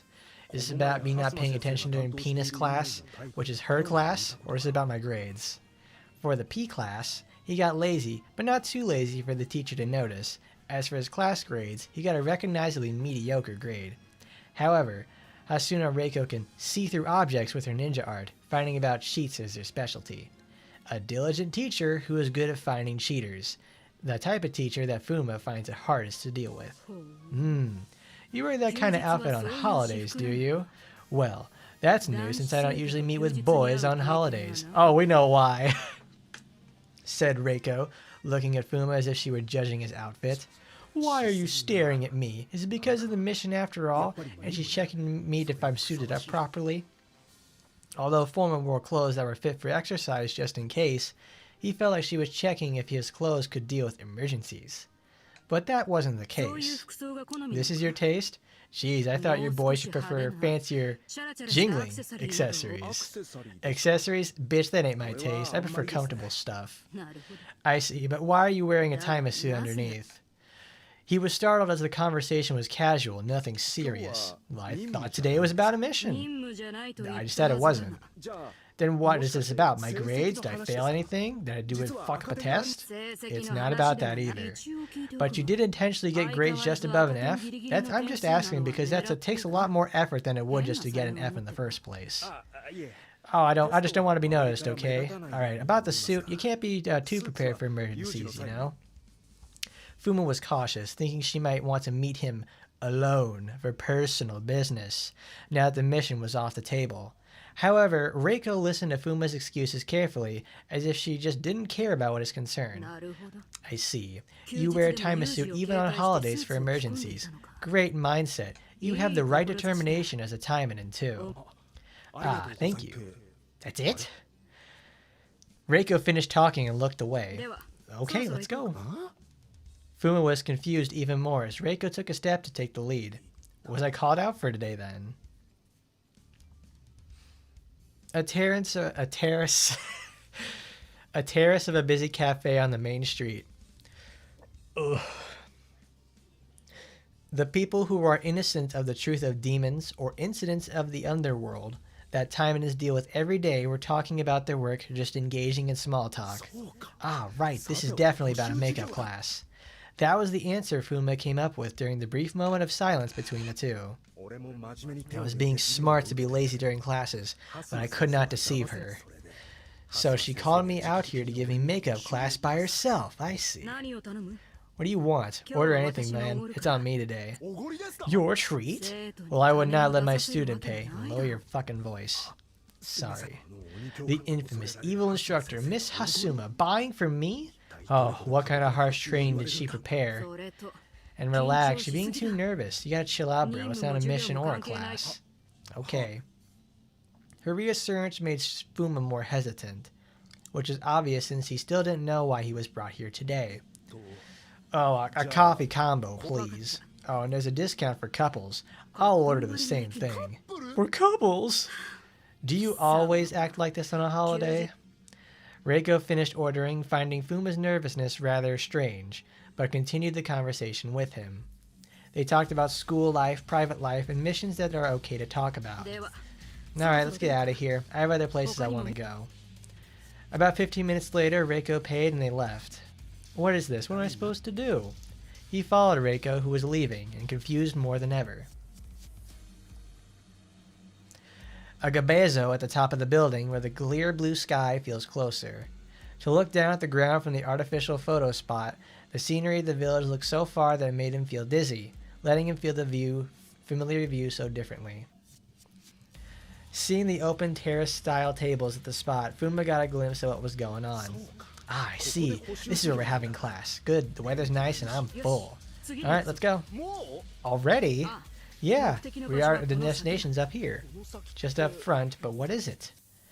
As he followed Reiko, who left first, he arrived at Gabezo, a famous selfie spot Fuma only knew from social media. Oh, shit. Certainly a good view. It's enough to be in a magazine. I didn't even know you read magazines. Well, of course I do. Information is renowned in every environment. It's renowned. Information is renowned in every moment. Oh, what the fuck? Information is renewed every moment. If you don't follow the trends, you'll be out of fashion. Well, that might be too much, I guess. But isn't that magazine information about must-go-to places for couples? Is this like pre-recon for the next mission, or am I being tested? He didn't say it out loud. If this was indeed a makeup class, any nonsense could be bad for his score. Nevertheless... fine weather today we're having, isn't it? Look, the other people are like rubbish. Kidding. What? What the hell was that? Nothing. I didn't really look down on people. Fuma hurriedly apologized for the joke that had abruptly come to his mind. Fuma glanced at Reiko to see if he had upset her, but she was looking around with a sharp look. Dun-dun-dun. What was that about? While Fuma was curious, they arrived at a newly opened large shopping mall next. Children were begging for toys and their parents were trying to calm them down with a troubled look on their faces. The shopping mall was full of bustling and noisy... The shopping mall was full of bustling and noise that had hurt his ears. By the way, cafe, a photo spot, and now the mall feels like I'm on a date with her. Miss Hasuma can see through objects with her ninja art, which lets her know that I was wearing a Taimanin suit at the station earlier today. And that look just before. A sharp look as if she was looking for something. Is she looking for something? Yeah, she's looking to see if you're gonna get hard, dude. It all makes sense if that's the case. Fuma Kotaro must be a cover-up here. He's here as a fake boyfriend so she won't be noticed by the target. I believe it's something she can't tell me. Her colleague, she must be targeted, or involved in an incident. And considering she can see through things, there's a high chance that she's looking for an object, not a person. Fuma, who finally realized the purpose of today's gathering, deduced an answer, walking inside the mall pretending to be innocent. A weapon that is used in a human-packed place. Oh my god, JC, a bomb! Inside Fuma's head, the pieces of the puzzle from the time spent with Hasuma Reiko, who had been awkwardly too kind, formed into a picture. Although the task force is being treated like an official Aryan team in Gosha, it is a special team with the original purpose of counter-terrorism. She brought Kotaro, the captain of that task force, and searched places where many people would gather without telling him the purpose. Terrorism was the only thing he could think of. Reiko is checking on places where a terrorist attack could happen, having a threat or information from the intelligence team. Why are you so fired up all of a sudden? You gotta relax. Alright, if there really will be a bombing, I better not look suspicious. I need to be careful, gotta act normal. He calmed himself down and tried to relax his body, which was about to be petrified because of the nervousness, and followed Reiko around the mall, being acutely aware of everything around him. Over Over a dozen minutes later, his face went stiff again. Where's the bomb? This is frustrating. I have experience commanding at the front lines, but not for searching. But Miss Hasuma's picking me means that she thought highly of my commanding skills, my ability to read the opponent's thoughts. Think, if I were the culprit, where would I hide the bomb? Fuma was agitated by the bomb that was nowhere to be found. If the bomb was detonated during busy hours, lots of people would be injured. No, lots of people would be dead. No matter how Fuma intentionally tried to relax, every thought made him stiff in more than one way, making him walk awkwardly fast. Well, let's take a rest, dude. Reiko said that and couldn't bear to watch him like that anymore, who went outside the mall. And she took him to the walking trail beside a river at the back of the mall. Now that shadows had started to drape, it's getting cooler, and families were taking a walk with their chillins. Hasuma, we don't have time for it. You look too nervous. What's wrong? You gotta loosen your shoulders. Oh, Miss Hasuma, you're very calm. I know you get short-sighted if you get nervous, but what if the bomb explodes? He couldn't relax, thinking this way, but he sat on the bench as Reiko told him to, laid back and thought a little. I can't find it, the bomb. As he relaxed, he unconsciously said something weak. If they don't find the bomb, many would die. That thought made him realize just how important the job was more than ever. A bomb? What are you talking about? Well, I knew something was off when he called me. The captain of the task force, the anti-terror team. It was not very like you, Miss Hasuma. What? You've been looking around Shopee today, haven't you? That means you've been looking for something, and that something is a bomb. Am I wrong? I can't think of you looking for dating spots, can I? I'm only here because of my knowledge of terrorism. You pretend that I'm your boyfriend so the terrorists can be off guard, going to places if it were a date to find the bomb. That way, you can find said bomb without alerting the terrorist. I may be a fool, but I am also stupid. Tell me the information you know. I want to help you.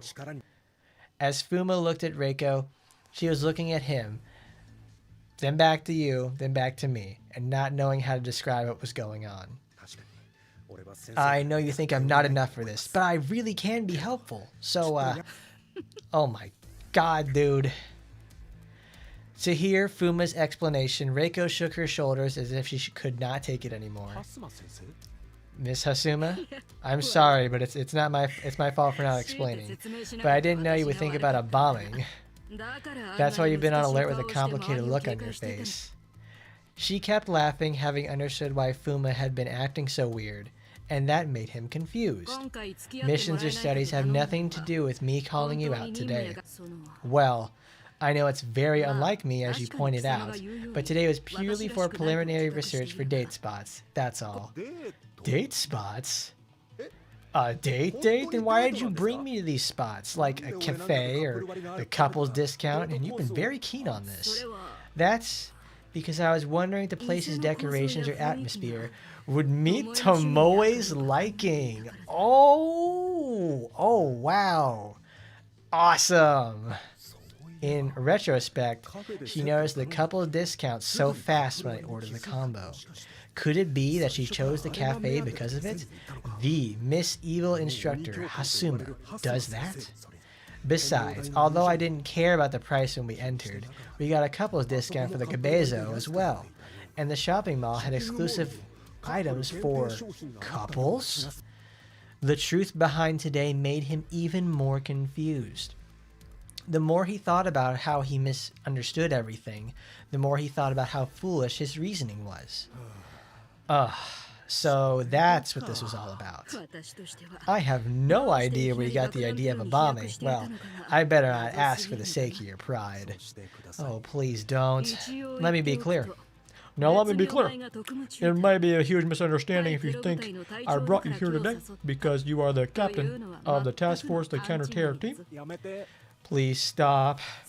As I said before, it was okay to refuse. I would just ask other people for this. In other words, it's just that I saw you first. Say no more. Sometimes facts hurts more than fiction, you know that? Well, I mean, in retrospect, the way I asked you was not ideal. But I could have asked you, but you could have asked like, what for? and when I ask you to hang out. Asking back has done nothing but bad things to me. Oh, you poor baby. That comfort got Fuma a little sad, making his sight a little blurry. It's been very hard these days to forcibly go here and there because some teachers drag me into their private lives in the name of missions or study. I see.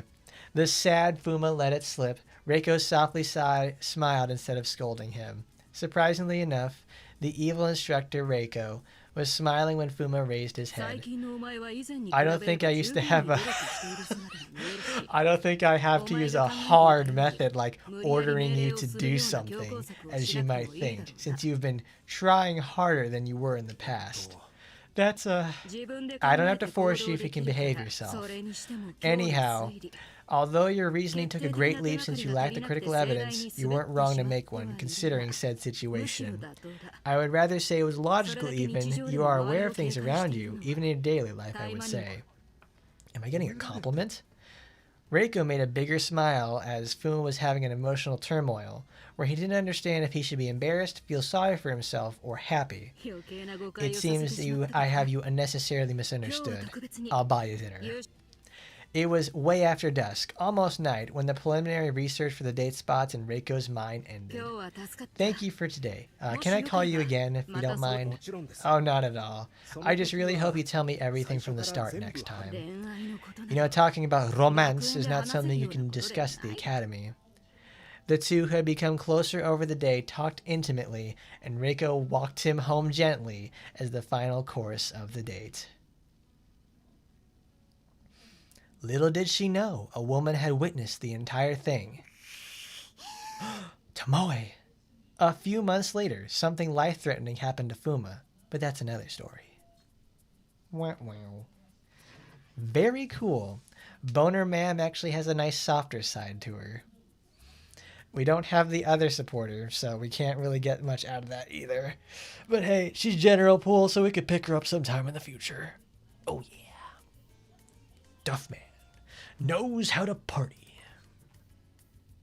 But I think that'll be it. We're about 4.5 hours in. Thank you everybody for coming by. We made it through all of its stuff. We got to learn about Annerose, just how much better she is. Pulled for some absolutely gas supporters and weapons. Gotta love that stuff. Really, really appreciate it. Got to see just how good Annerose can be. Talking about costumes and stuff. Looking better. She's feeling better. All around much better character to play. The weapon is where it's at. A little hard to get, but hey, good things come to those who wait. And if you've been waiting for Annerose, she certainly is there. Is she cool or is she crap is another question, and certainly she's very cool this time around. A renewal that actually does feel refreshing, uplifting, and most of all, changing. Once again, thank you everybody. Don't forget to like, comment, rate, favorite, and subscribe. And as always, I'll see you next time. Goodbye, everybody.